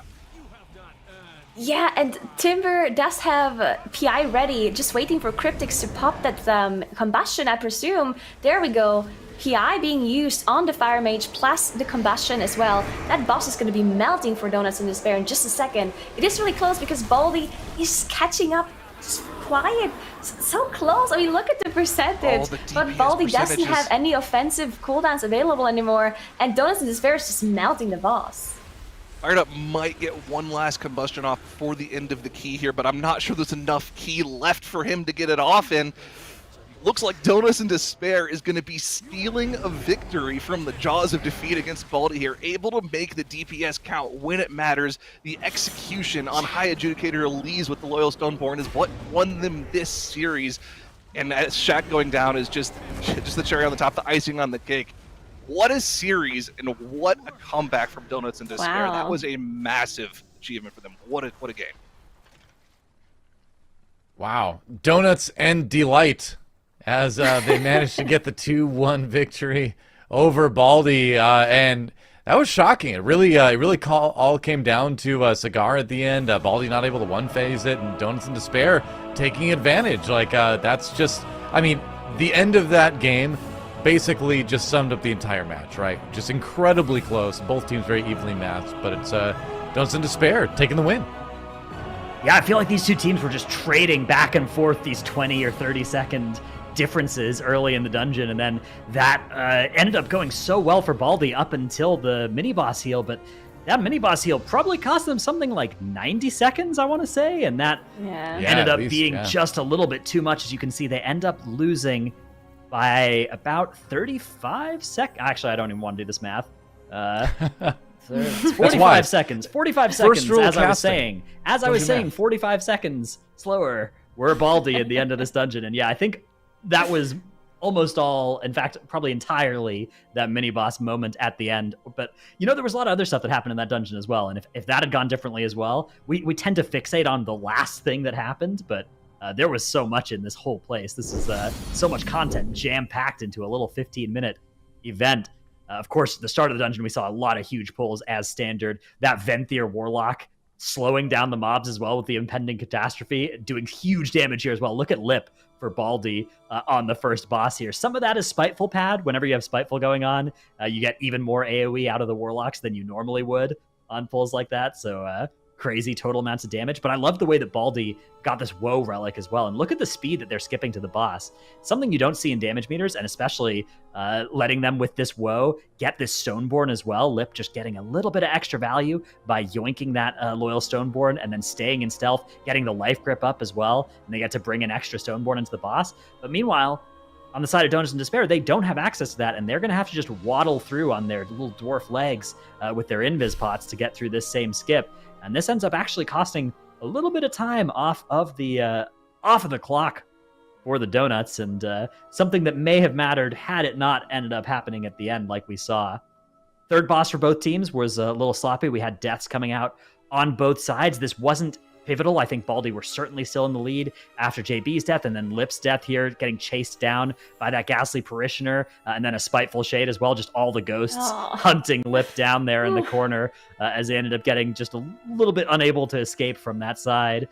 But we had Smack going down as well for Donuts in Despair. So similarly sloppy boss encounter for both teams. They both ended up having the battle reses to recover it, but it did cost both a little bit of time. But here is that heal right on Cigar that we were talking about for Baldy, that this is just so bad for them, because once it gets the first heal, not only do you have to DPS the boss again, but you have to go and kill all the other souls, because there's no shot you're going to be able to beat the third Dark Communion if you can't beat the second one from that point. So everybody just has to go and kill all those souls, whereas meanwhile on the side of Donuts in Despair, they did such a good job of getting all of this damage onto Cigar and just killing it before it got that second cast with the Bloodlust, with all of those offensives. Really, really well done by them. And that ended up being definitely the biggest single time difference between the two teams, was the Inquisitor Cigar. And, you know, like 4 or 5, I'd say, moderate things that went better for Baldy, where they gained maybe 10, 15 seconds each. And then 90 seconds, 100 seconds there for Donuts in Despair ends up deciding the game. Yeah, it just shows kind of the risks you run. You're sad? Why are you sad? Hiccups are ruined. Ooh, I was sweating. I had I Donuts. think Donuts in Despair. Yeah, I had Donuts 2-0 here. I was sweating after game 1. I think I was 2-1. Yeah. Maybe you shouldn't have. A perfect pick right now. Crazy. Well, Zai, maybe you shouldn't have brought out the victory cigar so early. That's right. I'll be here all weekend. You know, I do understand now why Hulse seems to be such a difficult dungeon, though, right? Because so many pulls seemed just so close, and some of them didn't work out at all, right? You have these Spiteful Shades running around everywhere. You have the tank almost dying all the time with all of those necrotic stacks. So yeah, this dungeon definitely is really hard to execute. There's a lot that can go wrong. You know, there's a lot of big pulls where if it goes devastatingly wrong, it's that's the dungeon, right? And one of those happened to go wrong for Baldy, and that's all it took. Yeah. Wow. So, 2-1 victory for Donuts in Despair. And, you know, sometimes the picking percentages don't quite line up. I had Baldy as well. So, you know, you're not the only one. You're still doing better than me because I picked Longming. But, you know, that's all right. Because next up, we got our final match of the day. I can't believe we're already to the final match of the day. It feels like things have flown by today. But it's going to be MONKA versus OMEGALUL. So OMEGALUL coming up from the last chance qualifier, last stand qualifier to get back here. Let's see if they can continue to earn their place here at the Global Finals. It should be a great series, though. Any early prediction attempts out there? Anyone want to take a guess? What did I have? I feel like for this? Let me see. I have MONKA for this I also one. don't remember what I picked. Yeah, I think I I have picked MONKA. I have think I MONKA picked 2-1. MONKA looked so Yeah, good. I have MONKA 2-1, yeah. In their weekend, but remember. OMEGALUL looked really good as well in the last stand. So, yeah, I mean, there's no weak teams in this bracket, right? There's no pick'ems that you can make that are indefensible, in my opinion, because the caliber of all these teams is so. Despite your best efforts, though, I was gonna say. I'm working on it, yeah. But you're right, it's the global finals, right? We've got the best teams from around the world here competing, and the level of play has definitely matched that. So do not go anywhere when we come back. The final match of day 1 of the Mythic Dungeon International Global Finals for Shadowlands Season 3. It's going to be great. Don't miss it. See you in a few.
And we have returned once again at the Mythic Dungeon International Global Finals. Your host, Doey, here, along with Dratnos Makes and Tettles, as we look ahead to our final series of the day. I can't believe it. I can't believe it. We're already here. It's MONKA versus OMEGALUL. This should be a good one, too, because OMEGALUL did well, but they couldn't quite make it through their group. They came back with a vengeance, made it through the punishing Last Stand tournament, and here they are facing off against MONKA, who's a very scary team with a very scary logo. And it's tough to predict. I think a lot of people leaning MONKA, but anyone want to be willing to pick OMEGALUL going into this one? Well, anyone? I think I kind of already did. To be fair, all right. I don't remember doing it, so... Sure, okay. Tell me more. Rough night? That's why I never do my pick'ems in my sleep. I just looked at my pick'ems again, and I remembered that I did like 2-1 for the series, so I figured it would be a close one. But in my mind, I thought I had said 2-1 for MONKA. However, I did say 2-1 for OMEGALUL, so that's what I'm going to rep today. Yeah, all right. This is actually a closer pick'em than our last series, though. 55-45, so the audience is very split on this one. We got some names on both teams, but also teams that are new as teams, right? Yeah, and here's our all-day ones. You can see, indeed, we've gone from the least close to the most close. 0.3. Over the course of the day, yeah. I'm starting off with that 0.3% for SLOTH, who played very well. Let's not forget as well, and will be a force in the lower bracket. But we got OMEGALUL. That's Dr. J's team, which has meant something different in every MDI going back the last several seasons, right? Every time he assembles a new superhero team. This time he's got Ricky, Tobo, Igloo, and LaMike alongside him. Up against them are MONKA, who's got Mode, Skylark, RX, Maystein, and Krim as well. So some names you may recognize from both teams as well, having a little bit of a kind of international, dream team vibe to them. I think that for me, whenever we were watching the Cup weekends, MONKA looked incredibly, incredibly strong. They put up some quite potent times, and it's one of those things that they were a team that they seemed the most consistent out of most of the teams that we've seen, to the point where I could even see them getting first or second coming out of this whole entire weekend. Whereas OMEGALUL in their Cup play, they were very inconsistent. They were able to put up top tier times, but a lot of the time they weren't able to live, and their strategies were just a bit too aggressive, and they were getting punished for them. Having seen them in the Last Stand recently, they looked a lot better in the Last Stand. Granted, that format kind of played to their strengths a bit more, so I wonder if OMEGALUL has kind of shored up those weaknesses, and if they're going to be able to go toe-to-toe versus MONKA. Well, here's our bans. OMEGALUL banning out Halls of Atonement, and then Theater Pain banned by MONKA. So, starting on Spires again, can't avoid it. And we will see the Plaguefall and potentially the Mists. It feels like a rerun from the last dungeon I cast it. It was also Spires. I've been here before. Yeah. Well, we have the exact same map pool in matches 2 and 4 as is in 1 and 3 as well. Like both those were they were mirrored to each other, so we do get to do some good comparison, as you can see. Look at the beautiful symmetry of these map pools. Match 4. So aesthetic. Ooh. Yeah. That means we get to do some good comparison, though, even between all of our teams. We've got some maps that we're just seeing a lot of today, and then we've got a bunch of maps that aren't seeing at all any play today, and that we'll only see tomorrow, too. So it kind of gives us a little bit of a different vibe on each day. Why are a lot of teams banning HOA this weekend? Well, because it's scary. As opposed to the 25 Plaguefall? All right, anyways, we're into the we're already underway. Here we go, MONKA versus OMEGALUL. See who takes the early lead. Going right in, both of the teams not using Bloodlust just yet. It seems like they want to hold on to it like we saw before. But, there's some sanguine healing happening on the left side for MONKA. Interesting, though, even though you can see so much sanguine healing for MONKA on their healing meter, and basically none for OMEGALUL, MONKA are still able to get that pull done faster, and are already on their airplane here. Just looks like more damage. Airplane. Yeah, that's this is currently what airplanes are looking like. As MONKA now getting. Didn't you fly already this year? I feel like it was all kind of a blur, but I'm sure it was a pretty similar concept. Yeah. But yeah, this should be the bloodlust pull as Skylar goes in, pulls everything together here. This is going to be a lot of damage on the group, and everyone here is taking substantial damage as bloodlust is coming in, and they're trying to get those kicks in at the very right time. They need to interrupt perfectly, make sure nobody is getting anything through, and also be very careful with that sanguine healing, as there is one Goliath and you really do not want to heal him up, but the same thing is happening from OMEGALUL on the right side of the screen. Yeah, you gotta be careful here, especially of the bosses. If you heal either of the bosses, it does slow you down quite a bit. It's interesting because they like reflect damage taken to each other, but they don't actually reflect sanguine healing received. So if you do sanguine healing one, you just have to kill it by itself after the other boss dies for a little while, which can be a little bit of a pain, but MONKA have done a good job of minimizing their sanguine healing, as have OMEGALUL. OMEGALUL actually took a little bit more of a conservative approach to starting their pull. They didn't even go into boss for about 10 seconds while they were just getting that pull under control, whereas MONKA have just gone straight into it. Actually looks like they're going to be relatively even on kill time, though. OMEGALUL finding some extra damage somewhere in the tank here, and are only going to be something like 10 seconds or so behind where MONKA are at. And let's see what they decide to pull after the boss dies here, because we've seen some teams come with a different approach here. It looks like MONKA, actually with Skylark, yeah, they're just going right, so they aren't interested in grabbing any of that trash from the left-hand side like Perplexed did, and neither are OMEGALUL. Both teams are saying, you know what? We don't need any of that count over there. We just want to zoom through here, and we'll find our way to 100% enemy forces later in the dungeon. I really like that, to be honest, because on Fortified, those spare bros are really, really scary. So just going with the kitty cats is AK with me, and they're doing a fantastic job of that. MONKA finishing up the pull as OMEGALUL is just starting it, doing really, really well here, and will be able to move on in just a little bit. I'm really liking how this team is looking, and you were saying earlier that OMEGALUL is Dr. Jade's team, which is changing every MDI. And to be fair, MONKA is Mode's team, which is also changing every MDI so far. So I'm really excited who takes the cake today. Yeah, it's kind of like two team captains that are each just drafting a different a different dodgeball team every. They played together before as well, so. Yeah, that's true. So absolutely gonna be a thing to watch, a little narrative we have building in this series, as both teams now are gonna get a pull started on this right-hand platform. The Praetor, or the position of the patrol, is a little bit suboptimal here for if they'd wanted it to come in, which OMEGALUL do want those ether divers all coming into this pull, and so they are going to take a little while to come in and get grouped up. Meanwhile, MONKA actually have left that pull and are pulling it now.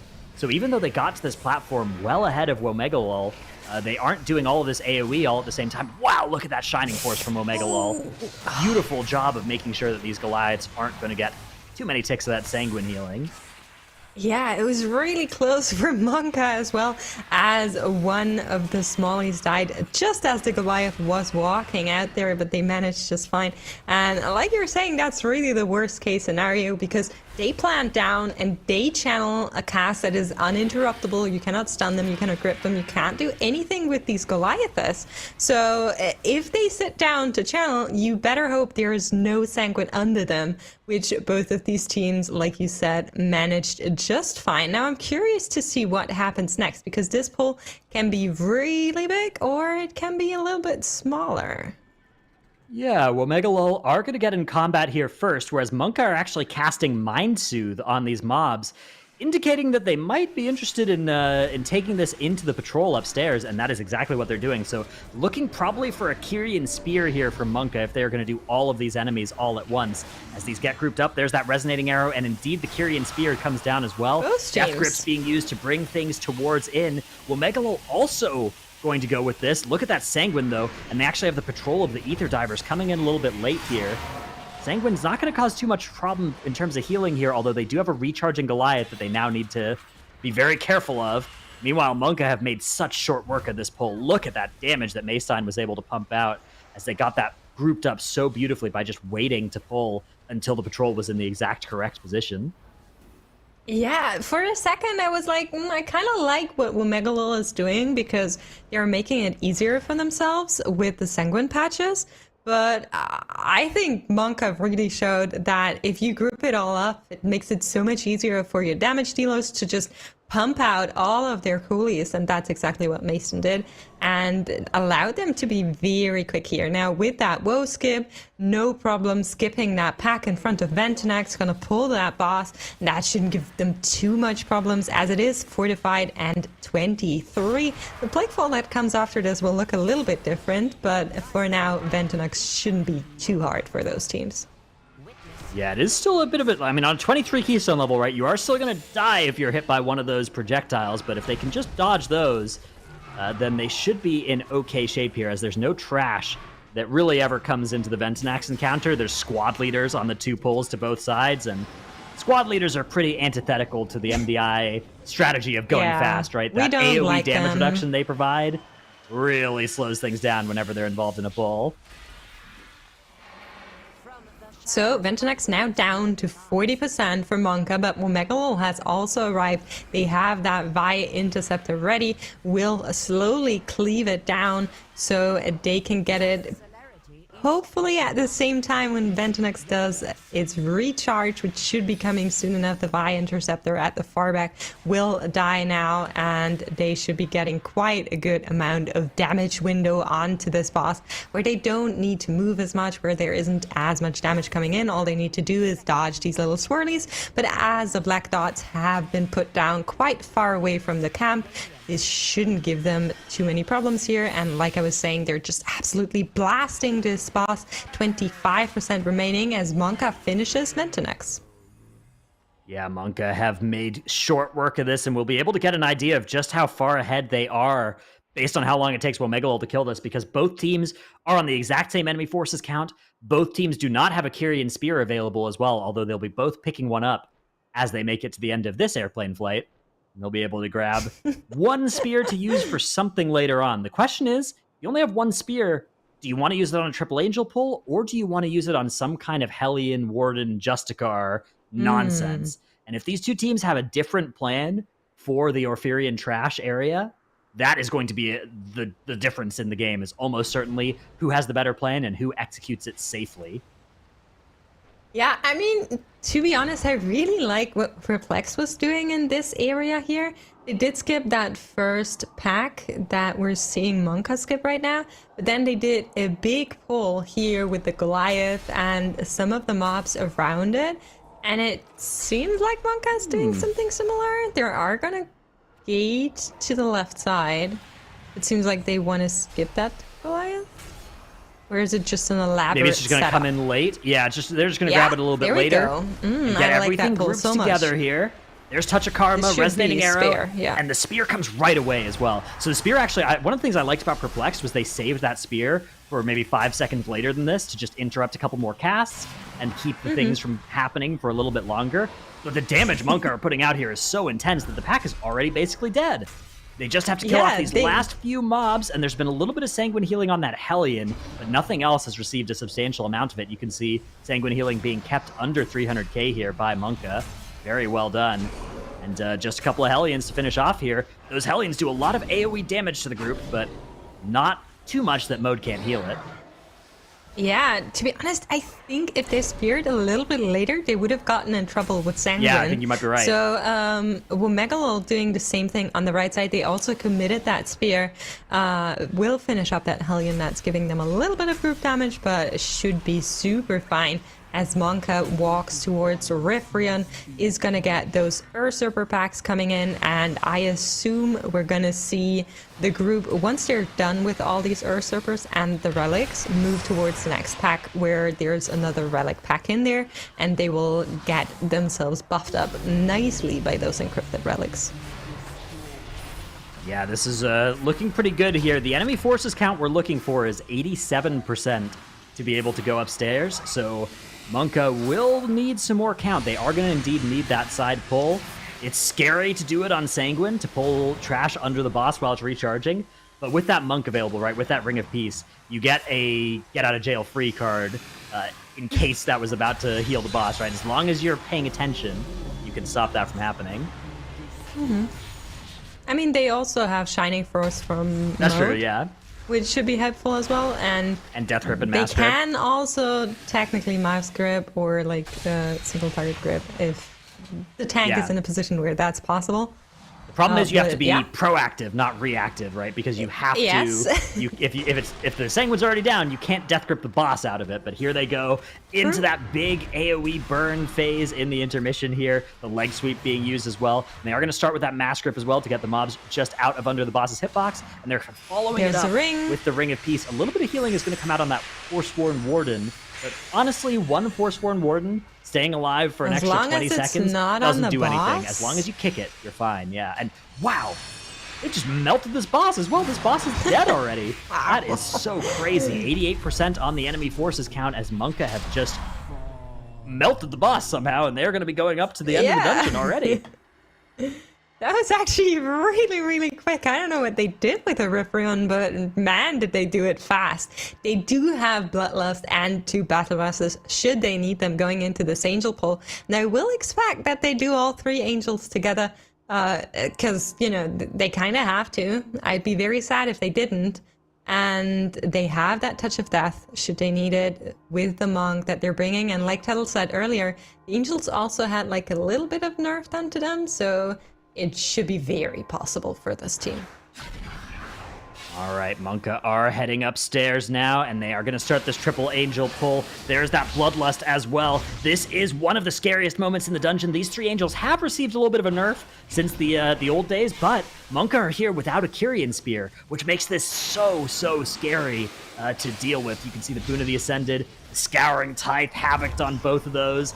A lot of cooldowns being sent here, but now those offensive cooldowns are expiring, and the team is going to have to start thinking carefully about when they commit their defensive cooldowns. You can see Unending Resolve already being deployed here.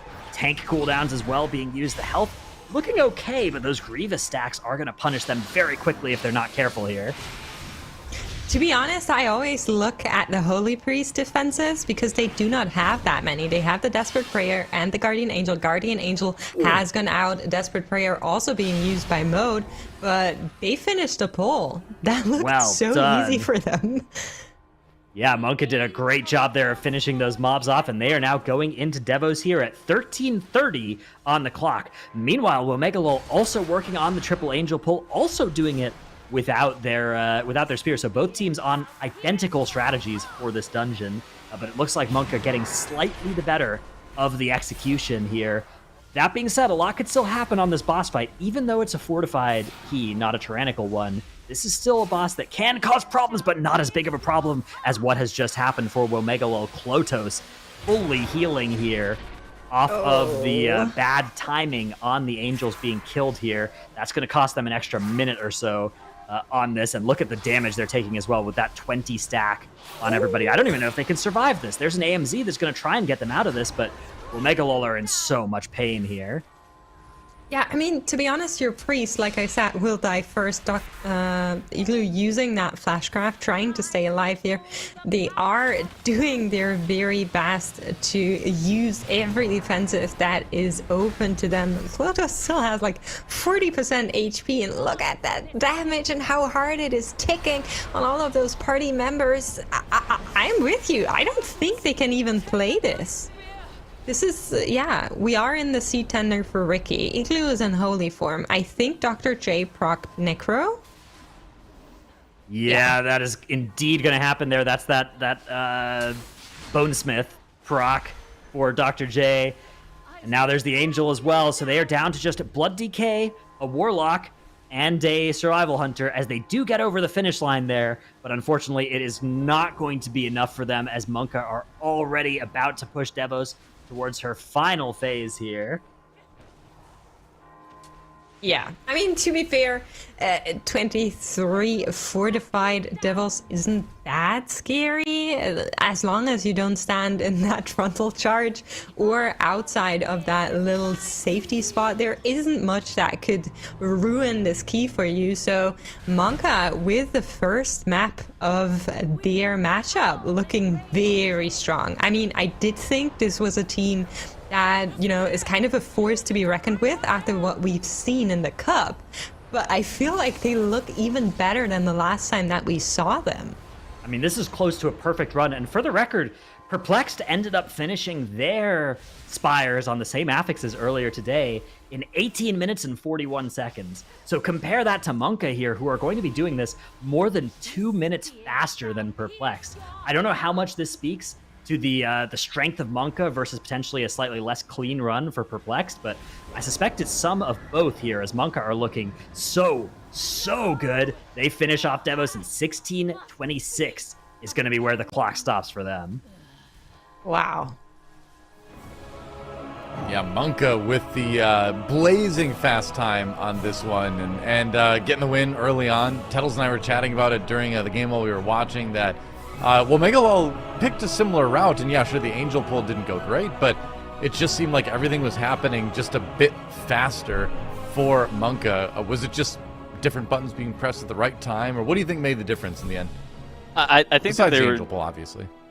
So the Angel pull was like solidified the victory for MONKA. Yeah.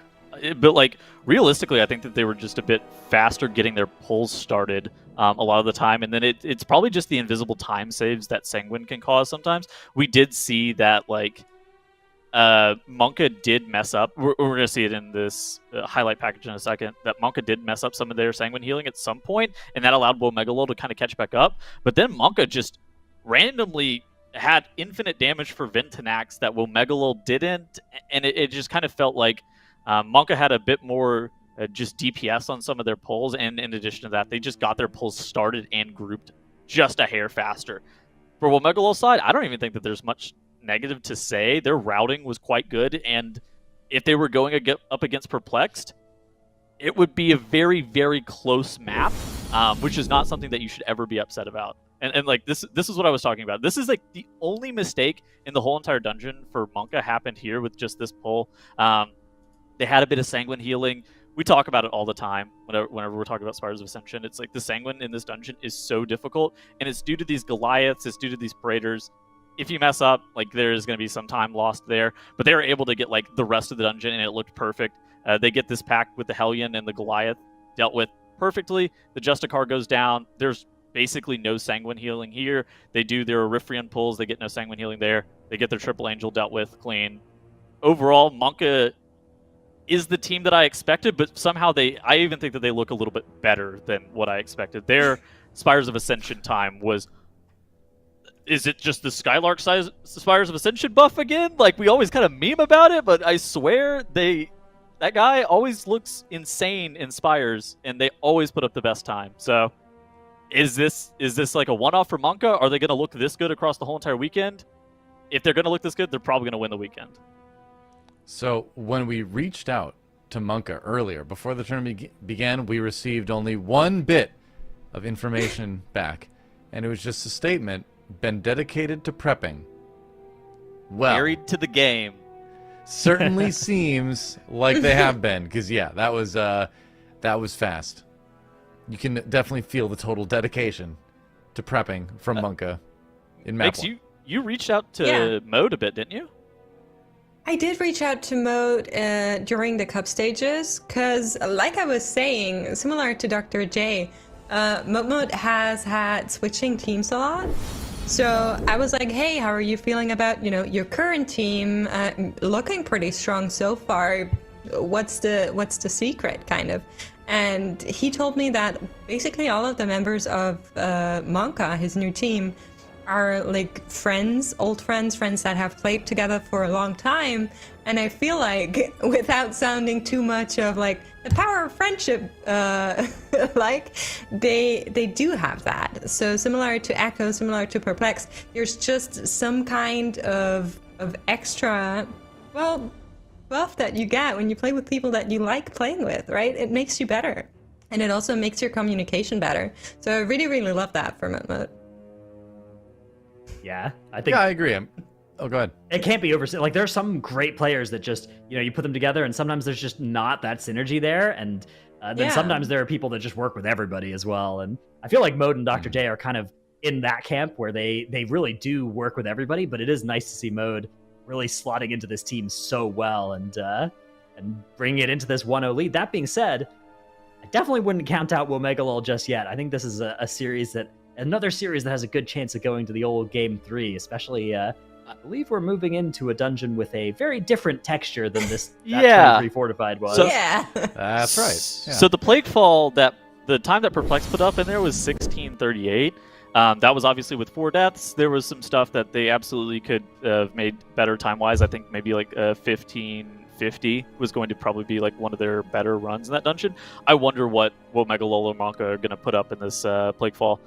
Like, especially MONKA, if they're somehow going to be able to put up like a 15-minute Plaguefall, if they have back-to-back just absolute banger dungeons, I don't know what the other teams are going to do, because that Spires of Ascension, it is very difficult to state how much faster they were in that Spires of Ascension than what it seems like other teams would have put up time-wise in there, because Perplex had an 1841. Like, yeah. And then, oh yeah, Monk is just casual 2 minutes faster. Okay, that's not a thing. To be so fair, we were talking about it. How much do you think of it as the Skylark factor? I don't know, man. I can wouldn't make stuff say up so if much you want. I mean, Skylark is obviously really, really good as a tank, and I think there is a thing like a Skylark buff, but Perplexed had some troubles, even though they were minor, in their Spires, so maybe that's why they were a little bit slower. We'll see. We'll see. They eventually meet, hopefully, but we are into that Plaguefall Dreadnoughts, and I'm really excited for this one because, again, it's plus 25 tyrannical, and this dungeon is no joke. Every boss could be fatal here, and the teams need to really look out for what they're doing. I'm especially curious what MONKA is doing in terms of routing. Yeah, neither team interested in committing a Bloodlust to this first trash pull, which means they will have it for the first and last bosses generally, is what this means. They are going to get some sizable count from this first pull of the dungeon, as well as picking up a woe buff to let them maneuver through the next couple of pulls that they want to set up. OMEGALUL a little bit ahead in getting this pull done. Also, 4% more trash count for them off of that first pull. So OMEGALUL certainly getting the better of this early exchange, as they're now going to go, it looks like, Mode on a bit of a stealth mission here. Okay, no, just Skylark also there. Not an individual project. Mode was just ahead of the pack there, as they now have this Plague Binder and the Red Slime. They are going to bring this Red Slime up with them. Both teams, in fact, are interested in a very similar strategy of the Red Slime Puddle for the haste buff. And then they're also going to be fighting this and potentially pulling the boss and lusting in the corner where OMEGALUL are currently fighting. This corner is really powerful because you can line of sight the Plague Stomp if you do it correctly. And even if you don't do it correctly, even if you're not interested in line of sighting it, you can get knocked against a wall, which is much safer in terms of the, not getting knocked really far away. Dr. J! Dr. J! Unfortunately, gets hit by that frontal. That's going to be the first and only battle res OMEGALUL will have for the next 8 minutes here. Yeah, but MONKA now having everything grouped up, I would assume they committed Bloodlust by now. I think it might be an overlay issue on our side, as it's not showing right now. I'm pretty sure they didn't forget to press it. So probably have used that Bloodlust as well. No deaths so far. But OMEGALUL, I would say a substantial amount ahead. Globcroc on at 20%. They did pull a lot more trash, 31% trash count right now. And MONKA Globcroc now on 50. Yeah, so I think OMEGALUL, even with that death, are still looking okay here. They do have that extra time. I mean, this has just been such a fast start for the dungeon to them, but I mean, yeah, that's that death is potentially scary. It's a scary dungeon to be doing without a battle res, so OMEGALUL gonna be mounting up here. What? I've just got information that the overlay is correct, and they didn't use that Bloodlust. Interesting. I wonder what they're up to here, as MONKA did not press the Bloodlust, and they are going to get a Woe Drifter here. Perhaps it's time for a second boss, speed run to the second boss, and just smash that Bloodlust button. Although we did see Perplexed use Woe from here on out to just completely go, well, to the mini boss in front of Icarus. But I feel like due so much to count, right? all of that trash that's around Icarus, you need to play it. So, yeah, Skylark is going to grab some mobs wanted here. to pull that. Yeah. Okay, we have a very big pull being set up here for MONKA, but I mean, this woe buff may expire before this pull is over if they're not careful. There is another set of relics here, but they are focusing down the in that one. whereas OMEGALUL actually got the woe buff from that one, and they are now zooming through. They are going to be skipping these tentacles and just taking these plague borers on to the mini boss instead here. OMEGALUL are zooming through the dungeon. MONKA still have about 20 seconds left of their woe buff. If they can finish this pack really quick, maybe they can do something else with it. But I think that it was just a moderate effectiveness woe buff here for MONKA, unless, all right, they're back in that stealth now. Oh no, maybe they're in, okay, yeah, they're just gonna get a lot of count here. I have no idea what's going on. So they still haven't used a Bloodlust. They are not really utilizing that woe buff, except for being a little bit more speedy when dodging stuff here. So what's the angle, Dranos? You're the smart guy out of us two. What are they doing? Well, first of all, I dispute that, but second of all, I think that this probably means they're looking at a 1 Bloodlust dungeon at this pace, which means if you're gonna only lust one time, it's sometime between that 4 and 10 minute mark. And my guess is actually the third boss. Third boss with all the trash onto it is a pretty scary thing to do. And it's probably around the 9-minute mark into the dungeon. So if you lust right away, you don't get your lust back for that pull. So maybe they feel like they need the Bloodlust for that specifically, and they'd rather have that one lust than, say, a lust on first and last boss. Okay, generally speaking, I'm always team 2 Bloodlust sounds more than 1 Bloodlust. I do see how pulling all the trash into Venom Blade would make sense. Look at the trash onto boss. Speaking of that, for OMEGALUL here, they've got all the platforms basically on top of Dr. Ickes, and they are doing great against this too. They've done such a good job on pull here, with Ricky just doing 120k and nuking those mobs before they became too much of a problem. They are going to go over to the other platform now, where there is no red puddle to stand in. They do have a Woe Drifter up and ready to use, but I feel like, can they one bomb face this boss? Can they just live the first bomb and then kill it? We did see Perplexed live the first bomb, but the second one gave them substantial amount of trouble. So, do you think this is going to be the play? Yeah, the explosion's about to come out here. There's that AMZ, and all the defensives are being popped now, and they are going to live through that. They will have a Woe Drifter, which does come with a damage reduction for the next explosion if they get it, but I don't think that 15% damage reduction will be sufficient. I think that they will need to either kill Dr. Ickes or die on the last platform. Look at this, though. They've actually got a very good push here. Because the boss was doing that triple jump thing, they actually get to just DPS it for free, even though it was below 33%. So this is going to save them about 5 seconds, and I think that alone probably means that even though they're not going back to their red slime platform, OMEGALUL should have the damage if they can get that purple slime out of here quickly enough, which they have done with the Shining Force into Banish combo. Now they are just nuking down Dr. Ickes, and I think they are going to be beating this explosion by a handful of seconds, largely off the back of pushing sub 33% in the middle of a cast sequence and just getting a bunch of extra damage as a result. To be fair, on the left side of the screen, MONKA actually played the bomb. So they DPS'd the bomb down, obviously thus losing a lot of damage onto Dr. Ickes. But now if they get a second bomb, they can just live. So, I really like what OMEGALUL did. If they were able to like consistently get to this point in their practice and not have any trouble with that second bomb popping up, as we saw happen for Perplexed, I think that was really smart. But for MONKA, it seems like they plan on needing to live the second bomb, which damage-wise doesn't seem to be the case, because Ickes is dying, second bomb still has some time. Yeah. Do they need to have their defensives for something, question mark? Maybe, yeah. I'm not sure about it either, because I tend to agree that, you know, it's better to, in an MDI setting, right, to just not kill an ad if you don't have to. But maybe they tried it in practice and they were just like, look, this is like a 60% success rate play or whatever, and we're not comfortable doing that. Maybe we think our route is sufficiently fast that we don't have to mess around with that kind of thing either. But looks like OMEGALUL are actually so fast here, as they are now going to be going into boss. How much trash do they want with this boss is the question. Looks like it's going to be 2 full packs worth, and they are leaving that ambusher trapped in the front. So 2 ambushers are in this pull, as Dominant Venom Blade is also getting involved. But MONKA are doing this all as well, and there is that Bloodlust. Yeah, so this is the reason that MONKA were doing this strategy, right, was so that they could have the Bloodlust for this exact boss, because it is still sub 10 minutes. So there was no opportunity to press a Bloodlust earlier in the dungeon if they wanted this Dominant Venom Blade Lust. And where did that trash go? Where, has anybody seen the trash that they pulled there? I don't see it anymore, It has been breathed in by those 3 damage dealers, all of them over 120k DPS.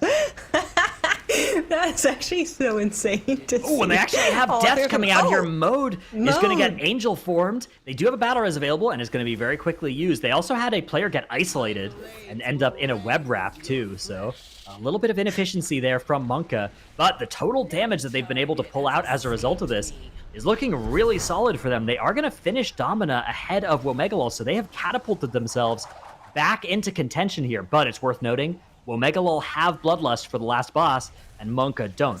That being said, Bloodlust on Margrave Shadama is not the most efficient Bloodlust. You almost always spend some of your Bloodlust running around in a circle, not able to DPS the boss, right? So it is a Bloodlust, it's valuable, but it's not the most valuable Bloodlust that is in a dungeon, and MONKA may be able to hold on to this lead. It is going to be so close. They have 10% of an advantage on Dominant Venom Blade right now. They are behind by a little bit of count also. They have a mob CC'd, a Shackle Undead, or Control Undead mob.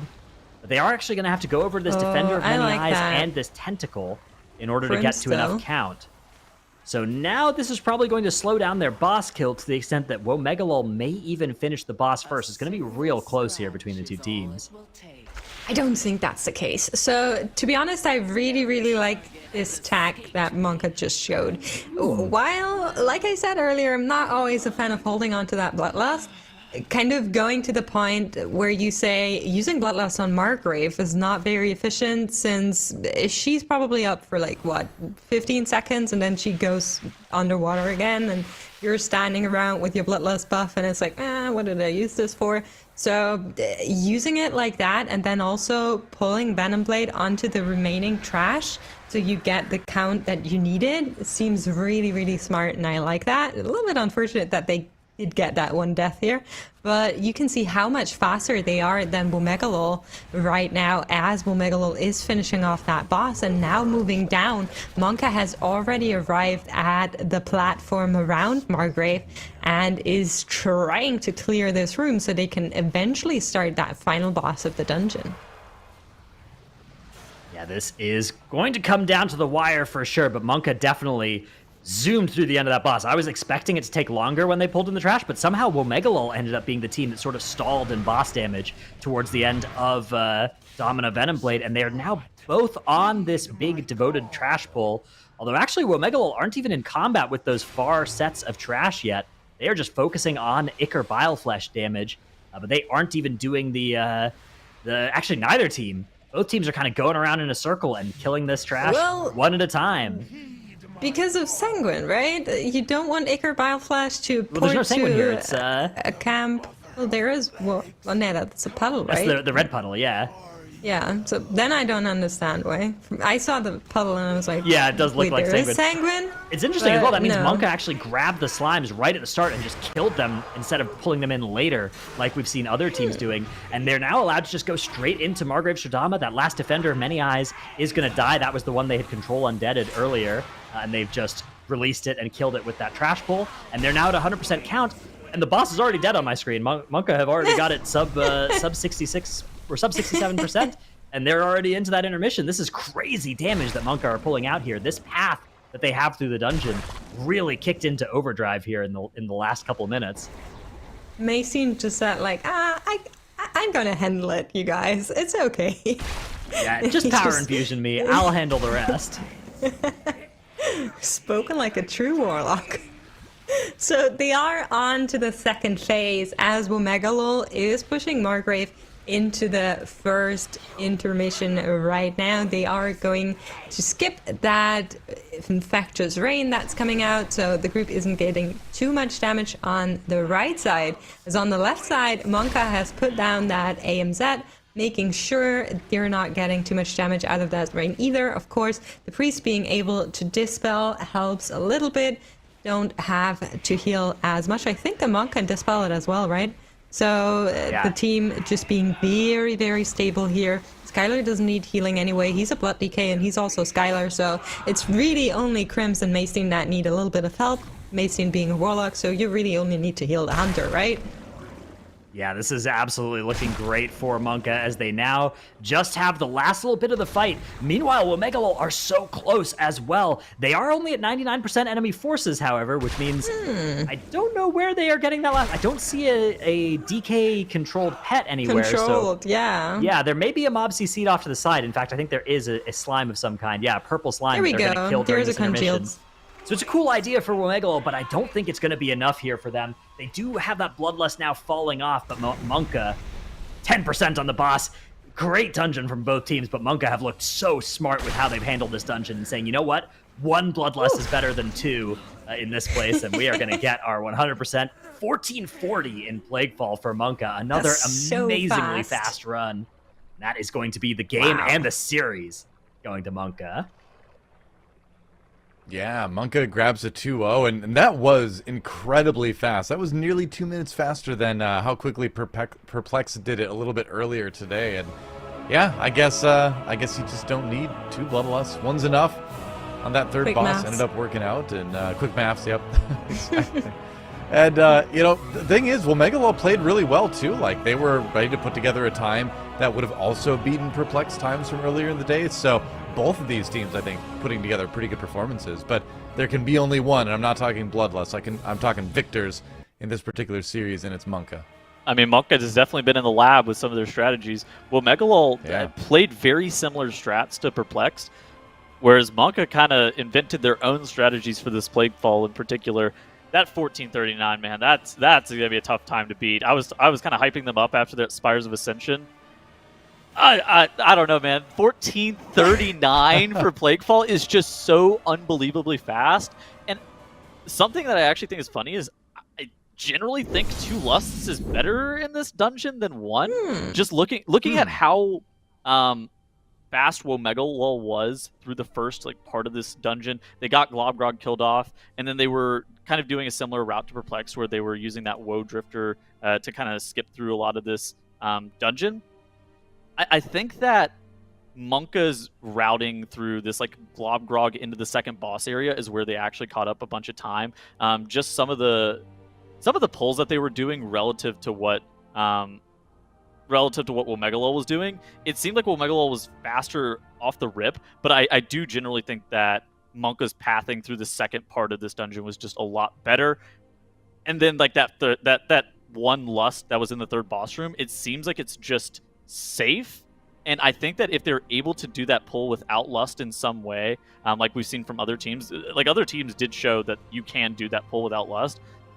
I think it's just a safety play, and if they're able to incorporate a double Lust in their dungeon, then they'll be able to improve on their time even more. But they don't think that they need it. They think that 1 Lust either is faster or it's just more safe for them, because that pull that they do into that boss is so unbelievably scary. On screen right here, this is some interesting tech. I actually thought that how they were feint deathing this Woe Drifter and leaving it off to the side here was quite smart. They did waste a lot of time doing this though, because you see them just kind of standing around. I think that actually wasted a bit of time, but if they're able to incorporate that a little bit more seamlessly, I think it'll end up working out a bit better. However, this is where MONKA just kind of catches all the way back up, surpasses where OMEGALUL was, and really shows why they are at least my pick to win the global finals. I feel a lot better about this pick now. Right now. I mean, yeah, you should feel a bit more confident about it. I mean, still taking down Echo seems like an impossible task after the last, 4 MDIs. But, I mean, at this point, MONKA putting on a show that at least says they're capable of it, even if it doesn't end up happening. Yeah. What do you mean? Interesting. What's not going to happen? I'm actually with Tettles on this one. Not gonna lie. Yeah? I thought MONKA looked really strong in the cups. This feels very wrong to say, I will admit. Siding with Tettles, especially in terms of a prediction, feels like the worst take I'm going to do, but I will. I think MONKA looked really strong in the cups, and they look even stronger now. And after seeing all of those teams today, I feel like they could really shake things up. Yeah, I mean, Let's not forget as well, OMEGALUL were maybe 20 seconds behind them in both these dungeons for the majority of these runs. You know, the strategies were looking very competitive out of OMEGALUL as well. So I think OMEGALUL and MONKA, these might be two of our top 3 teams in this bracket, potentially, based off of how good these runs were looking. I mean, I could certainly see them putting up a solid fight against teams like Echo, so can't wait to see that. But that is still much later in our tournament because they are on opposite sides of the bracket from each other right now. I mean, OMEGALUL, though, making like an epic run through the lower bracket and coming back and jumping to the finals, like that would be a story in itself if it ends up happening. And I think there's certainly going to be a scary force to be reckoned with as we see our bracket now. We've got our quarterfinal matches in the upper bracket, Echo versus Perplexed, and then Donuts and Despair versus MONKA. Lower bracket, Sloth versus Long Ming, and then Baldy versus OMEGALUL. All right. Interesting. I mean, after today, it feels like Long Ming kind of the team that we're expecting to go out early tomorrow, but Baldy versus OMEGALUL, like that's gonna be it's gonna be tough to see either one of those teams exit. Yeah, I think, I agree. I think both Baldy and OMEGALUL looked a bit better than I expected coming into today. It's something that, like, those two teams are generally the teams that I expected to just like make mistakes and kind of get punished for them, but I didn't know like at the level of which the mistakes were going to be, and I thought that they played a lot more consistent than I expected. And honestly, Donuts and Despair kind of got bailed out there. Like Baldy being in the lower bracket is Baldy being in the lower bracket is actually not exactly how that map I don't think should have gone. It's not what I expected. I thought Baldy was going to make it, but we don't need to show this. Don't mind if I do. Rubs my hands. This was just unnecessary. Hey, Dratnos, can you hear me from down there? Yeah, look, there's a raffle for everybody who beat me, so I made some slightly wrong picks on purpose. You. Dratnos, can you hear me from down there? That would be... Well, if you would have picked Doa, I would have understood, but like, Dratnos is 1 point behind you. What do you mean? Can you hear me? I mean, my bracket is just totally blown up here. Like my bracket does not it doesn't match reality at all. It does. Well, my bracket does have OMEGALUL in the lower bracket. So for the record, so I'm one thing is going right for you.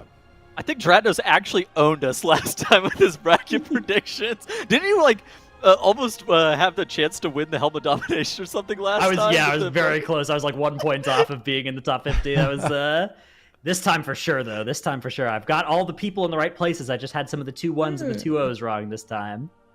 All right. Yeah. I did not have the people in the right places or the 2s and the 1s and the 0s, right? But we'll figure it out in the end. Yeah, I'm a little bit worried because I have Donuts and Despair beating MONKA tomorrow, and I kind of regret that given how the 2 teams looked today. So what did I pick? That one's going to be a sweat for sure. I'm pretty sure I picked MONKA, but I'm not 100% sure anymore. I'm pretty sure you picked MONKA because you picked them to win, no? Yes, I did pick them to win, but I don't remember how I picked them to get there. I see. Oh, I did pick them to win. Excellent. This is great news for me. All right, well. I need MONKA to drop down tomorrow, and then I need like a lower bracket semis or something like that or lower I need MONKA versus OMEGALUL in the lower bracket with MONKA winning. Look, I don't think there's anything that I need that can still save me. I think my pick'ems are gone out the window. There's just these no last couple of matches anymore. They've both gone. I mean, they both were so close, right, in the pick'ems. But yeah, here this we go. is Tattles picks. Oh wow, look at those. The only thing that was wrong picks. was the MONKA 2-1. I should have picked them 2-0 apparently. Yeah, you fool. Fair. Yeah. That's fair. All right. Well, we don't need to show mine. Wait, we don't have enough. we'd love to. Wait, you think 5 of the 6 games are... tomorrow are going to be 2-1s? I gotta get ready for a long day. Wow. Do an extra pot of coffee. Maybe hang on. Maybe tomorrow is going to be a long day. I don't know. I would amend some of these if I had to. I don't know why I picked everything to be a 2-1. I just have to look at them like, well, these teams are close, I think. Hey, I love that you picked with your heart. You picked honestly, even if it means a longer day, that's fine because it's just more maps we get to watch. It's just fun, right? But here's what we've got tomorrow to look forward to as far as the maps we're going to see in our 6 matches. It is going to be the long day, of course, doing both upper bracket and lower bracket. Anything jump out at anyone there? I mean, I'm excited to see some dungeons that we haven't seen yet, right? Necrotic Wake, Sanguine Depths, the other side. Yeah, Streets has been banned, Streets is also in there. Theater Maybe Pain. we get to see it. We will get to see it, definitely. Yeah, we will. It's not bannable tomorrow. Oh, wait. I'm really excited for something. So match 5, the first dungeon is TOP, which is Echo. And Echo told us they took Sloth's route and made it better. So I'm really excited to see what's going on there. We did some theory crafting. We did some theory crafting, but we won't leak anything. So we're really curious to see what happens tomorrow. Yeah, I mean, that's the thing, is that especially on a map like Theater Pain, people have been workshopping and figuring out new things, but I think it's going to be a good one. We even get a Sanguine Depths at the end of the day, too, which I feel like is one we haven't seen as much, but yeah, it's unbannable there. It's Fort Raging Explosive. I think the big takeaway with the Sanguine Depths is that it's on a 22, and it received some pretty hefty nerfs since the Cup play, so I suspect that's going to be a little bit easier of an experience for some of these teams. I think we'll probably even see it in the series where it's map 3. Like, I'm not sure that is even going to be a ban. Well, it will be a ban against Echo, I guess, but for other teams, they may decide to let it through. I'm not sure. I'm interested to see if these wakes get banned. So since this Necrotic Wake is a 25 inspiring, like, fortified key, that is a dungeon that you roll into that and you're like, oh. Oops. So what if we pick a different dungeon instead? Because the beginning of that key is really difficult on inspiring, and I wonder what the teams are going to be doing with some of those early pulls. Like, obviously you have advantages of like using the weapons on them, but those pulls are going to be very difficult to deal with. Well, we will find out. As it says on the screen, only 1 sleep until day 2 of the MDI Global Finals. That's right. So you don't have to go to sleep right now, but make sure you get enough sleep so that you can wake up bright and early tomorrow and watch that, because you want the title, right? But you also just want to see great games. And it has been a series of great games today. It's been a ton of fun, but that's it for day 1 of the MDI Global Finals. Thanks for watching, everybody. We'll see you tomorrow with 6 matches. It's going to be great. See you then.